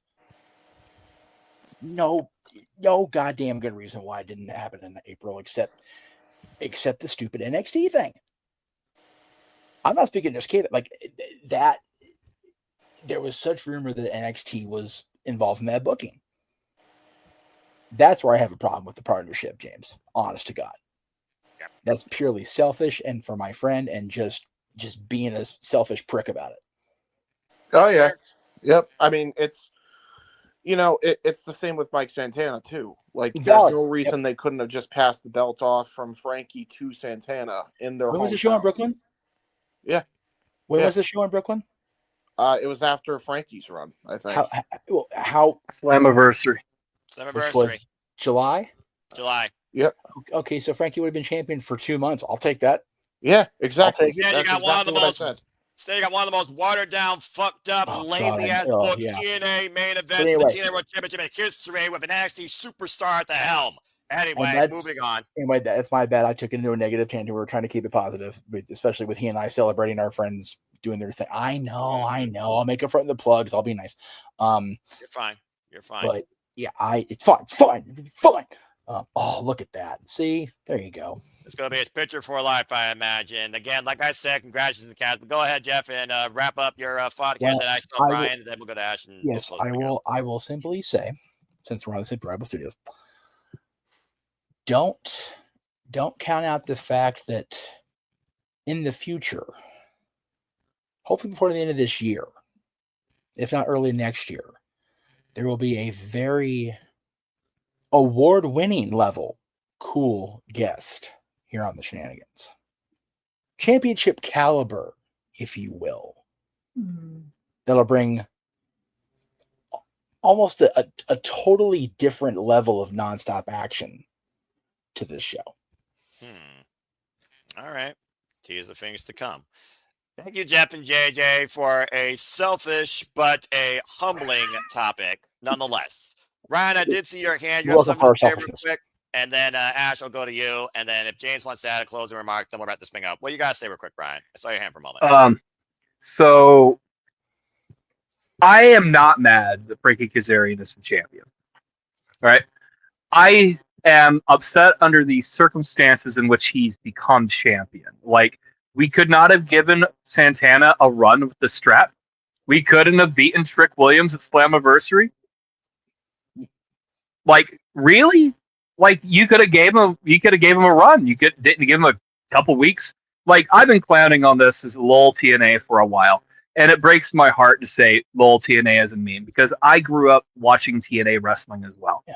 You know, the TNA in my youth feels very dead to me, and I'm glad that someone from that youth has finally become TNA World Champion. This is something that should have happened maybe 2011, maybe when a certain, guy decided to almost kill the company, but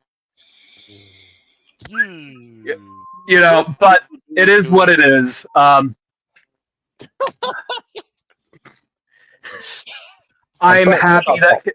happy that Frankie Kazarian is champion.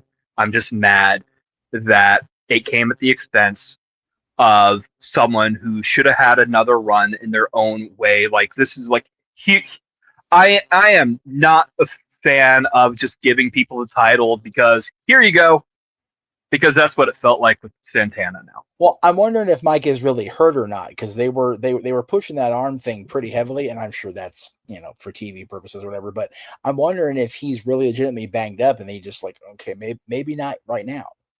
Nah. Out of the two options, out of the two people that could have cashed in, I'm glad it was Frank. Yes. And I said it when I came on earlier. I love Nick, but he's already been TNA champion in this run. Yep. I'm okay. That is Nick. He stated that he's okay. So. Yeah. Yeah. I look at it like this. Well, I understand that there are people that are upset about Santana losing it so quickly. And while I don't necessarily want things to go back to the way they were in 1999, 2000, where the belts seemed to change hands every month, for there to be a rivalry between two pretty long tenured TNA talents who worked for a different organization both at the same time and both found their way back to TNA to trade the belt back and forth a la Rock and Foley did. I'm here for it because it's something we haven't had in a long time.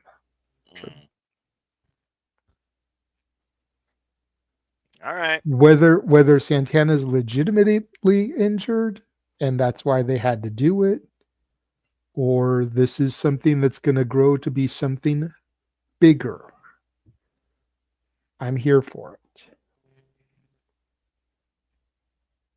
Okay. We'll see what happens. I'll see if I trust this process. But Yeah. again, I stand by what I said. The rumor and innuendo that I heard was that Santana's contract's up soon, and he's not re-upped, and that could be their way of saving this. And that he is probably, if that is the case, he is NXT bound, and I don't think it's going to last that long.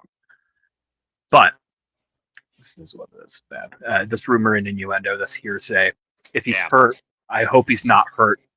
If between the two, I hope it's the one where he's not hurt as well, but this is what it is. Hey, again, if the contract is coming up, Raw is in the Garden. Santana is from New York. Keep that in mind. Is a very fair point as well. JJ planting them earworms. I'm here for it. I'm here for it. They said when they announced the tournament that people that don't work here could be in the tournament, and Santana's contract may not be up yet. But a victory in the tournament and then the contract expire.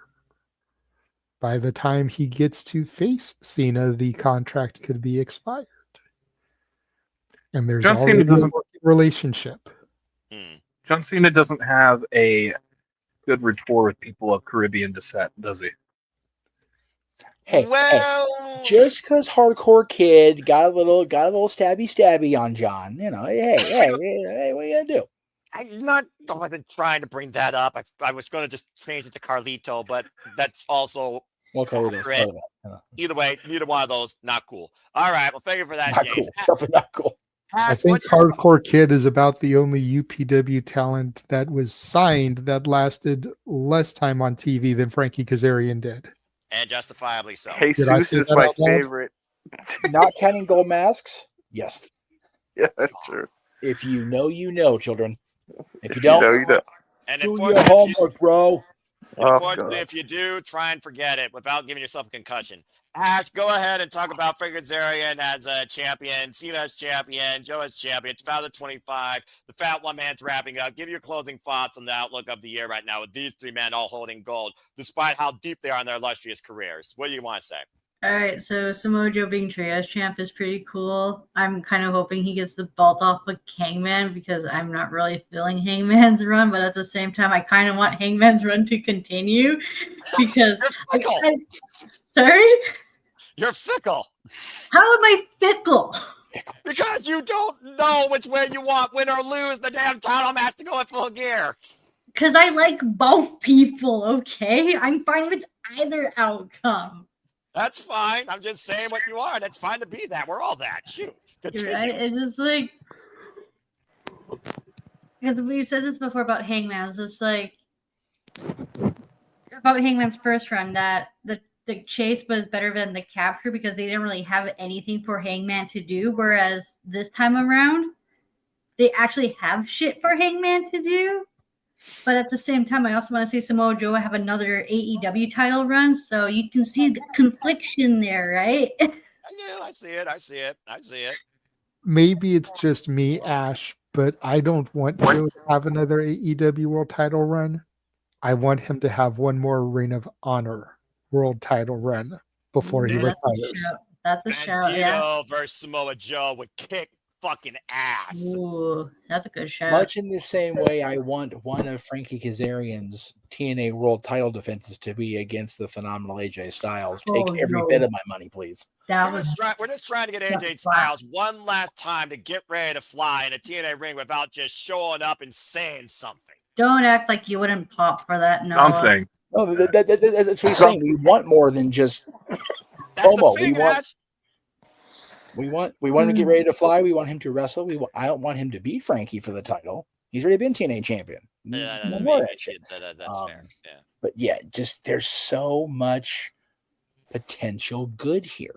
There's so much potential good. We're keeping James up later because it's almost 1:00 for me. So it's for you East Coasters. So I'm so tired. I'm so tired. James, you woke up at 7. Yes, I did. After only like 4 hours of sleep, bro. Whose fault is that? Ever since getting the rough draft done, my sleep schedule's been all over the place, bro. Well, anyway, you'll figure it out. Also, it is 3:35 here on the East Coast, and happy 60th birthday to my mother, actually. God bless moms. Happy birthday to your mother. We love Noah's mom. In the words of Biff Tannen, say hi to your mom for me. Yes, please. Happy birthday, Mama Noah. I most certainly will in the morning. Thank you all. You're all nice. I Anyway, won't sing, I promise. I don't want to scare her. Not copyright. Anyway, Ash, continue your point regarding the 3 men. Continue. Yeah, so Cena winning IC title, that's I wasn't expecting him to win it as early as he did because I thought he was going to win that like at another date. But then again, given John Cena's like X amount of dates he has. 3 dates. Right? I didn't realize how soon we were, like how close to the end we are. So so I'm thinking is like whoever wins the tournament, that's who's going to get that IC title off of John Cena. You would think, right? Or at least we'd hope, maybe. I don't know. Maybe I'm thinking too far ahead, like I always do with this type of shit. I mean, to be fair, doesn't any fan try to book stuff far in advance and their booking completely goes out the window because they want to see long-term storytelling follow their way, despite the fact they're not on their payroll and it just doesn't happen. Not that I'm pointing out anybody that I've seen on the internet do that type of stuff, but it is what it is when it comes to a wrestling fan's outlook on this business. Yeah. Anyway, continue. And for Kazarian winning the TNT title, the TNA title, sorry, long overdue. TNT title. I'm getting my names mixed up, okay? I am a sleepy girl, okay? Leave me alone. All right, sleepy girl. It is early morning in the peg. You be nice. I've been up since 5 a.m. doing charity work. She's done charity work. He's done editing work. All you other yahoos, I don't know what sort of work you do outside the magical place in the restaurant business. So I was going to say, I did work. I was say some people do legitimate work, and I'm not taking anything away from anybody else. But go ahead and conclude, Ash. Yeah, Kazarian winning TNA heavyweight title, long overdue. Like AJ's won it, Joe's won it. I was just like, when I was watching TNA, I was like, Kazarian was one of those few people who I enjoyed watching TNA, and he did solid work in the X division. It got to the point where it's just like, how has he not won the title yet? Why did it take him this so long? I know I've said it 100 times, but Frankie Kazarian is one of the primary reasons I have that Retro X Division championship. Yep. You've told me that verbatim, considering he's a 6-time X Division champion. Yeah, I'm just hoping that his run is booked very well, given what we're... All I can say is for TNA is, oh boy, this company does a peak and valley. It's really hard to say like his reign is going to be good. I want it to, but it's really up in the air at this point. But I'm just happy he's finally champion. Like we can finally say Kazarian's been TNA World Heavyweight Champion, whether it's short or long. All hail the king. Fair enough. Tire boy James, go ahead. Simply put, give your closing thoughts on these 3-minute champs, and then we'll finally wrap this crazy shit up. I am happy for my boy John Cena. I am happy for my boy Senior Joe. I am happy for my boy Kaz the Future. Yay. In all seriousness, like I've been watching these guys like since I was young. Like, honestly, like they've been intertwined in my childhood as far as my wrestling fandom goes for years. Like, so the fact that I get to see them all as champions, like around the times where they're probably going to call it a career one more time, is really freaking huge for me. I think that's dope. Congrats on all of them. UPW for life. For life. Well said, man. And Emmanuel, you're already in a handicap match. Don't add more fuel to your fire. You are in the wrong fucking room on the wrong fucking Saturday. I love you, Emmanuel, but no, that's a bad Emmanuel. Also, Emmanuel, the person who would win against Carlos Silva versus TK, I don't know what you mean by that if you're talking about booking or a fight, but if it's a fight, I'm going to be real. I love Tony. I don't know if Tony could win in a fight, so I have to give it to Carlos Silva there. But then again, there may be some jiu-jitsu or they physically look the same. Do they look the same? Other than the face, other than the hair and ethnicity, they are the same. They are twins. The same. Hey, all I know is Tony probably has some cartel connections that can fuck Carlos up. Yeah, that's what I'm saying, man. That's what I'm saying. Like he's got all that. He's got all that. And at the end of the day, I mean, just he's like me anyway. Like if you piss him off on the wrong day, it's a bad day for you. Don't piss Tony off. I don't like Tony when he's angry.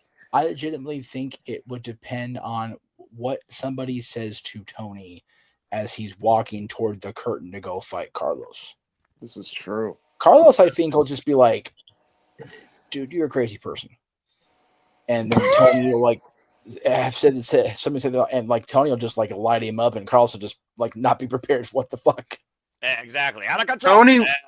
Tony wouldn't even fight him. Tony would pay someone to go out there and fight him. That's valid. It's infinite money. Look.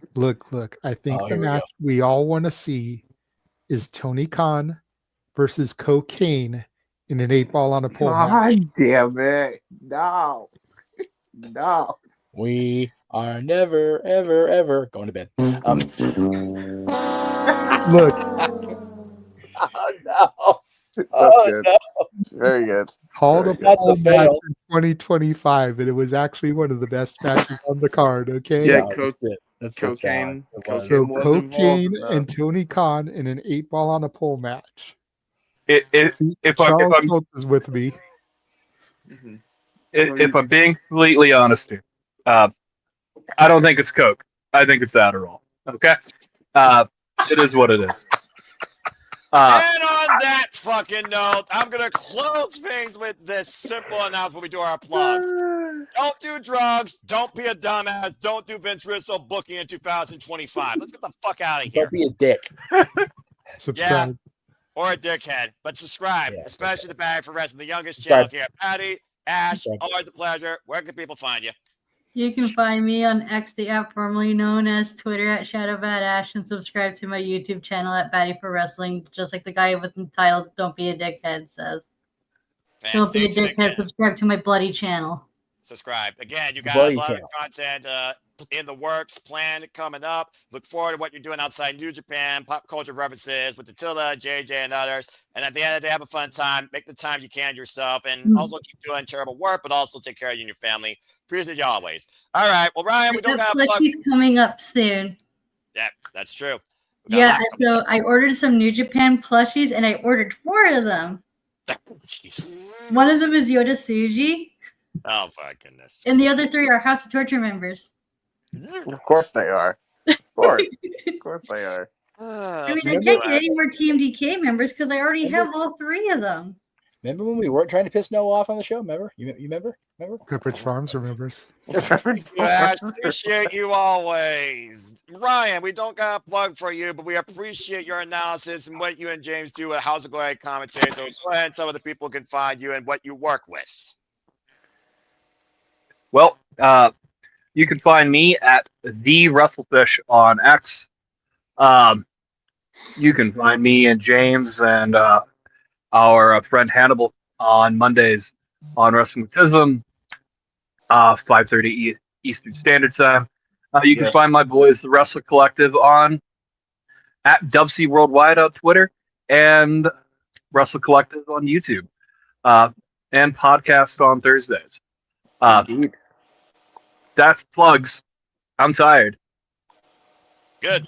You go get EP man. some rest. You did your whole thing. Congratulations, achievement. We You also lasted have the a whole show time. on It's game for Spaces on Wednesday called Light the Fuse, where they preview AEW. This is also fair. You don't put you gotta say that. Look, too. he can't remember everything. That's why you build a damn graphic, and he's gone longer than ever on Shenanigans. So already, mad respect to him. Thank you, Ryan. We'll see you next time. All right.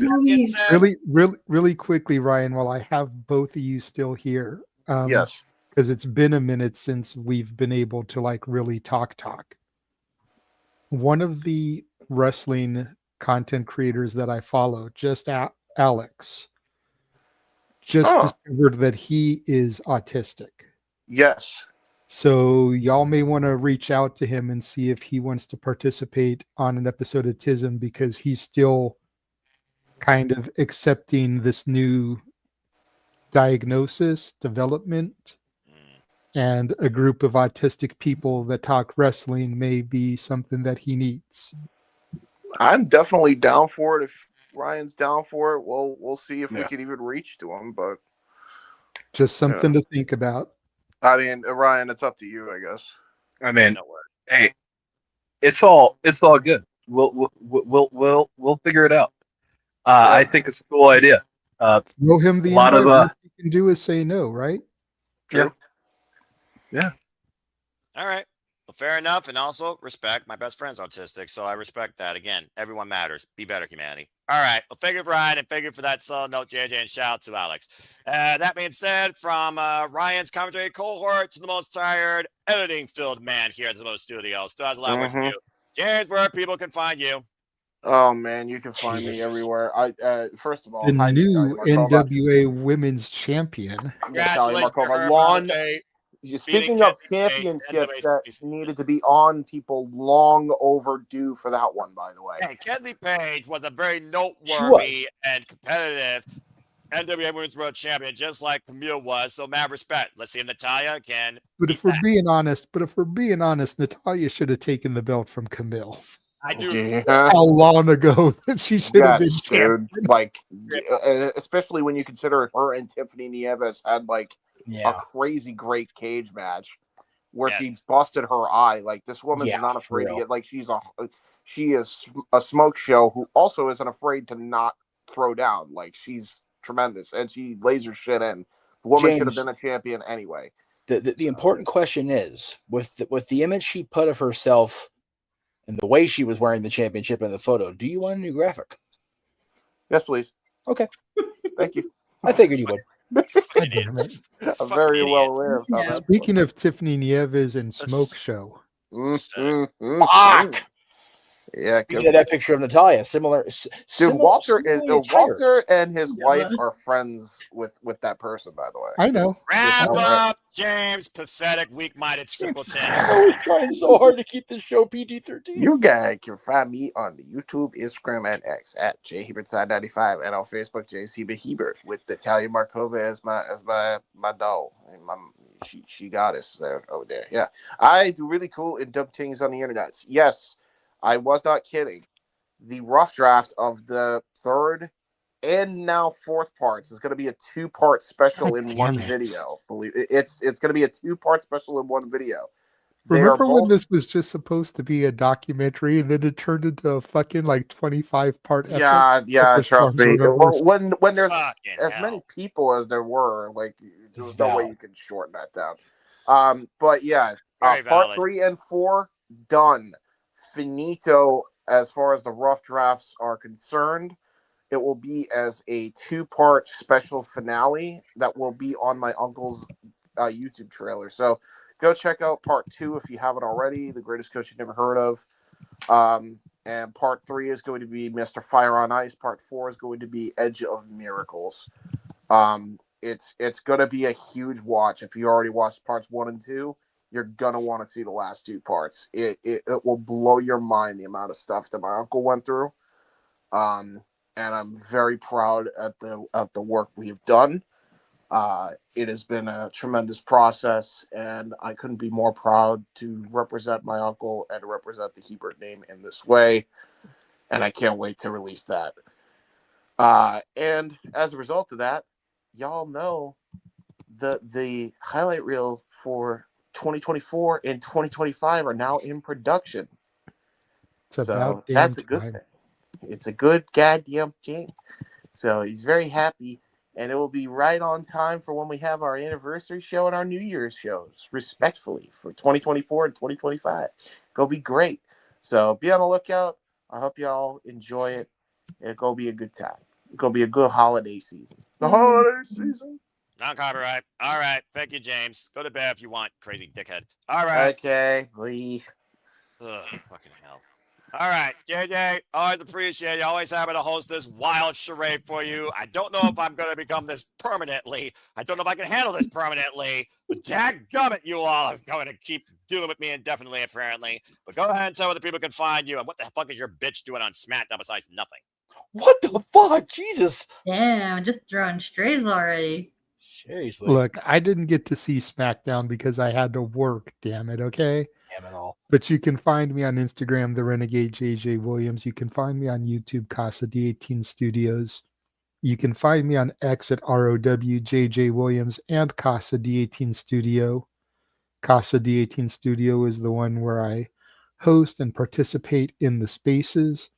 And then, of course, you can follow us on X at SR Studios 2024, which is where you can vote for the awards in the first ever Simply Reliable Studios Awards. Voting is now going on for Babyface of the Year, category that it's one of the ones I'm really looking forward to seeing the results for, because we actually have a female nominated for Babyface of the Year against 4 guys. And I'm not going to lie, there's a small part of me that hopes the girl wins. Because the girl is Miss Willow Nightingale. I knew it. AEW's pure babyface. Right. Hey, I'm just saying, like, in a world of toxicity, in a fandom of toxicity, is there anybody out there that gives you more of a reason to smile anyway? No, exactly. And also, and in canon in AEW, remember when Julia misted Willow? She wasn't corrupted. I guess nothing can corrupt that purity. Who knew that something can actually be above toxicity in this world? Willow Nightingale, please don't change. If we're talking about Julia, can we talk about Sky and the sheer amount of blood she lost on Wednesday? Jesus Christ. Yeah, that girl might have cut too deep. She might have cut too deep, but it made for a hell of a visual. I've been saying the same phrase about Obafemi for over a year, but Sky is a bad motherfucker. She was born hardcore out the womb. God bless that woman. Right. All right. Good luck. All right, here we go.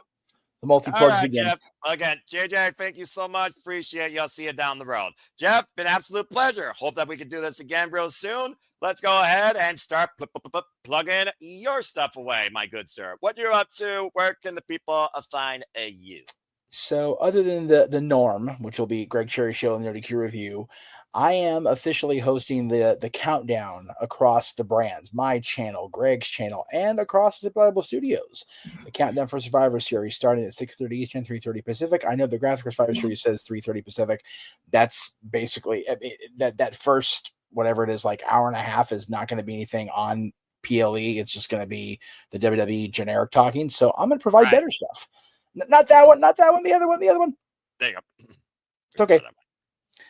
The one I sent you earlier with her in it is the one I want. Oh, gotcha. Okay, continue. Now you're good. So in the process of doing this countdown show, we got some recordings done today. So we will have live performances from my buddy Ariel Belvalere singing her cover of Somebody's Watching Me, to her original award-winning song Till the Clock Strikes, and her song that just, her ballad that just hits everybody in the feels, Earthquake. That'll be part of the hour and a half pre-show for Survivor Series. And this last image is not a plug. It's just something that John Cena had to post because he's John Cena. Oh, you want to do that? Okay, change it up with me? All right, fine. It's been up for about a half hour now, and Fair I nearly peed my pants seeing it, laughing so hard. Oh, I see. Because God damn it, John. Fucking hell! What the For fuck? all that he bitches about hating the You Can't See Me, motherfucker posted this on Instagram. Invisible Man. He really can't be seen. What the fuck? Oh, this is why I'm John. sad he's leaving, because he's such a gem. Anyway, Yeah, fair enough. I am so happy to be able to go to Survivor Series and able to be to be part of this and be part of it with you guys, and to be able to include Greg's channel and my channel. And yes, I'm officially relaunching in January, of course, and you can find me on all these brands until then. But yeah, it's like I said, a lot is going to change in 2026. One of those is not going to be me lessening my appearances. As a matter of fact, they're gonna amp up exponentially come January 5th, and I can't wait. I'm looking forward to it. Thank you so much, Jeff. And thank you to everybody that tuned in. I want to give a shout out to our Emmanuel, who did give us a super chat, and also to Arlene Dominguez. So if you haven't followed Los Dominguez,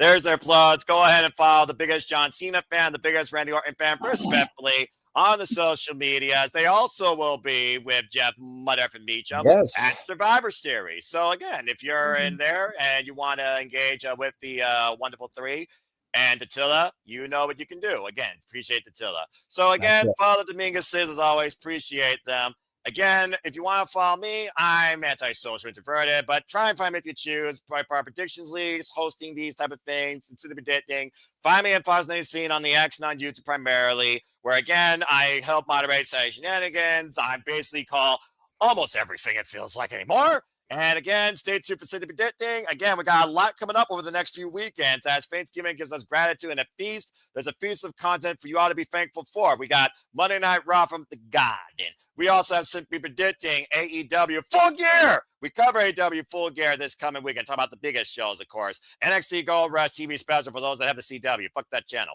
We also, next week, of course, we'll have Simply Predicting Survivor Series, and that will be Friday, actually, the day after Thanksgiving.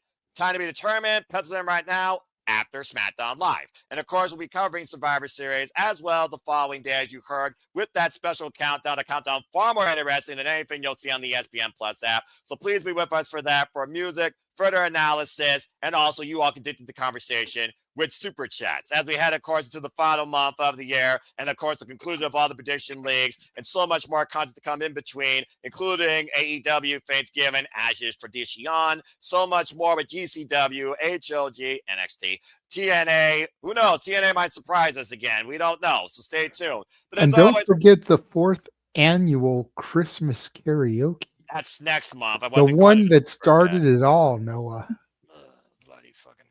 Yeah, and I know that's December. I'll plug more in December once we get closer to there. I will just say, Noah mentioned all of us are going to be at Petco Park for Survivor Series. JJ will attest.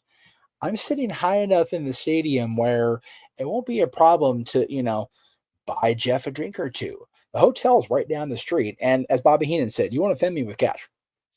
About to say, especially with those prices. And there is no greater experience than Drunk Jeff. It's valid. I already have my hosting done for the day anyway, so I can just pop in the Shenanigans. It's out of my mind. My kids will take care of me. Go to the Casa archives, find the footage in Vegas after the pipe bomb. Oh no! Watch Drunk Jeff live unfold over That's the only way to see Drunk Jeff now, because they're taking good stuff down. All right. While Jade is trying to bring out the worst possible madness in the Shenanigans to come, this is the money that Jeff Meacham might be spending to really destroy his liver. Be careful. And again, if you haven't that's already, the money that you, the fans, will spend to destroy Jeff's liver. Y'all are right. sick. That's right. Again, follow everybody It here. happened at SummerSlam 2010. We don't need that 15 years later. All right. Hey, Again, if John can bury the Nexus the night I get drunk, I can get even more drunker celebrating John's career. And that was my official no DQ debut. God. Yes. Well, It's good to have JJ back in the fray, too. Again, follow everybody here at the Super Reliable Studios. If you haven't already, you heard their plugs there as we continue to be your one-stop spot for professional wrestling coverage. Reliable, unbiased, open-minded, and off-to-the-wall crazy at times. Sometimes with me at the forefront trying to moderate the madness the best that I can. As only wish to continue to remind you and encourage you, there are no winners, there are no losers, there are no betters. Just fans with opinions for this passion we all share. So at the end of the day, folks, support one another, respect each other, protect your mentality too, treasure your families, no matter how much they may bug you, annoy you, or piss you off too. House of torture. And just enjoy life and enjoy professional wrestling. It's truly as simple as that. But for that being said, thank you so much for tuning in once again to another rousing edition of the Saturday Shenanigans. Please like, subscribe, comment, tell a friend, hit the bell if the video goes live on demand on any of the channels here at the Simply Reliable Studios. Hit the subscribe button. I show you the analysis, the shenanigans, the commentary, the coverage, the craziness, the passion will not let up anytime soon. But I think with that being said, as it is 4 a.m. Eastern Standard Time on the dot here on the East Coast, I'm going to bid you on simple K-Mega fashion a fine adieu. For Jeff Meacham, for Ryan, for James, for Amanda who offered a super chat, for Datilla, for Ash, and for the Renegade Wrestling JJ Wentz, for all of you that continue to allow this madness to ensue. I have been your host for this session. My name is Noel Foster, and thank you all for tuning in once again to another rousing edition of the Saturday Shenanigans. Have a good night, folks. We'll see you Monday night for Raw from the Garden. Take care. And long live the king of TNA. He finally got his crown. You're never going to let me live down what I said 11 months, are you? Dadgummit, Nope. JJ. Freaking If hell. you hadn't been such a dick about it for the past year, I wouldn't be such a dick about it now. This is why Ash says don't be a dickhead. Noah. Freaking crow bullshit karma nonsense. Right, Long may he reign. Long may he